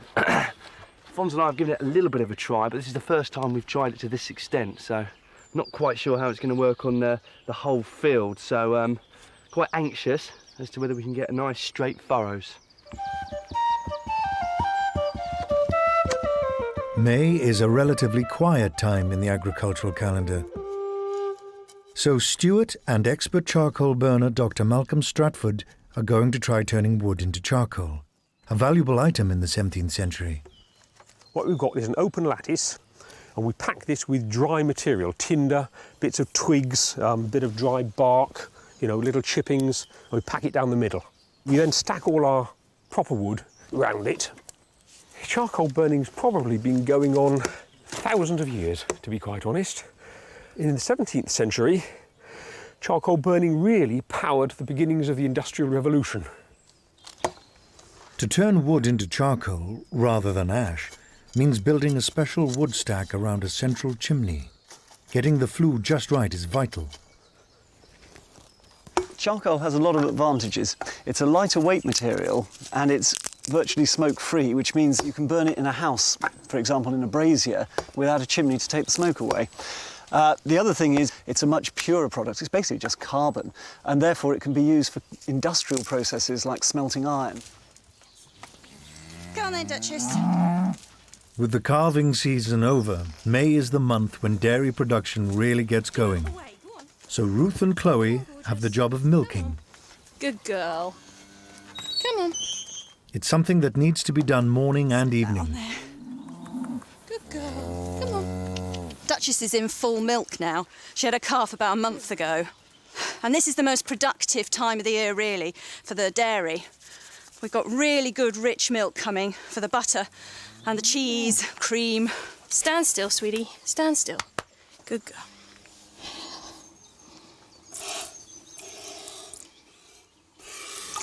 This is a 13-year-old cow, and not very often been milked. These udders are like leather. It's like milking her is like trying to squeeze a squash ball like you do for physio when you've got a shoulder injury or something.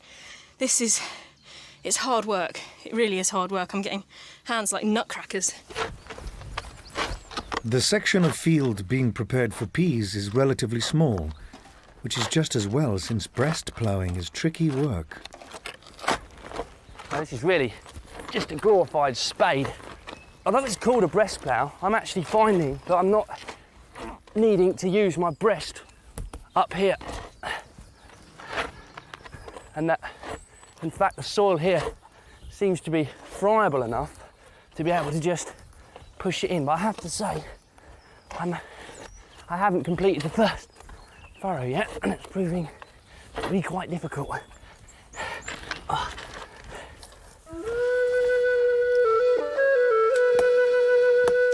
Charcoal burning was a specialist craft. The professionals would travel from place to place to ply their trade. The charcoal burners in the 17th century were almost a race apart, a bit like the Romany gypsies were, who almost spoke their own language, lived quietly in the woods, interacted only with themselves and almost nobody else. It's curious that you find no surnames that would indicate charcoal burning as a profession, and you find no wills or inventories for charcoal burners. And it indicates in a bit of a way that they may well have been just that much more divorced from the whole normal system of life. It may be slow and laborious work, but it's also highly skilled, requiring diligent attention. There's a lovely account in one of the Icelandic sagas, Hrafnkell saga, I think, where there was, I believe, a man fell asleep while making charcoal. It all caught fire, and the 80 square miles of forest was burnt down. Well, there's now only 3 small woods left in Iceland. Most of the saga was about who should pay for the damage. The chimney flue finished. Malcolm and Stuart can surround it with the wood they hope to turn into charcoal. In the 17th century, industry was on the rise, and so the need for charcoal was growing ever greater. Britain's woodlands were devastated to meet demand. Out at the stables, Ruth and Chloe are slowly getting to grips with milking by hand, like the milkmaids of the period. Somebody who could specialise in the dairy could charge higher rates. If you had more than the one cow, it might often well be worth employing a dairy maid rather than just a general maid, because she could bring in her own value in wages by the quality of the cheese and the butter she was producing. Oh, so, steady, steady, steady, steady. She does not want to stand still this morning, does she? No. She's really jittery. I'm starting to sweat just following her around. Not a bad yield. It's not as good as I was expecting, but you know, we can live with it. By lunchtime, Stuart and Malcolm's stack of wood is slowly disappearing beneath a layer of bracken and earth. The whole purpose of which is to make sure when you burn it, the air doesn't get through. If you were to let the air in at any time when the charcoal's hot, before you know it, you've got an enormous bonfire, and if that happens, you get ash, and of course, no charcoal. It's like putting an enormous fire blanket over the pile of burning wood. The earth is absolutely vital to the process. It controls the flow of oxygen. Well, that looks fine to me. I can't see any green poking through. We just pat it down with a shovel in a minute, and that should be fine. Mid-afternoon, and the furrows in Triangle Field are shaping up. Alex's breast ploughing technique has picked up speed.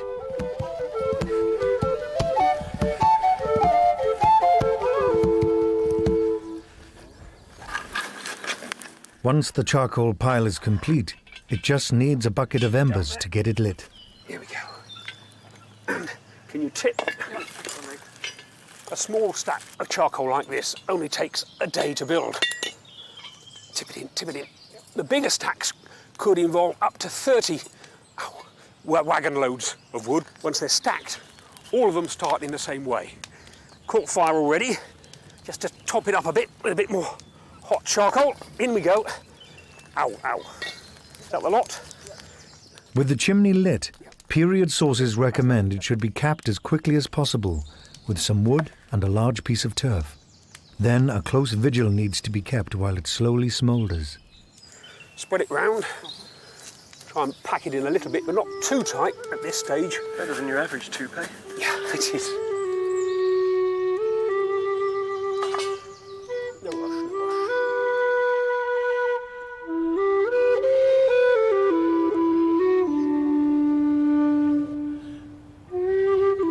A new May morning. Time for Alex and Fons to get the last of the furrows in and start sowing their pea crop. We're really chuffed that now it resembles a field of sorts, even though it's quite a small area. And the thing with the ridges as well, they've sat up really nicely. Our dung has mixed really well with our earth, which is really important because these peas that I'm sowing, they're a very special variety of small pea. They've been dying out, and they're a variety that would have been used 400 years ago. And we've got probably over half the stock in the UK. So this is quite an important experiment.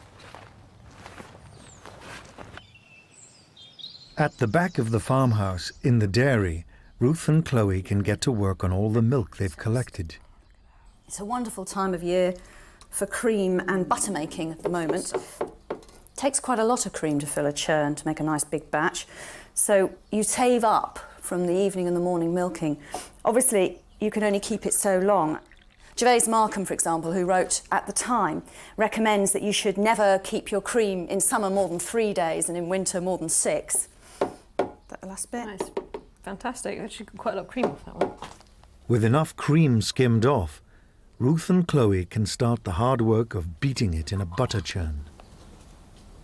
I mean, ideally, this amount of cream should take about 20 minutes to turn into butter. But it can go on for hours if the temperature's wrong or there's something not quite perfect with the cream. How's it going? Is it going?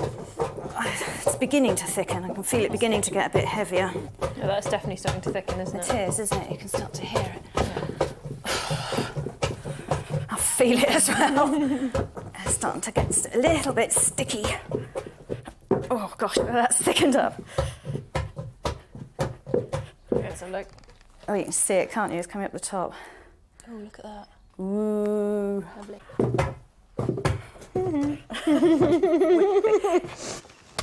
Down in the woods, it's difficult to know how successful the charcoal burning has been. There's only one way to tell for sure. Crack it open and see how much charcoal is inside. Oh good, that's really brilliant stuff there. The fire has basically gone out and the heap's cooled down. There are a few bits that are still brown, not black, but this isn't wasted. All that would happen is a real charcoal burner would take these half-burnt bits and put them straight back into the next burn. Oh, look at this bit. That's just beautiful, isn't it? Very nice, yeah. Very soft. These small domestic heaps are going to be much less efficient on the burn. The big commercial boys at the time would have been producing much more efficiently. They'd have had maybe 90% plus of good charcoal. Here, what do you reckon, 30, 40%, maybe even 50? 50, you reckon? Yeah, because there's quite a bit gone down between the sticks. It's not bad at all. There's some good charcoal in the middle. In the dairy, it sounds like the cream has changed texture. It's beginning to turn, having gone really stiff and heavy. It's beginning to lighten up as the first of the separation starts to happen. There we go. Can you hear that? It's quite a different noise. Anyone doing the dairy 400 years ago could not be some fey little slip of a thing. You need muscles for something like this. And if you haven't got them when you start, you soon have. Just a sec, sorry. Still partially soaked in buttermilk, the butter comes out looking rather like scrambled eggs. Our next process is squeezing the last of this buttermilk out from the butter. If we left it in, the butter would go rancid very, very quickly. But by taking it out, it becomes almost pure fat, and that way, of course, it'll keep much better. I'll get the jug for the milk. So we've got quite a nice amount of butter this time. On a farm in the 17th century, buttermilk was either drunk, given to the pigs, or even given to the poor as a form of charity. At the bottom end of the farm, Fons and Alex can turn their attention to the final stage of sowing their pea crop, harrowing. Their work has uncovered some significant discoveries. As archaeologists, they've got myself and Fons really excited. Now, this may look like a piece of rusty iron, but this is in fact a ploughshare from the 1940s. This 1940s ploughshare indicates the field was cultivated during the Second World War. At a time when food was rationed, even the most marginal of lands was being used for farming. in the 17th century, you've got very similar demands being made on the English and the Welsh landscapes, and areas like the field that we're turning over would have been pressed into service, simply because you've got a burgeoning population. Now, the second find is a harrow, and this we found just outside the gate in the orchard. This particular example is likely to date from the 19th century, when this farm was last in use. But in style and by design, it's very similar to those depicted in contemporary documents. Ruth and Chloe are trying to master some wooden paddles known as butter hands. These will squeeze out the last of the buttermilk. It's like kneading, really, like kneading bread, but you don't want to be doing it with your hands because people's hands are far too warm and you'd be melting the butter and spoiling it. Once patted, the butter is ready for eating, but without refrigeration, most of it would have been salted to preserve it.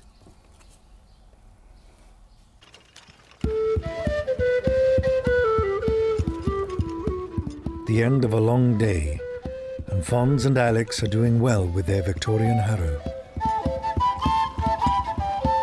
This harrowing is working like a dream. It's knocking all the ridges over into the furrows and covering our peas, but it's allowing the oxygen to get in so that they can breathe and the water can get in. It's enormously satisfying, isn't it? Yeah, and it's not too heavy, so one, we can pull it, and two, it doesn't compact the earth. Wonderful. It's half a field done in, how long? About 10 minutes? Yeah, 10 minutes. If that. Let's run it down the bottom again then.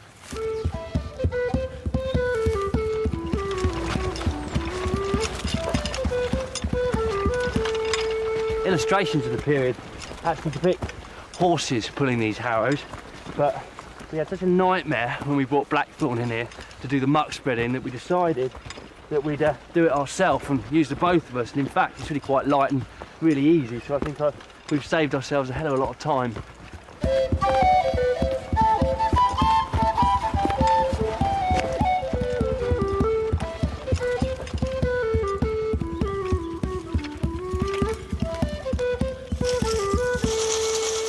The charcoal burning has been a reasonable success. Getting some really nice stuff coming out of here. There should be enough to fill at least a couple of sacks. The price of charcoal varied, but generally you're talking about £1 a sackful, which was about a day's wages at the time. Some charcoal burners, of course, had very unfavouring reputations, particularly for half-filling sacks with stones and earth, putting a bit of charcoal on the top, and then selling them off to the gullible public.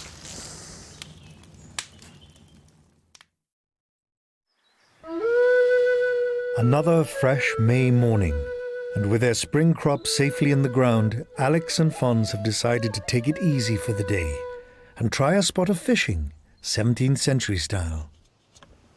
No, hopefully we should. Well, I'm hoping we'll catch something. I'm not confident, to be honest. But it'd be nice to be able to get a couple of bites. Yeah. Even if we don't actually land the fish.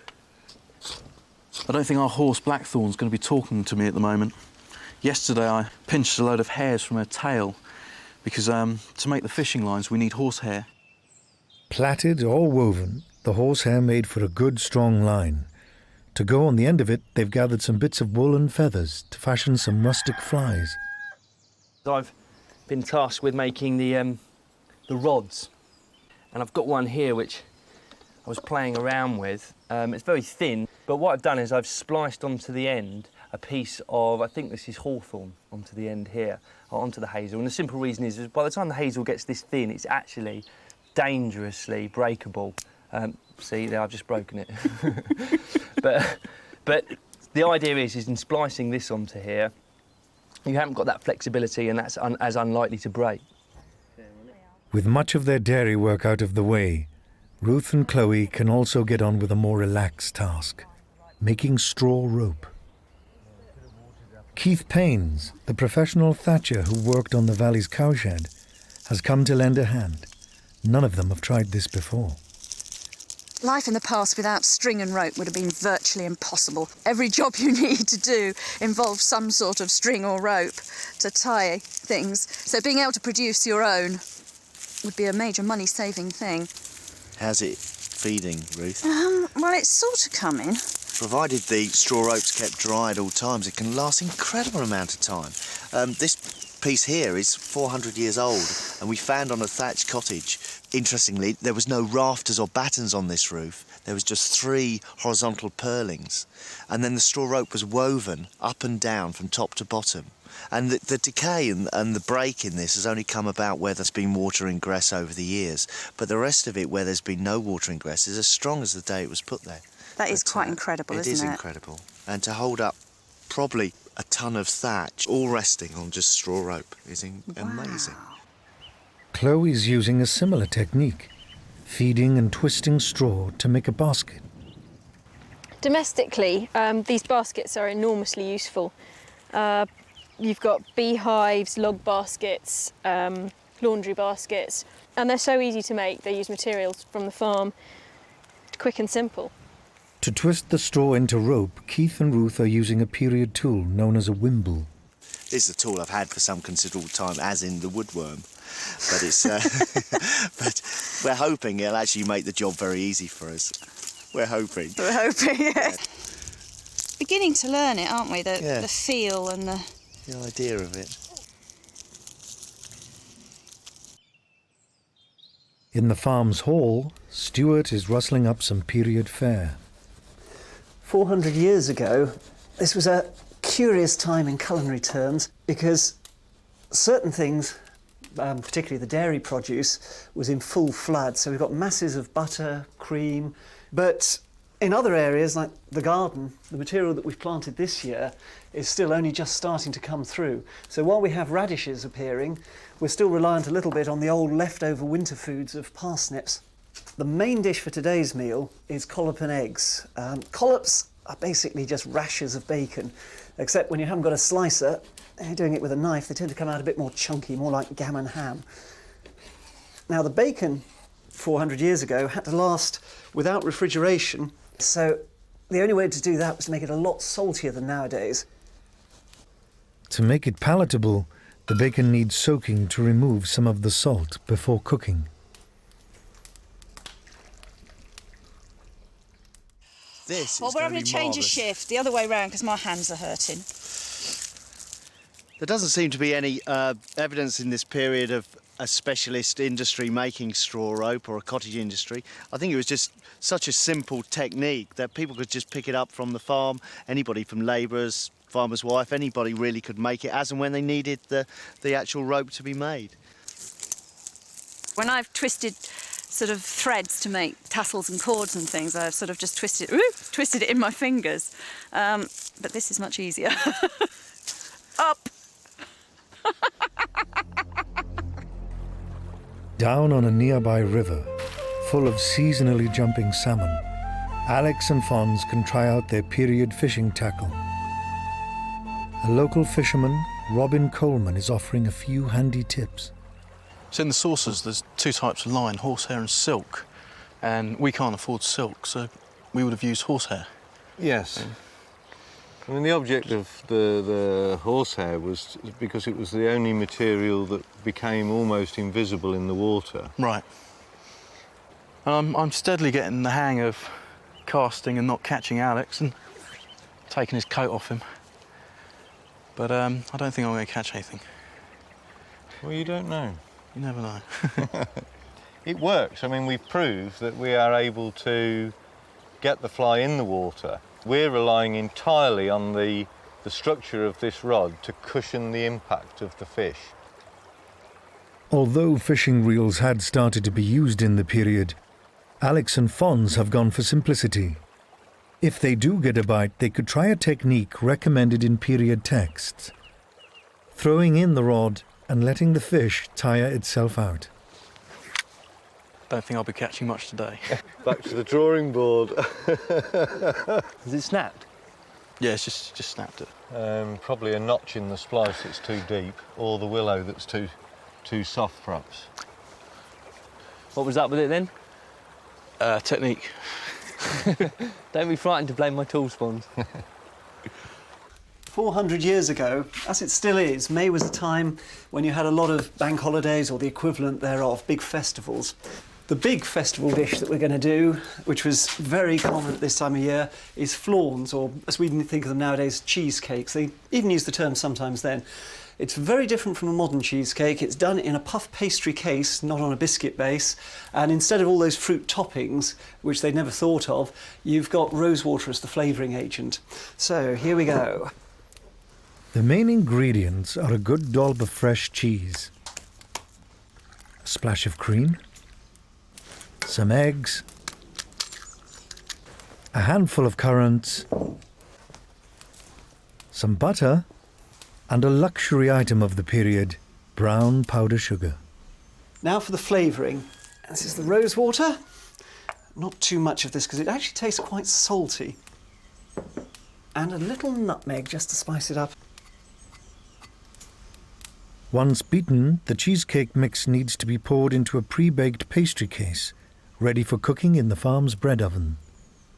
The May Day festivities started with just after midnight.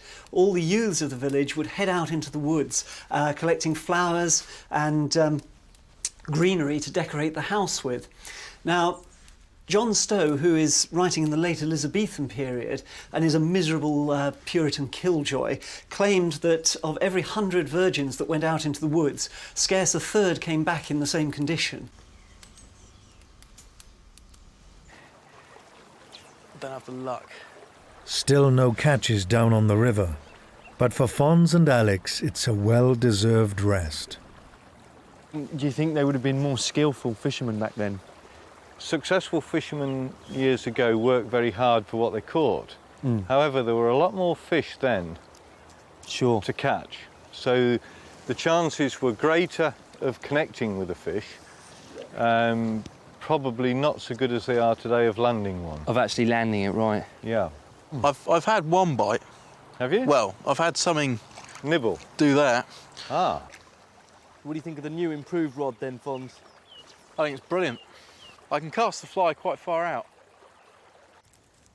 To fashion her basket, Chloe has been experimenting with various materials. Halfway through, I switched to using nettle, which is very effective, but it takes a hell of a long time to strip the nettle down and you get stung to pieces. This is our new egg basket, because we've had several breakages using ceramic bowls every time people go and collect the eggs, and I thought this would be a bit more sensible. Do you want to take the end? It's a shame, we'd like to have caught something, but You can't have everything.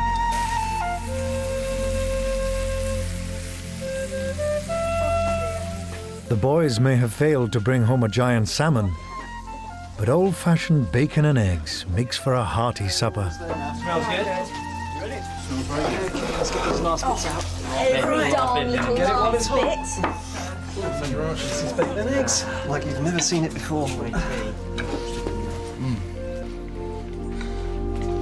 It's delicious. Because of the saltiness of the bacon, you don't need salt on your egg, do you? Well, that's The Valley team have triumphed over the mainspring tasks on the farm.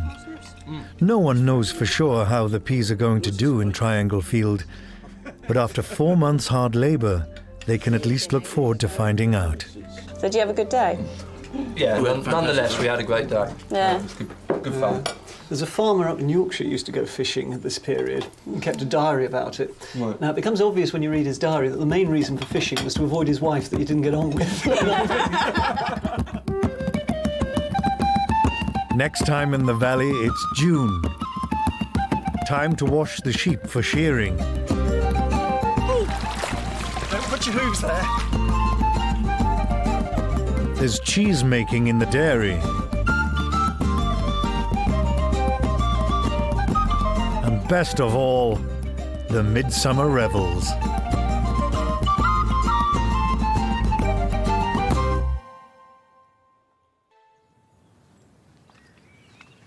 It's June already and our 10th month here on the farm. 400 years ago, a farmer's wife and the maids would have been switching their main dairy production from butter towards cheese. It was also a time of year when many parishes up and down the country sort of had a party or sort of midsummer festivals of one sort or another, and we should be doing the same. We're going to have a great big bonfires outside. The most important project, however, 400 years ago at this time of year, was shearing the sheep, because that was people's main cash crop.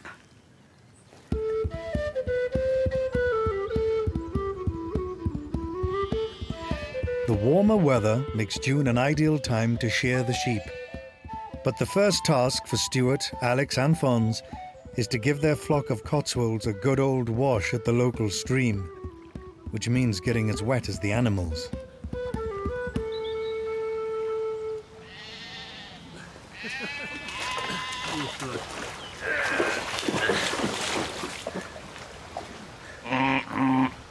Each Cotswold sheep weighs in at about 50 kilos, and waterlogged, they become even heavier. Bits and pieces in here. We don't want to overdo it here. We're not using any soap products or anything, just using the stream water. And it's just bringing the dust out of the wool. You know, just giving it soak, running my hands through it, trying not to get bitten by the flies as well. This is well documented in the period. I mean, this is the ideal way to wash your sheep, really. You've got running water, lovely and clean. I think this side's nearly done. It's never so heavy, this one. What we're aiming to do here is get the worst of the mess off while they've still got the fleece on them, so that when they come to shear, it's going to be a lot cleaner and it dries a lot better when it's still on the sheep. Otherwise, imagine you've got this enormous sort of 10-pound woolly jumper rolled in a ball. It's never going to dry out. She's on her way, is she? She's on her way, yeah. OK.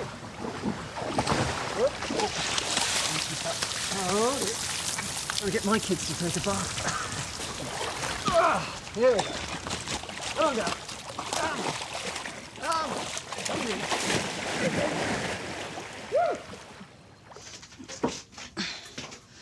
That was quick.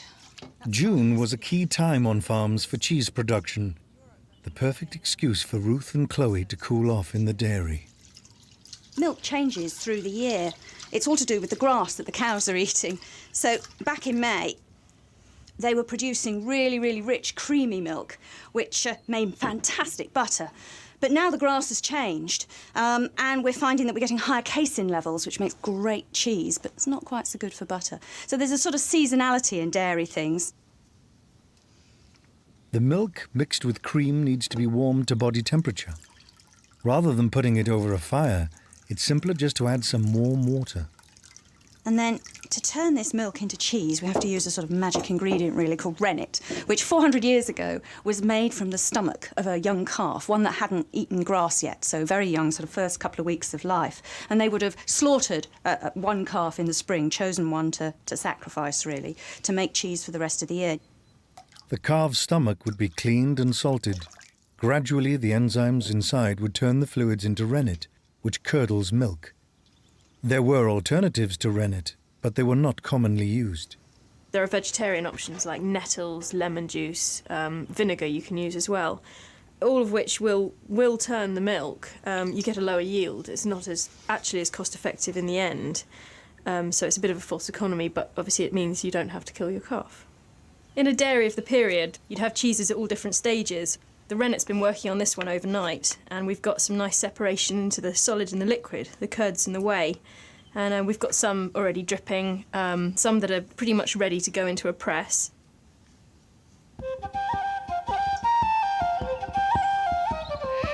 Halfway through the day, and Alex, Fons and Stuart are doing well. 4 sheep washed, 2 to go.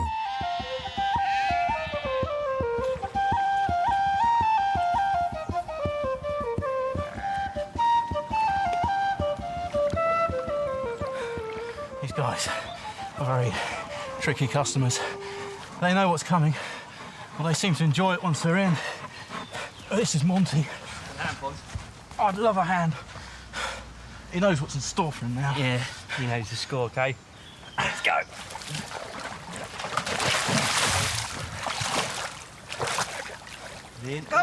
Come on, switch out. Out the middle. That's it. That's it, your neck. Good job. That's a good fella. Where are you up to, Monty? Ooh. Don't put your hooves there. Do you want a hand straightening that last bit through? I think so. I've got all I can out, like with these paddles. If I hold the cloth, do you want to... Yeah, I'll lift it. Okay. Once the curds and whey have separated and been turned, the solids need to be gathered in muslin, tied up and then left to drain. Just let that drip just go past. There we go. Now, if you grab those two sides so it doesn't spill sideways. Right, where's this one going to go? Straight up there? Straight up there. Sorry. Oh, my Lord. Got it? Oh, a little bit out of the edge. No. The whey's dropping nice and clear, which is a really good sign we've got brilliant. all the Brilliant. curd Thank out. you for that. It's been hard going down at the sheep washing pond, but Alex, Fons and Stuart have managed to get the job done and limit their injuries to just a few bruises. Now they can relax with a period potion, sheep washer's posset. There's a farmer up in Yorkshire, a chap called Henry Best, who was writing a book of instruction for his sons in the early 1600s on how to run the farm. And he says that when you're doing the sheep washing, round about the middle of the day, the guy's been standing out there, he's done 60 sheep already, and he's freezing himself to death out there. So you fill him up with this concoction, hot milk poured into ale, and then add in breadcrumbs, nutmeg and enough pepper that it tastes hot.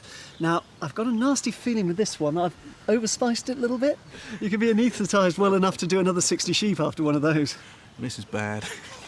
I'm not a fan of sheep shearing. Was it posset? Sheep washing. Sheep washing. Posset. Yes. There isn't a sheep shearing posset, is there? This is an ordeal. Another bright June day in the valley. I see that there. Are you just about ready with that one? Pretty much, yeah.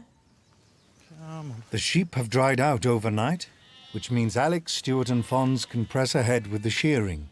It's something they've never done before. Using old-fashioned hand shears means their main challenge will be to avoid cutting off more than just wool. These days it will take a specialist hand shearer about an hour to shear a sheep. We've got 6 sheep, so I very much doubt it's going to take us 6 hours because we're going to have to try and get into the groove. OK, Fons, which is the first proverbial lamb to the slaughter, then? Roper sheep's quite close. Got it. Yep. Yep. So we've got our first victim here. We're going to start at the arse end because that's where the wool sort of naturally peels away from the body of the sheep. Well, these sheep are big, very big, and they're strong. So I think it's going to be a day of pain. Are we ready to go? I think we are. It's actually not that easy to know where to start.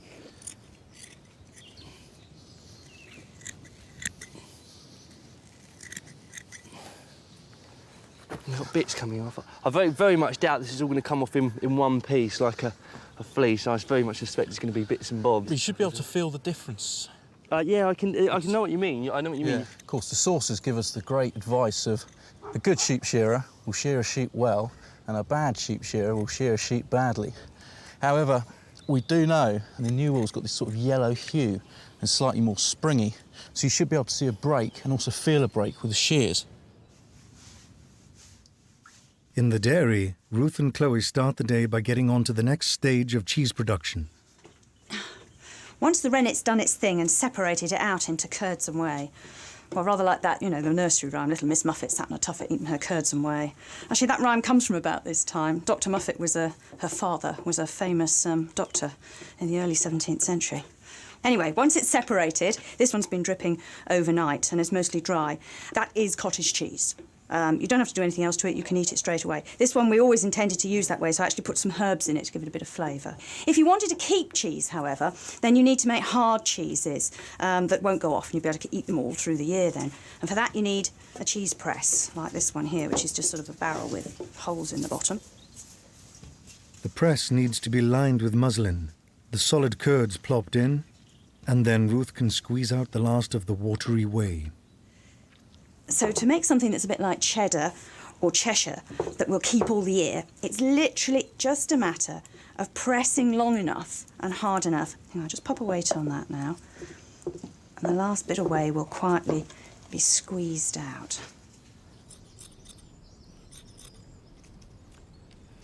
June was the big month for sheep shearing. If you went any earlier in the year, then you had the danger that the weather would turn cold. And if you can imagine running around in midwinter with no clothes on at all, it's very much like that for a sheep. You've only got to look at the thickness of wool that's coming off there in that pelt to see what a difference it's going to make to their insulation. If you go any later in the year, then the sheep are naturally going to shed that winter coat, so they're down to their fresh summer growth. Nowadays, when the fleece is worth less than the cost of actually shearing the sheep, you're still seeing farmers doing the shearing because of the animal welfare side of things. But in the 17th century, the wool is the big money earner. While shearing went on, there would usually be a pot of Stockholm tar bubbling away, ready to dab onto any nicks. Yeah, I've got a couple of nicks. There's one, There's one there, actually. just in there, yeah, as well. Very tiny, aren't they? Little tiny one. Stuart? Yo. Have you got that? Is that tar ready? Yeah, we're nice and warm. I've just got a couple of nicks. Your leg's gone to sleep there. I suppose the tar seals it, doesn't it? Here, look, have a look. Yeah, we've got a couple in here. The tar was like a period antiseptic and plaster. It sealed up cuts, preventing flies from getting in and laying maggots. Dear me. Starting to look like a Dalmatian now, isn't she? I'm going to turn out the cheese that we've had in the press overnight and see what kind of state it's in. 400 years ago, it would have been the decision of the dairymaids or the farmer or the farmer's wife what kind of cheese they wanted, whether they wanted a hard cheese or a softer brie camembert type cheese, which would obviously take less time in the press. So this one has come up very nicely, actually.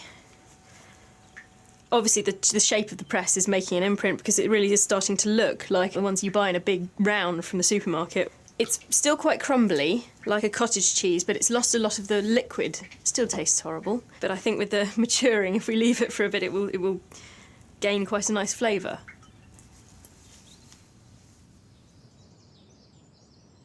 At the time, it was reckoned that a clipper could shear 60 sheep in a day. So far, Alex and Fons have managed 4. The first sheep we did, it took a while to get into it, but he's sped up something chronic now, which is good for me, because I'm having to straddle these sheep, which gets quite sweaty, especially in these breeches. But now I've got a technique going where I'm kind of going with the contour.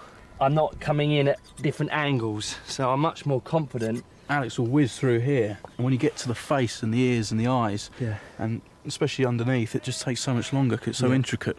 And when you start snipping around their nether regions, they go nuts. Yeah, not happy. Although Monty wasn't too bothered.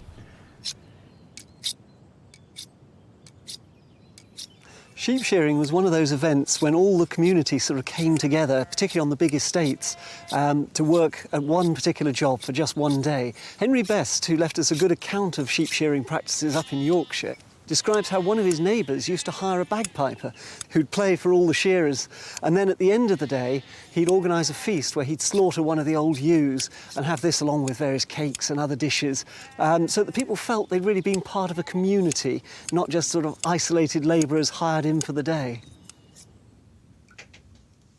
Once the press has removed all the whey, hard cheeses like this one can be left to mature. You do, however, have to look after it quite carefully and tend it every day, really. So each day you have to turn it. And that's because, of course, gravity means that any moisture that's in the cheese will gradually sink to the bottom. And if you didn't turn them and just left them one way up, they'd get sort of hard and dry and crumbly on the top and sort of a bit soggy on the bottom. It wouldn't be very nice. I've got a bit of a mould or bloom coming on the surface of this. Well, there's no problem with that because that's going to stay on the surface on a rind. And I'm creating the rind as I'm turning it by wiping it all over every day with a nice clean cloth that's been just dipped in salt water. And the rind is really useful because it protects the inner cheese, keeps the moisture in, keeps the bacteria out. You don't need plastic over a cheese. The rind of a cheese does that thing for you. By the end of a 2 to 3 month period, we'll have a cheese that is finished and will then keep and store for a year at a time.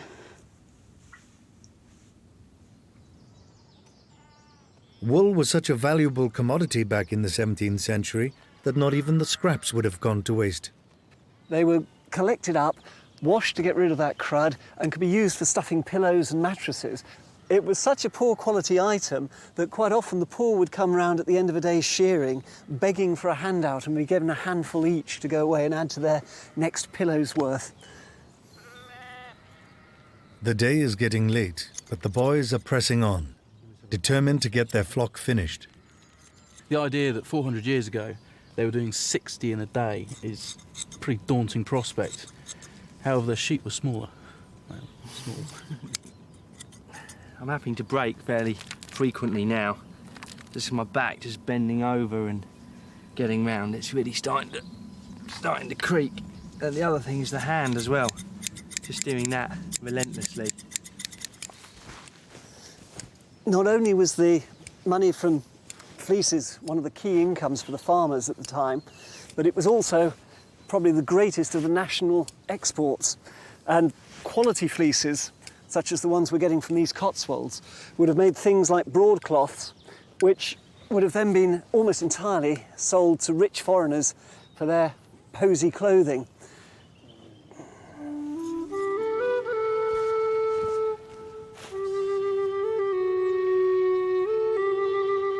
It's very good cheese. Oh, I do hope it tastes as good as it looks. I'm so proud of it so far. I've just really got my fingers Aren't those crossed. presses wonderful things? They are, actually.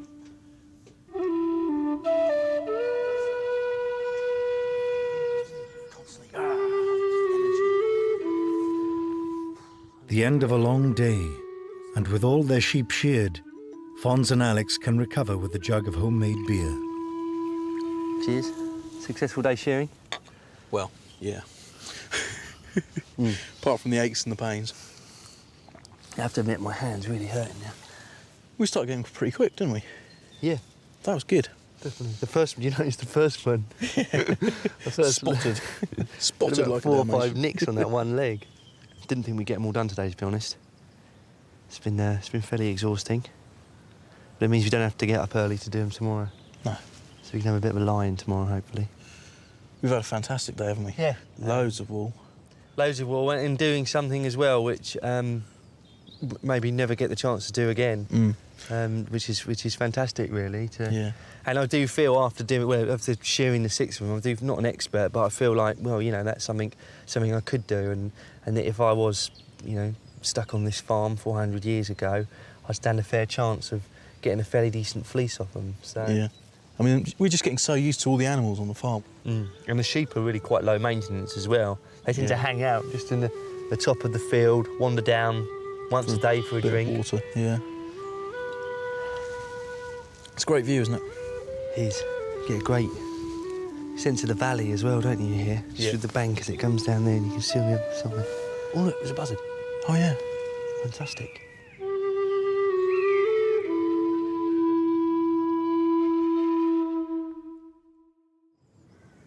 Today's an exceptional day in the valley. The team are going to celebrate Midsummer. After Christmas, it was one of the biggest festivals in the calendar, which means getting an early start with the cooking. We're making a much bigger meal today. We've got a lot of people coming over for a party.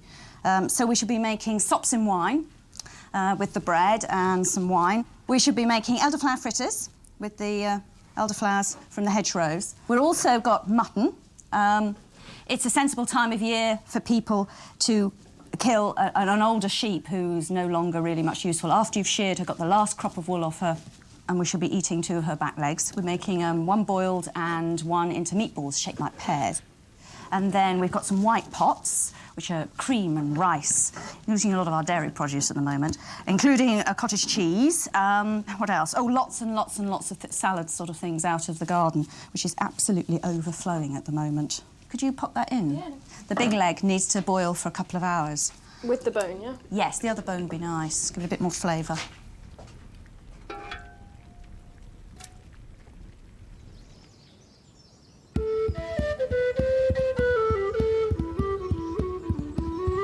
With the sheep shearing done, Alex, Stuart and Fons need to tackle another urgent seasonal task, weeding the wheat crop that they sowed last September. One of the things that particularly strikes me is how the height has changed in grain over the last 400 years. This is already pushing about 4 foot against me, and when it finishes, it'll be about 5 or 6 feet high. At the period, you get occasional references to losing small cows, just disappear in the middle of a grain field, and you can't actually see them. The modern wheat, quite often it's down to about 2 foot these days, because they just look on all that stem as waste, and they'd rather put the nutrients into the heads in the modern varieties. 400 years ago, the long stems had a number of uses, from making straw rope to thatching. For this task, I've consulted period documents to build my weeding sticks, which comprise of a hook here and a fork. And the idea is I just rest the hook behind the weed and then spear it down with the fork and just give it a yank, and that should pull the roots out. As this site is kept as it was 400 years ago, no pesticides have been used.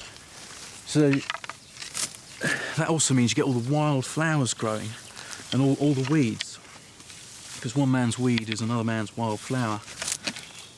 And we're getting around 16 hours of sunlight a day, and we're always outside doing stuff. It's been amazing for the mood. I mean, everyone's just really upbeat. It's such a contrast to winter.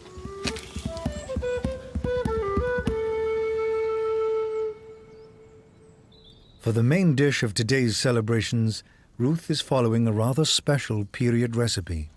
The recipe we're following is from a book by a chap called Thomas Dawson, The Good Housewife's Jewel, and he published the first part in 1596. It's quite an unusual one. To make pears to be boiled in meat. We take a piece of leg of mutton, which we've got here, or veal, being mixed with a little of sheep's suet, which is what Chloe's doing, taking 4 raw egg yolks. Then take a little thyme and parsley chopped small, a few gooseberries, which I've been working on here. Put all these together, being seasoned with salt and saffron, cloves, beaten and wrought together. It's starting to smell really nice, the mixture here. I can really smell the gooseberries coming out. It's lovely. Then make rolls or balls like to a pear. And when you have done so, take the stalk of the sage and put it into the ends of your pears or balls. And that's going to then be sort of like simmered in broth. So they're going to look like, well, it's supposed to look like a fruit, but they're actually made out of meat.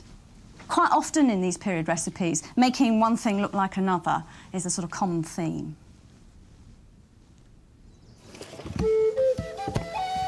What do you want these, Stuart? These are the 2. Stuart, Alex and Fons are preparing a bonfire, the centrepiece for the revels. Ronald Hutton is a leading expert on the customs of the time. He has returned to the valley to help them rediscover the joys of midsummer revelry. One of the vital traditional rules of midsummer is that it faces one of the most dangerous times of the year. Now, this sounds absurd these days. What it actually faces is the school holidays. But July and August were an absolutely dreadful time, traditionally, for insects, which means you get plague, you get typhus, you get malaria. It's also a time when human raiders are most able to get in the seas and the high roads, which means that you have to face people coming to steal your chickens, ride their horses through your crops, lift your sheep, your cattle, your horses. And with all these dangers and prospects, midsummer is an opportunity to try and protect yourself magically against all these threats, and fire is the great resource to do it. Ever since the old Stone Age, fire is what you use. Cheers. And so symbolically you light a whacking great fire, a sacred fire. You carry fire around your dwellings. You leap over the fire to protect yourself, and that way you stash in the good luck to try and ward off all the horrors to come in the next 2 months until the first frosts of autumn drive those fears back where they should be. Thank you. Interestingly, Midsummer is one of those festivals that has virtually no Christian connotations. They hijacked all the other good ones like Easter and Christmas, but for some reason they seem to have left out Midsummer. And you get a lot of activities as well as the fires and jumping through them ritually. You've got all the garlanding of the young ladies and the houses, which has very little to do with the sort of Christian tradition. It's nice to be doing something else in this field other than running around and chasing sheep. Sheep which seem to be very disobedient. I think we ought to cook one tonight. Be nice.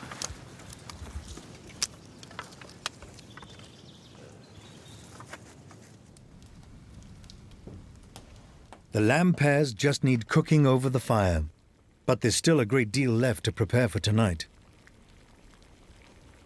We boiled up some cream and a little bit of sugar and some other spices to sweeten it, mace. As soon as it came off the fire, we poured in a load of rice. Well, not a load, a little bit of rice. And that has, of course, is part cooked, part sort of soaked as it's cooled down. This just needs now some 4 egg yolks and 2 whole eggs, and then a little sprinkle of brown sugar on top, and we'll send it off to be baked so that it browns up nicely. It's sort of like the 17th century equivalent of, well, I suppose halfway between a baked custard and a rice pudding.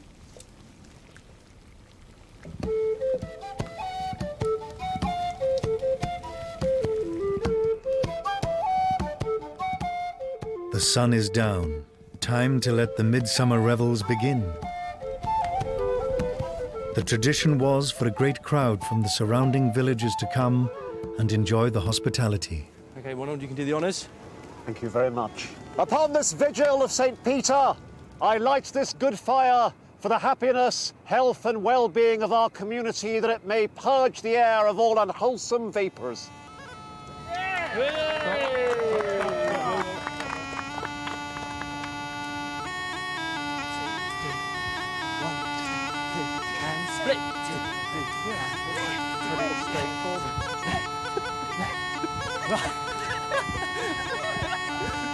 And 1, 2,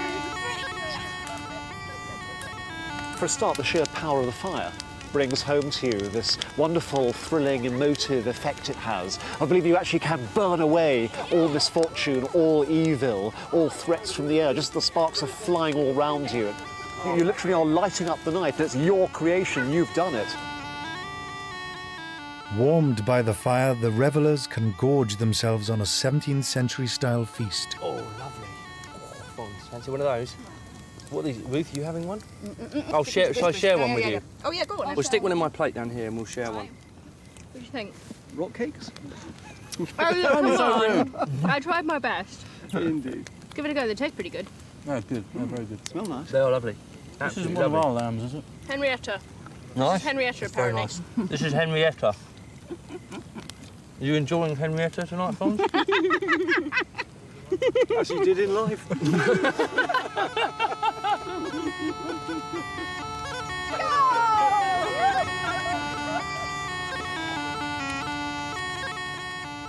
It's the height of summer on the farm, but for our team, the hardest work still lies ahead.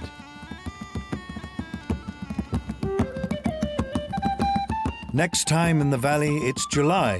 The weather's hotting up. Time to bring in the new harvest from the garden. The team quite literally make hay while the sun shines.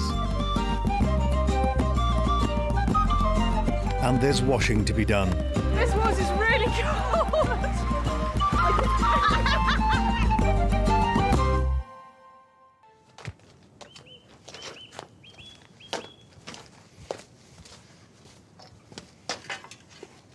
It's July and it's our 11th month working on the farm. 400 years ago, they would have been entering the busiest period of the year. Harvest time, 2 months of solid labour. We've got the first of the soft fruit ready to bring in. Red currants, white currants, and of course, gooseberries. Now that summer's here and the weather's warmed up a lot, it's good weather conditions to get out and get some of that laundry done. The grass is ripening nicely out in the fields, and at the period, this would have been a time when it was crucial to get the grass cut, made into hay, and back into the barns.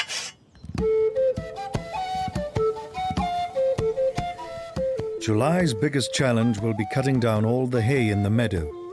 Tim Kohler of English Nature, who's been hay harvesting by hand for over a decade, has come to help Stuart, Alex and Fons. I told you it's just like synchronised swimming.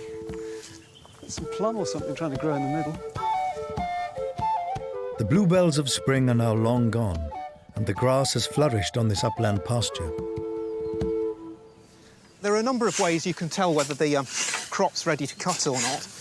It's not so much a matter of how high it is, but you've got to look at the ripeness of the crop. This is hay rattle, because it's got these very papery capsules. And when those are dry and the seeds are starting to fall out, that's one way of telling that the hay is about ready to cut. And you can look at some of the other seed heads as well. This is a sweet vernal grass, and you can see that again, it's gone all papery and dry. And when the seeds start to drop out of that, that's when this stem starts to die off. And then you lose a lot of the goodness out of the hay at that point. Harvest time is a job when everybody gets stuck in. It's not just the farmer and his servants, but this is the time when you start to employ the labourers, because you've got to make use of the good weather to get it down while you can. Without a successful hay harvest, there would be no fodder to feed the farm's livestock. There's no artificial foods at all for the animals in this period. So if they can't keep them going in the winter when there's no grazing for the animals, they'll lose the animals over the winter.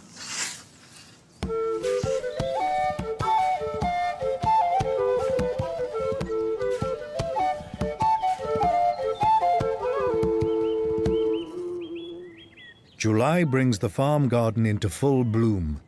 Everything is blossoming. The period gooseberry bushes are doing especially well, so Ruth and Chloe are busy picking. People were a bit ambiguous, really, about fruit in the period. Fresh fruit, of course, can give you the runs, really, if you eat too much of it all at once, particularly if you've gone without for a while. And people sort of confuse the sort of diarrhoea that gives you with the sort of diarrhoea that kills people, or the flux, or the bloody flux, they used to call it. So many of the manuals of the period, the sort of health manuals, give advice that you should only eat cooked fruit, and particularly children should be kept off all raw, fresh fruit, that, they should sort of wait till they're about 10 and then a bit of well-boiled apple, to be safe. We've got several different period varieties of gooseberries out here, red and green. And the green were riper earlier in the year. We used those for the pears in meat for the June revels. I actually prefer the red ones now, but the big, fat, juicy green ones that we had earlier were lovely. There's lots of period recipes for gooseberries. Gooseberry fool turns up in loads of books, and so do various tarts and pies, and sauces for things like fish as well, particularly sort of the smoked and pickled fishes, which I suppose they'd make quite a nice sort of yeah, well, they're contrast sort of to, nice and tart, aren't they? A bit like cranberries. Oh dear, look, I've burst that one. That's probably about it now, isn't it? I think we can Yeah, look probably full. enough. I'm going to do those beans. Okay.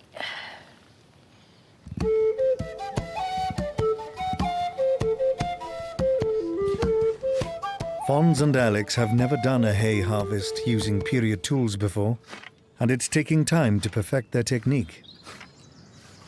I started off with a rather clumsy, quick-hitting style, forward defensive, but it's slowly changing into a kind of sand wedge. Just really trying to keep the blade as close to the ground as possible and parallel to the ground and get a nice, clean sweep. This is quite an effective little tool.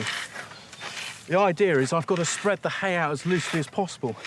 So the wider the prongs, the sort of greater the spread. And when it's spread out like that, it should dry quicker. Come close to losing a couple of limbs standing behind this man.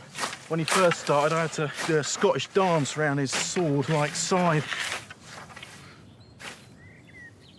Back in March, the team sowed some beans in the garden. 4 months later, and they're just beginning to sprout. These are our Martock field beans. Goes right back to medieval times, this variety. And most of them, of course, you grow out in the field and then leave them in the pods until they dry out, actually, on the plant, and harvest them as a dried bean. But I'm just having a few here, first few young beans that are developing in order to have some fresh. They're fresh, they're more like a sort of a broad bean, really. Quite nice. And dry, they're really nice through all the year in sort of soups and stews, potages is the old term. Or you can soak them and boil them, and then refry them in butter and onions. That's my favourite way. Mind you, it gives you wind, but other than that. No, they're still a bit small, aren't they? They are a bit, yeah. Quite sweet when they're this young, right? It's amazing the difference in the garden now. It was so bare and bleak in January. It was just miserable. There was nothing growing except a few measly cabbages. And now it looks like a jungle in here almost. You all right over there? Finding any? Well, I've got about 4 or 5. Well, it's a bit early for them, isn't it?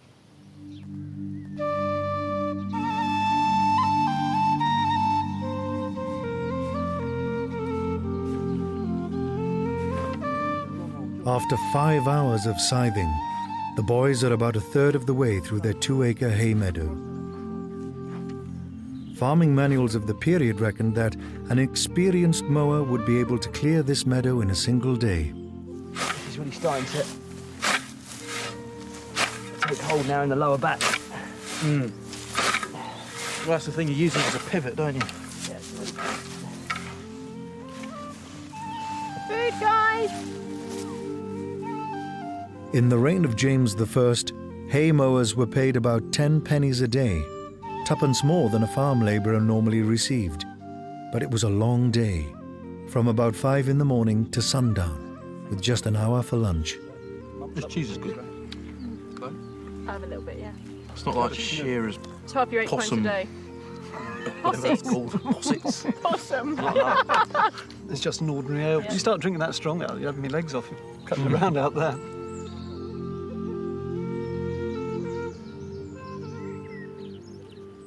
These apothecary roses just smell fantastic. They're a very ancient variety, Rosa gallica really. Beautiful, beautiful scent. They don't last long, you only get them for a couple of weeks and there's no repeat flowering, which is why, you know, people have bred modern roses. The main use for roses was in rose water, which you can use for cooking, as a flavouring ingredient, but also in cosmetics, both for its smell and sometimes also with crushed petals for the colour. Medicinally be made into little cakes with sugar for headaches, rose cakes. And then you might also eat petals just straight in a salad. Again, they sort of were thought at the time to help to sort of lighten the spirits, lighten the mood, a sort of period antidepressant.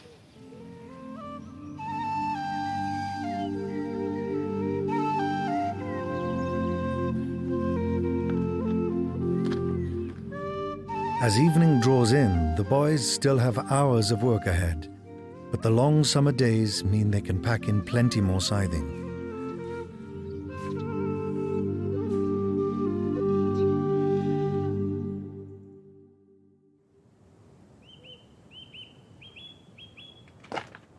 Another bright July day in the valley. Time for Ruth and Chloe to get to grips with one of the major tasks for a 17th century farmer's wife, doing the laundry. There was no washing powder as such, so the process has to start with making your own detergent. We're making lye. That's it, we've got stones in the bottom of this bucket, which has got lots of little holes in. Chloe's putting some straw in on top, and that's going to act as a filter. And then the main ingredient, the active ingredient really, is wood ash that we've collected from our fire. We've sifted it, so we've got a plain white, clean ash. The ash produces a strong alkali, which helps dissolve any grease in the laundry. It's great to be using this ash. We've been storing it up after we cleared the fires out and cleaned the chimney, and it's been sat there waiting for us to use it. It's fantastic. We can just reuse everything on the farm. To transform this concoction into a 17th century style washing liquid, they need plenty of water from the well. And just strain it through very slowly. Just dribble it through. You don't want it all in one big whoosh. OK. There we go, just slowly. We're getting some coming. It's coming through now, beautifully. Yeah.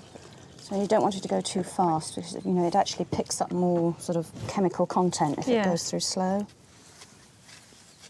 After several days of sun, Stuart, Alex and Fons return to the hay meadow to begin the next process, turning the cut grass. I never know where I've spread it. You know, you sort of move it around and then there are some bits where it's really quite green underneath. Yeah. Haymaking is basically desiccation of the hay, drying it out so all the chemical and biological action in it ceases. Spread the hay out right across the field so it dries out as well as possible.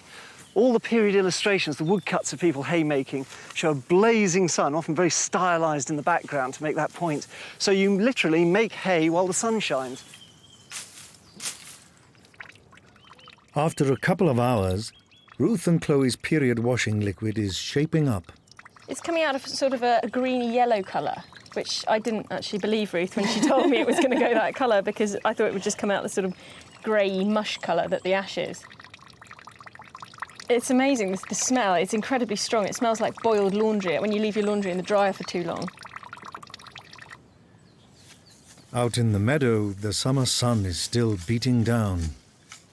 I think this has got to be my favourite field. When we got in here in September, They finished the hay harvest, so it completely mown down. It didn't look like much. But now we've seen it, you know, growing. It's been covered in snow. We've had a snowball fight here. And now we get to spend all day here doing the hay harvest. It's not particularly physically stressful, but it's weird getting the technique. Time for Ruth and Chloe to start the washing. Some clothes and linen sheets. We're going to do a great big wash. 400 years ago, most people probably did, you know, sort of little bit day by day just to keep you ticking over, and then a big wash, say about once a month. But if, however, they found something was really stained, they couldn't just go out and buy a bar of Vanish. What they used was their own urine that had been fermented, so it turns into ammonia. And we've got a bucket down here that's been sitting around for about 3 weeks. Honks to high heaven. That apron actually has got quite a nasty grass stain, so anywhere that's got stains on it, you just dip that little bit of stain into the fermented urine, and then that should bleach it out. So you can just sort of poke it in and leave it. Leave it there, yeah? Yeah, you don't have to put your hands in it too much. We're just going to pour the lye over all this really greasy stuff. Right, just slow. It was possible to make bars of washing soap by boiling up the lye with animal fat and salt. Of course, it would take a lot more time, and it would be more expensive because we'd have to use the fat. And we'd also, there's a possibility in the 1620s that you might actually be breaking the law. Charles I actually gave the monopoly on soap to one of his cronies as a sort of money-making measure. So anybody who wanted to make soap, technically, had to have a licence from this person who owned the monopoly.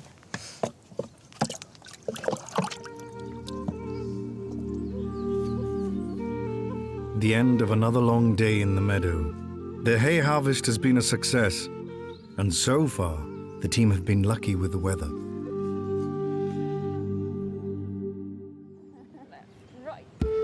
A new dawn on the farm, and with their laundry soaked in lye, Ruth and Chloe can head out to a nearby stream for the main wash and rinse.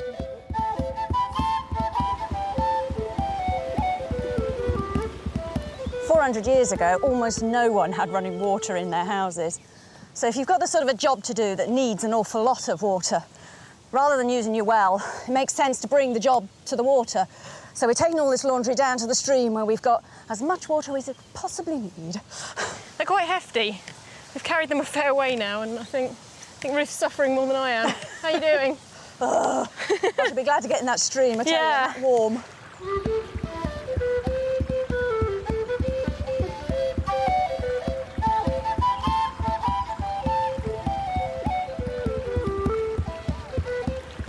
On a hot July day, it's an opportunity for Ruth and Chloe to have a refreshing paddle.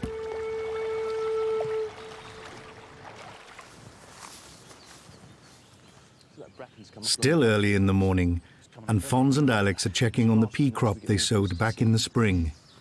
It's been 2 months now since we sowed our pea crop in Triangle Field. And 2 months ago, we were working pretty much all of the day to clear out the bracken roots and the bramble roots from an area within Triangle Field to plant our pea crop in. But as the summer's kicked in, so have the roots.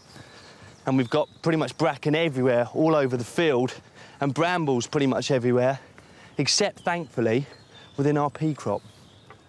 Yeah, this has been, to date, our most challenging project, and it seems the challenge doesn't really stop here. We're still having to weed the pea crop.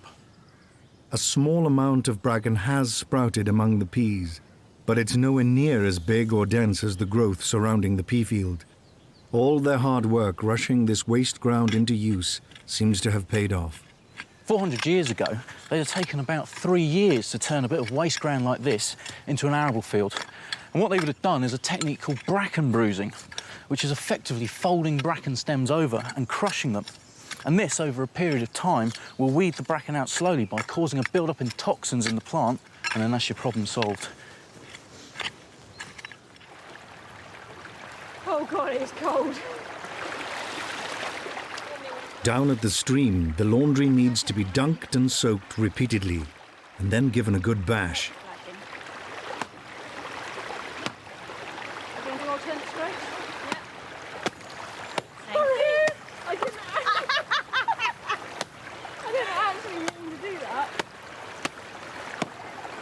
Looks pretty odd, this. beating the living daylights out of clothing. But if you think about it, it's just what you do in a modern washing machine, and the agitation drives the dirt out of the linen. It's violent, but it works really well. It'd be no good if there were buttons on anything, because you'd crush them to bits. So all the underwear and all the linens that are washed in this way are all tied with tapes and fastenings like that, rather than hard fastenings. Dunk, careful.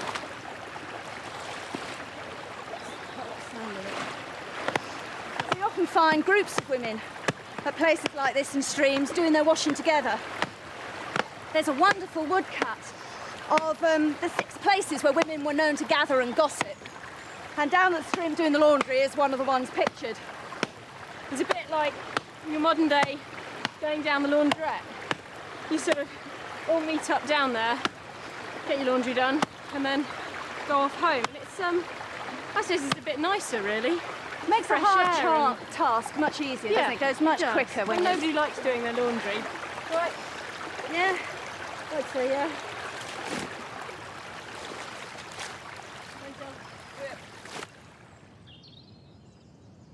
Indoors, a hearty dinner is underway to reward the team's hard work. We're into July now, and it's the times of plenty rather than the times of dearth. And we've got a lot of fresh material coming in from the garden now. Not just the normal green leafy things like lettuce and spinach, but also blues from borage flowers, pinks from the rose petals here, and fennel, with that sort of very filmy sort of appearance it has. All of this is going to go into a salad later. But the key thing for tonight's meal is beef. By July, they'd had a couple of prime months in May and June when the grass was growing as fast as it ever does, and they were in perfect condition. One of the things they were looking for was for the cows to be as fat as possible. The fat was actually worth twice as much as the meat. As well as being a valuable source of calories, animal fats also provided the oils and greases needed in a number of industrial processes. We've got 15 pounds of beef in these 5 beef chops, and even at £1 of beef a day, which was what they were averaging, a pound of meat on these farms, that would have been well above the standard ration. I'm not at all sure that our crew are going to manage to get through this, so we'll probably be eating this cold for the next couple of days as well. The recipe I'm cooking today was written down on Monday the 14th of October 1644, and it was in the diary of a cavalryman during the English Civil War called Richard Simmons. And he calls it La Poignant Sauce. So it should be really tasty. A big one there. Now that the hay has had a chance to dry out in the meadow, Alex and Fons can rake it up into cocks, ready for loading. It's good that we laid it out in the rows and turned it a few times. Well, it's just so much easier. If it's all out in rows, then you know one half's of it's going to get nice and cooked in the sun. Your piles all seem to be bigger than mine. Do they? Yes.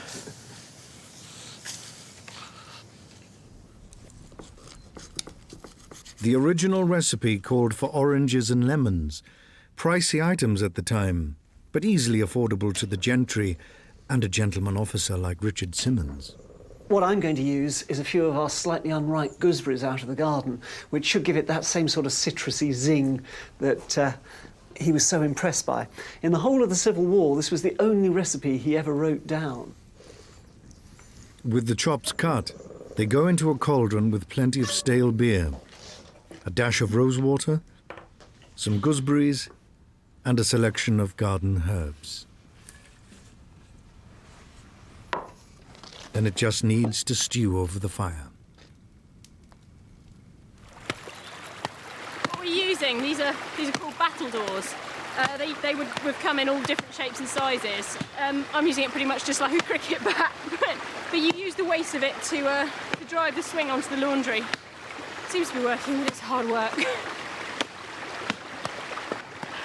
It's amazingly therapeutic. right up until that happens. I think we lost our rhythm a bit Do you know what this was? It's really cold.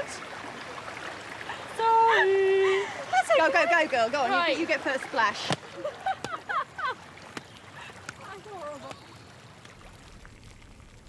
The next dish I'm going to do is an icing pudding. And this comes from The Good Housewife's Handmade for the Kitchen. It's a early 17th century cookery book. And we start off with a good dollop there of oatmeal, and I've soaked that in hot cream for about 3 hours. Pinch of salt and a good pinch of saffron. That'll give it a nice yellow colour as well as giving it a bit of a flavour. It's the most expensive ingredient here. Everything else, very simple stuff that we can bring from around the farm. We need a couple of eggs, a little bit of chopped suet, put some fat in there. We're going to boil these in with our beef chops in beer, so it's going to soak up all those beery, beefy sort of flavours into it. Now, the last thing I need to do is to stuff this mixture into the pudding casings. These are just animal intestines. They come in various sizes depending on the animal. This first one looks like pig.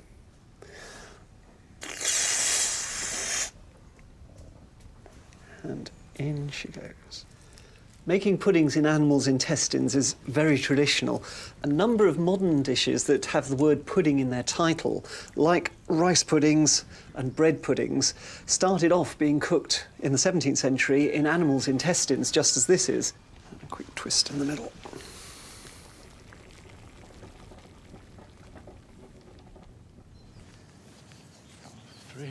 It's finally time to get the hay in.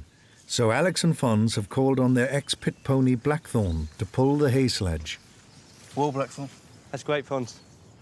The degree of importance these kind of animals would have had on farms 400 years ago, well, it just can't be underestimated, because Blackthorn has proved so useful. I mean, she really is. She's our tractor, she's our trailer, she's our Land Rover. She's pretty much everything on this farm. OK, forward. Forward. Walk on. OK. Nice, smooth run.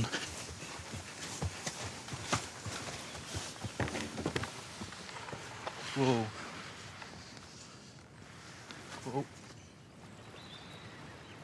After hours of pummeling, Ruth and Chloe can relax a bit and start hanging out the laundry. Mangles hadn't been invented in the 17th century, and obviously not tumble dryers either, so to get it dry, we first of all need to wring it out, and they often use something like this, a wringing post, which you can just twist the washing round. It means you don't have to have two of you to do it.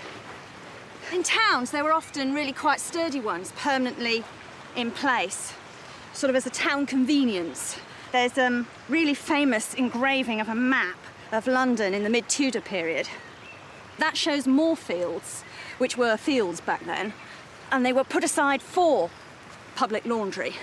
And the map actually shows the wringing sticks, great big fat posts, because obviously they got quite a lot of use. Oh dear. How are you doing in your one? I think I'm about there. Yeah. Should we go and lay these out, and then we can bring the next couple?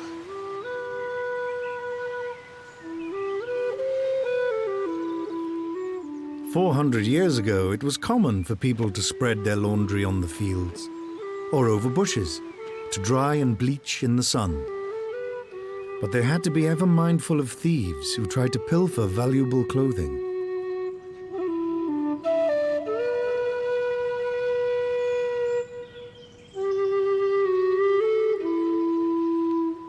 OK, you happy lifting it up, Fons? Very much so. OK, well, I'll climb up there. The team's first major harvest has been a long, hard-earned success. Now the hay can be stored away above the cowshed. Making sure that it's dried thoroughly is absolutely vital. This may look like hay, but it's in fact a very dangerous substance. If it was wet, it would start decomposing, and it generates a lot of heat. And obviously the heat mixed with a bit of oxygen, a bit of fuel, can combust into a fire, and then we've lost our cowshed, which took us so long to build. And it's the best part of a couple of months' work, plus the hay harvest. This is the part I've really been looking forward to, because what we're going to do is we're actually going to leave this farm having built this barn, put a roof on it, thatched it, filled up the insides, and we're going to leave it with a good loft full of hay for this next winter. So I'm really chuffed with this. How's that going in? Well, I'm packing it because the floor's not exactly... It's not stable, is it? structurally sound floor. So I'm just packing in a layer for the floor. We let Stuart build the floor, didn't we? Mind my hands with that floor. I will do, I'll try. With the hay safely stored, the Valley team can at last sit back and enjoy an evening of relaxation. There's one chop each. I'm hungry. Get in I there. see Fonzie's got his eye on that one on top. Yeah. Yeah, we'll go for it, Fons. Go on then, go on. Whoa, look at that. Really hungry. I'm going to get you with us on your Fons goes plate. for half a cow. Go on, just stuff it. Any good? Smells very good. Let's give it a go. What have we got in these? Oatmeal, cream, saffron, salt, and suet. Think of it as a sort of bread substitute. Not haggis. Well, it's like haggis, but without the meat. But by boiling it with the meat juices, then you got so some it's of that. done in the meat juices. Cook Right. it in the same pot. I know you Thirsty, Woo? I am actually. It's hard work, though. It is. It's really hard work and it's hot, isn't it? And you just don't realise you're not drinking enough. You keep working and working, and you think you're drinking lots, but you're not. Beautiful. The team's penultimate month on the farm has been a fruitful one. But the biggest and most important month is still to come. Next time in the valley, it's August, their final month. They've got to fatten up some geese. The wheat harvest is ready. Time to reap the crop they sowed a year ago.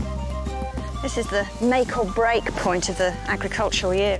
The success of the entire project will depend on getting this right.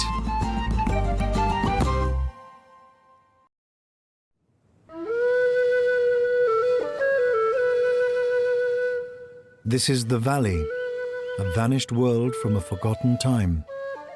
Here on the Welsh borders lies a remarkable farm, one that is trapped in time, restored to how it would have been in the reign of James I, the year 1620. Here, a unique project has been taking place. 5 hand-picked experts have been running it as it would have been 400 years ago. Working without any modern conveniences, they've been toiling to make the farm work for a full calendar year. Through the months and seasons, they've turned the clock back to rediscover a way of life from an age gone by. Now their time's up. August marks the end of the agricultural year and their very last month in the valley.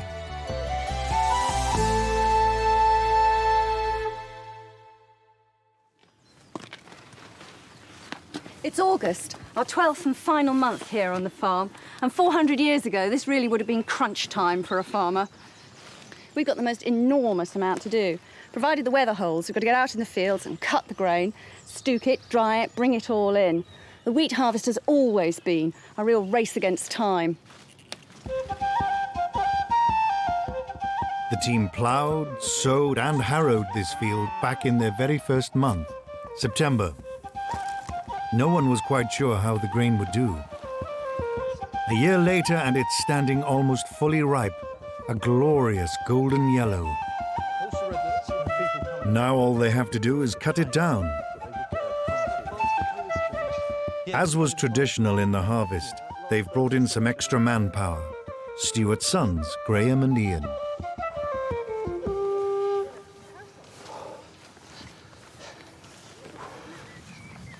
Yes, again, we've got no idea exactly how this would have been done. I mean, Alex and I have both been consulting the sources, and we've given it a lot of thought and a lot of debate. And, I mean, there's a number of theories, aren't there? Well, yeah, there are. I mean, some of the illustrations, for example, you've got these guys depicted as kneeling down. It looks like they're cutting right at the bottom. There's also some useful material in Gervase Markham's books on how to run your estate. Markham is recommending leaving 18 inches of stubble, and part of the reason for this is that if you took the whole of the crop off, you've only got the same amount of grain, which is what you're really after, but you've got twice as much bulk, and that means you need twice as much barn space, which was often a limiting factor for the farmers of the period. The team are using replicas of period hooks or sickles. At first, I thought that it was going to be a case of slashing it with, like we did with the grass hooks, but it's not the case. These sickles, in fact, they've got serrated edges. So what I'm doing is just getting hold of a handful and just tearing the sickle round the edge of it.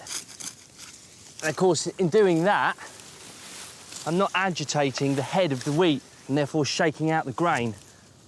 Boys, when you're making these piles behind you, could you make sure all the heads face in the same direction? Is that all right? So that all the heads lay the same way and not some one way and some the other? Thank you. As was normal for women at the time, Ruth and Chloe are heavily involved in the wheat harvest, bundling up the cut grain. Although it's relentless work, it marks a final high point in their work on the farm. It's lovely for us to be involved in this last big agricultural push of the year. It's wonderful. It gives you a real sense of achievement and of sort of finality in a way. It's really all hands to the pump too. It is, isn't it? yeah. Absolutely everybody got involved in harvest time. Yeah. Men, women and children. It does get it done quicker as well. It's the reason that they have academic terms like they do. You know, even to this day, we all still have the sort of harvest period off from schools and things, and that was originally so that all the students and pupils could be out in the fields. With so much time pressure involved in cutting the wheat, women also helped sickle it down. But while male mowers earned about 8 pennies a day, women were paid about 6 pennies. Find the heat on. Its humidity's a bit blah. Yeah. But we're making good progress. Yeah. This field is about just over half an acre, so they normally reckon that a man could clear this field on his own in half a day. But they were a lot fitter and more experienced at it than we are. But he'd have started at 7, and they'd often reckon not to finish the day's cutting until the light went. 6 hours in, and the team are slowly getting there. They're about halfway through the field. This is the make or break point of the agricultural year, really. The grain is the staple. It's the basic food stuff. It's the thing that lasts you right through the winter. And if you have a rubbish grain harvest, then you're in quite serious bother. So it would have been quite an anxious time for a farmer 400 years ago. This period variety of wheat stands up to 5 feet high, much taller than modern varieties. But there are some spots where it's very thin and stunted. As much as I'd like to blame it on the fertility of the soil and the fact that it isn't really the right kind of area to grow wheat, I feel it's probably got more to do with my somewhat clumsy sowing technique.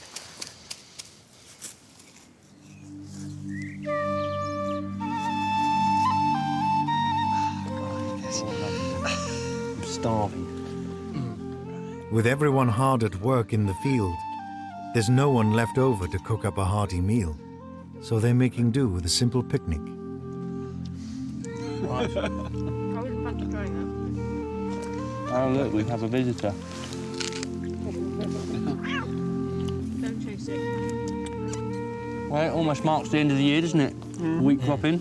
Absolutely. Harvest home's what we're waiting for. Get there soon. This big, critical task has brought everyone together. It's back-breaking work, but they're well on their way to completing their last big project on the farm. It's nearing the end of the day, but there's still plenty to do. All the bundled wheat has to be stood up in stooks so it can dry in the sun and air.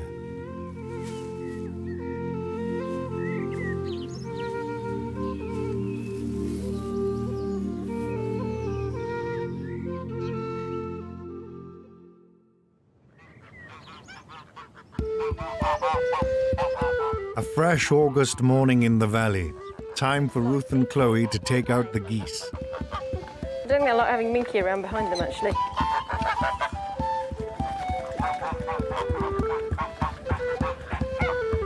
Come here, you. Have you seen we've got walnuts? We've also got geese in the pond! Not in there! Well, we shan't need to water them for a while. No, they were getting a bit warm, weren't they? We've had a bit of a disaster, really. Well, it's not that much of a disaster, but the geese saw an opportunity to slip through and get into the pond, and it being a hot day, and they're all in there. I'm not quite sure how we're going to get I have out. a theory. Yeah? I have this stick here that I think Minky wants. Minky? You can get it. Fetch it. That's it, Minx. Good Good, boy. Mink. Well done, that dog. Good boy. Fantastic. You're a star. Come on, Pop. Minky. Come on, puppy. That's it, Up you geese.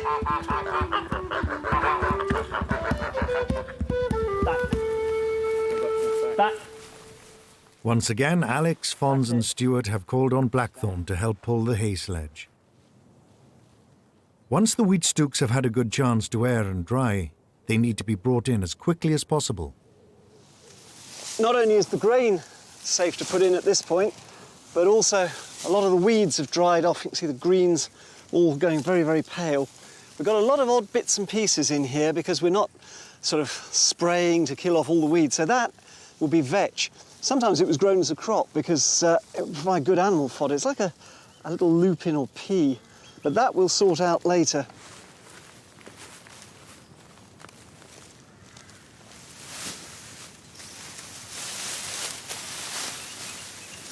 It's not the work that's a problem for Blackthorn. She's used to pulling heavy loads. She was a pit pony. It's the standing around doing nothing. I mean, while we're standing here, we're just getting bitten to pieces by the horseflies. She's played up a little bit, but she's got a bit calmer now.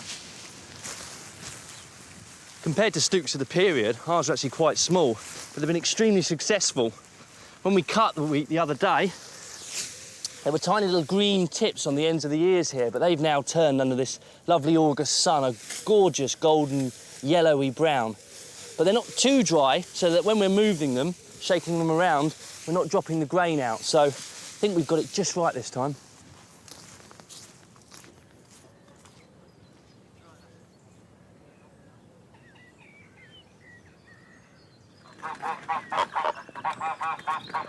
There would usually have been a range of poultry on a 17th century farm. Chickens peck up bits of grain and insects.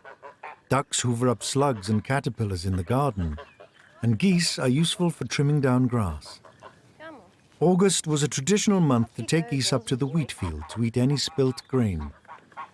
Two reasons for that. One is we don't actually want any grain to self-seed in the field. We want to clear it off, and that way we won't run the risk of diseases carrying from one year to the next. And the other reason, of course, is to fatten up the geese. It's a good time of year to be fattening them up, ready for Michaelmas, which was the traditional time to eat goose. There's good geese. Up to the field, get nice and fat. With their first load of wheat stooks tied on the sledge, the boys can start bringing it in. Even with Blackthorn's help, it's going to take them a number of runs to clear the field. They're going to store it in their grain barn. The wheat had to last the farm almost a whole year, so the barn's conditions were critical. We've laid out a carpet of really spiky gorse on our barn floor. It's lovely and bouncy. It's about 6 inches thick, and it lets the air flow underneath, and of course it keeps the wheat off the floor so it doesn't get damp. But the main reason for the gorse is to act as a deterrent for mice and rats that want to eat our grain, because obviously it'll be very spiky against their little noses as they try and burrow in.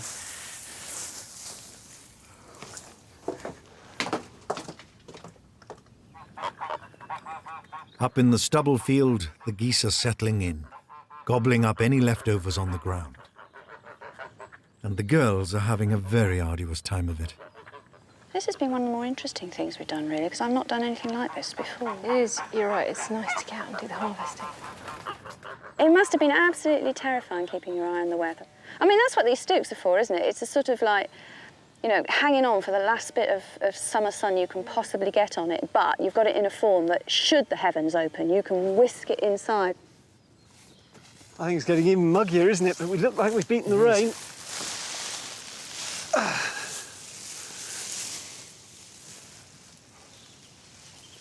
Well, the geese seem to be enjoying themselves. They do. They seem quite happy. They've gone all quiet. Look at them. Yeah. 9 hours in, and Stuart and Alex are loading up the very last stooks of wheat, ready for the final run down to the grain barn. We've only grown one small field of wheat here, Back in the early 17th century, even a small upland farm like this would have grown more wheat, and then they'd have had barley, oats, probably rye as well on top of that. But it's also a case that the upland farms would have been more emphasising the livestock side of their operations, so the grains would have been a smaller proportion of what they did compared to the lowland farms. Right, that's tight on there. Okay. All this standing around, loading and unloading, has been a real test of Blackthorn's patience. But she's done well. Come walk on. She's got used to standing still. Yes. Does she Come on, want to smack on the Walk arse? on. Walk on. That's a good girl.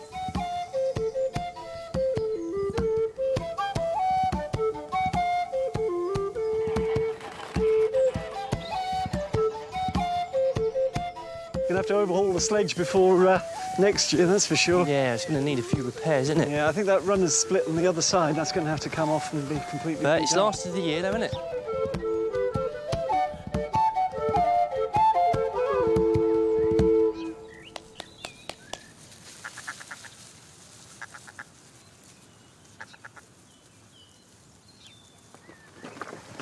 Watch out, Pond.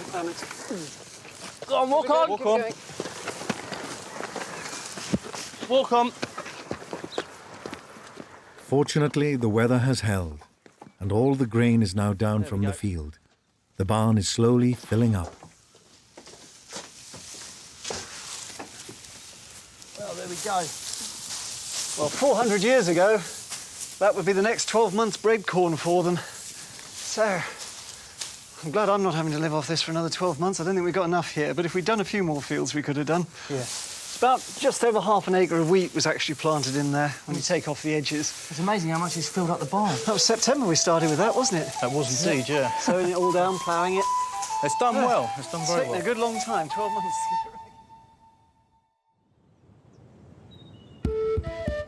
The end of August, and the team's final day on the farm, which means time's up for one of the stubble-fed geese.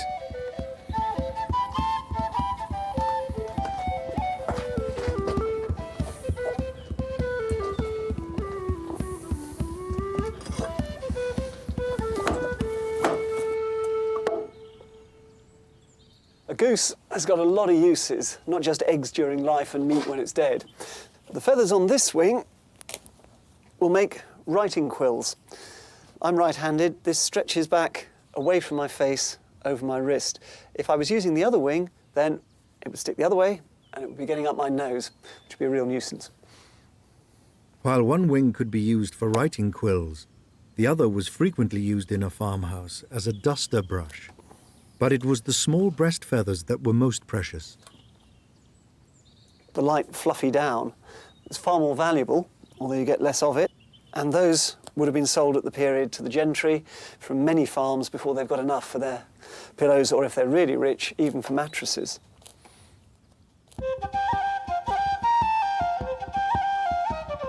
One final task remains for Alex and Fons in the wheat field. All the stubble left after cutting the grain has to be scythed down and brought in. You want to go then? I fancy scything today. The straw stems had a number of valuable benefits.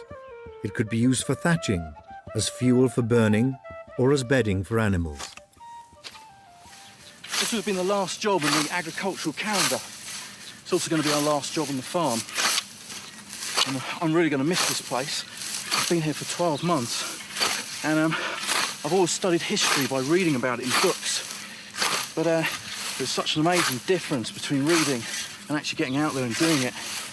And it really has been an eye-opener. Brilliant education. But it is hard work. While the boys sweat in the field, Ruth and Chloe are getting on with an important seasonal task, making rushlights, assisted by expert candlemaker David Constable. Back in the 17th century, summer was the time really to be gathering these rushes in. They're nice and lush, full of growth, they're as big as they get, and you need to gather them when they're still green, so it's no good trying to do it in the winter. So at some point in the summer, somebody in the family has to find time to prepare them.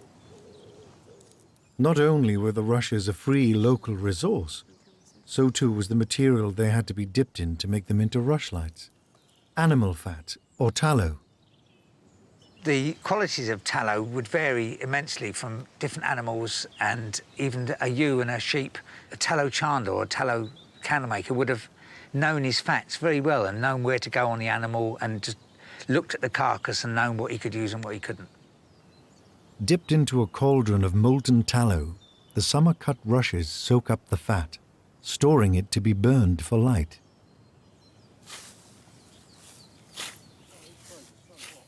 Mid-morning and Fons and Alex are doing well, but it's hot, unrelenting work. Back at the beginning of winter, I was quite concerned that the clothes wouldn't be warm enough, you know, just this linen top and that doublet. And the breeches, not only going down to the knees, but, yeah, it was a pleasant surprise to find that they're actually really quite warm to work in. And yet now... Now you're being punished. Being punished, yeah. Oh, God. While rushlights were the cheapest light source on a farm, they did also have candles. Without electricity, both were absolutely vital. If you could afford candles, you used candles. Candles last longer, they're easier to use, you don't have to fiddle with them all the time. And they smell better too. But they do cost quite a lot of money in comparison to free. The candle maker would charge something like 6pence a day if you fed him and gave him wine and beer and stuff, or 9pence if you didn't. And you'd stay there for make as many candles as you wanted, and then move on to the next house. With wax, these would build up quite quickly, but with tallow, which is such a soft fat, it would most probably take something like 100 dips to get this to about an inch or so. The most expensive candles were made of beeswax. A farm like this would probably have only used them on special occasions. We've got glass, we make a lot of them in, we pour them in moulds a lot nowadays. Oh, right. So rather than just dipping it up. I hadn't thought of that, but yeah. Indoors in the hall, Stuart is planning a slap-up harvest dinner with goose pie as the centerpiece. The oldest copy of this recipe occurs in a book called The Good Huswife's Jewel, written in 1596 by Thomas Dawson. With the goose boned, the meat needs to be parboiled in a boiling cauldron over the fire.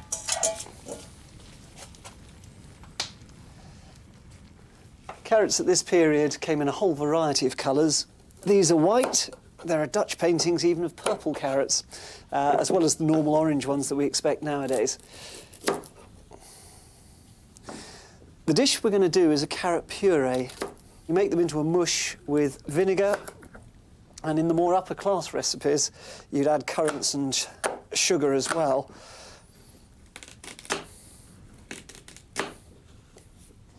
I'm using a bell metal skillet. Bell metal is a type of bronze, and it does tell us that they must have kept their kitchenware pretty clean, because if you allow it to sit there and fester, you develop little green, bluey-green spots on it, which are verdigris, which is highly toxic.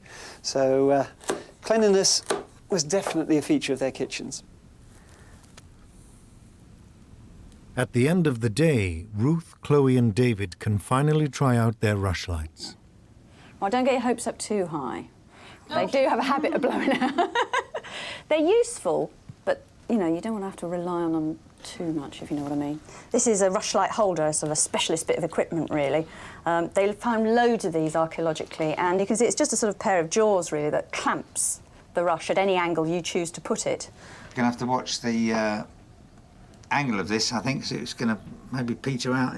It's not bad, is it? It's quite a reasonable light. It's brilliant. I'm not expecting it to actually burn. I was expecting sort of a weedy little... No, you get decent light off them, don't you? A recent discovery in the 1600s enabled candlelight to be magnified for close, detailed work. So in 1613, they developed the candle condenser, which was a ball of glass full of water, and it magnified the light of the candle. So if you're working on lace there, I don't know if you can see that. Oh, yeah. That's amazing. I love the way it's like pointed, so you can actually direct like a really neat little stab of light at it. they would have like a stand of these condensers with, say, 4 on, and 4 lace makers would sit round and be working under these lights, these little spotlights. With the goose cooked, it's time to stuff it into a rustic pie case. Except on special occasions, this would have been seasoned at the period with Alexander seeds in a farm situation rather than black pepper. It was cheap, well, free, they could grow it in the gardens, whereas pepper from the Indies was very expensive. The pie needs to be packed out with butter and the lid put on, ready for baking in the bread oven. And here we have a pie as it would have been 400 years ago.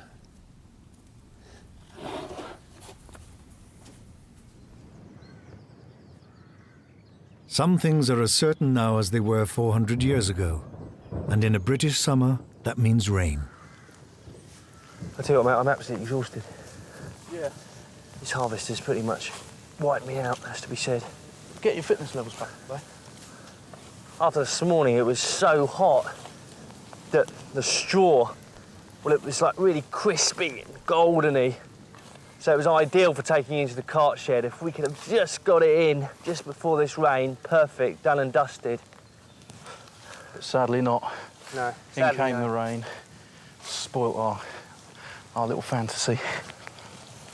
So if it gets too wet, we may actually have to rake it out again and wait for it to dry and go through the whole procedure again if we're to use this straw for bedding or fuel on the farm.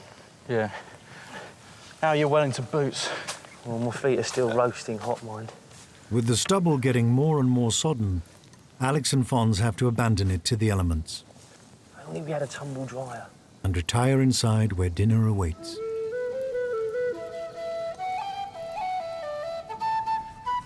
Maybe just half. You got a hacksaw? Not going to eat ever again, did you say? He's not eating the pastry, so it's smaller than it looks. The wheat harvest is now safely in store. The make or break project in the agricultural calendar has been a success. Sorry I'm late. Where have you been? I've been putting some tools away. Yeah, if it's the sustenance of life. Well, we've left you a Talk bit. about the sustenance of life, yes. This will be the team's very last meal in the valley. What began a year ago as a unique project to rediscover how a farm was worked in the 17th century is now complete. So what have we got here then? That's carrot puree done with white carrots, which is what we had in one of the rows in the garden. Wonderful. And then it's got butter in it and vinegar as well. 12 months of effort and labour have transformed this site into a farm that looks and functions as it would have done during the reign of James I.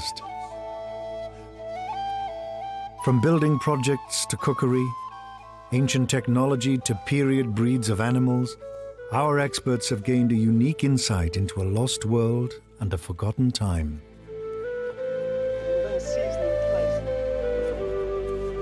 By putting into practice what others only write about, the team have taken us to the very heart of people's lives 400 years ago.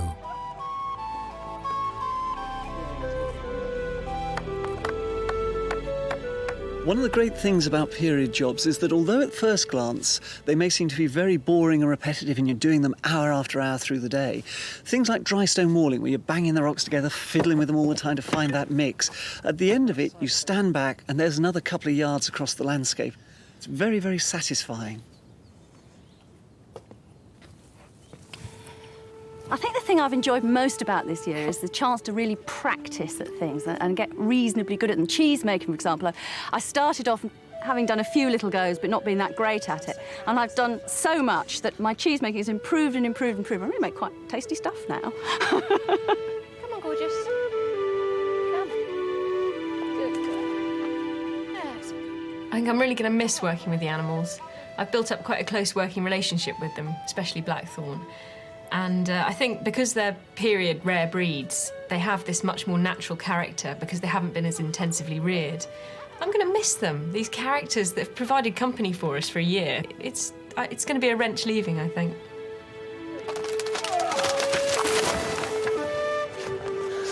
We've been on this farm for 12 months, and one of the last things I thought I'd be doing is building projects. But they've been a necessity. We've had 3 to do, a cowshed, a privy and a hovel. We've built them, we've risen to the challenge, and they're still standing. They're our mark on the farm.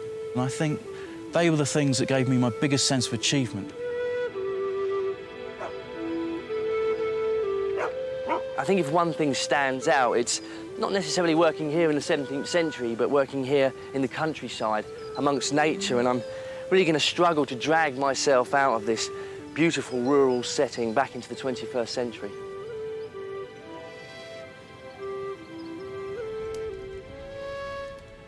So has everyone got their mugs full, yeah? Yeah. Certainly, yeah. OK, well, I think we So. should raise a toast to a fantastic year on the valley, yeah? I'll second that. OK. What's ale? Drink ale.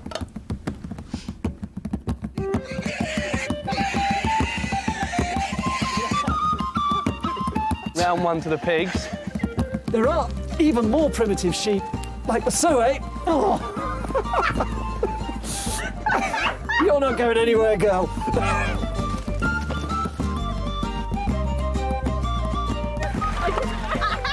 Where are you up to, Monty? Ooh. Don't put your hooves there.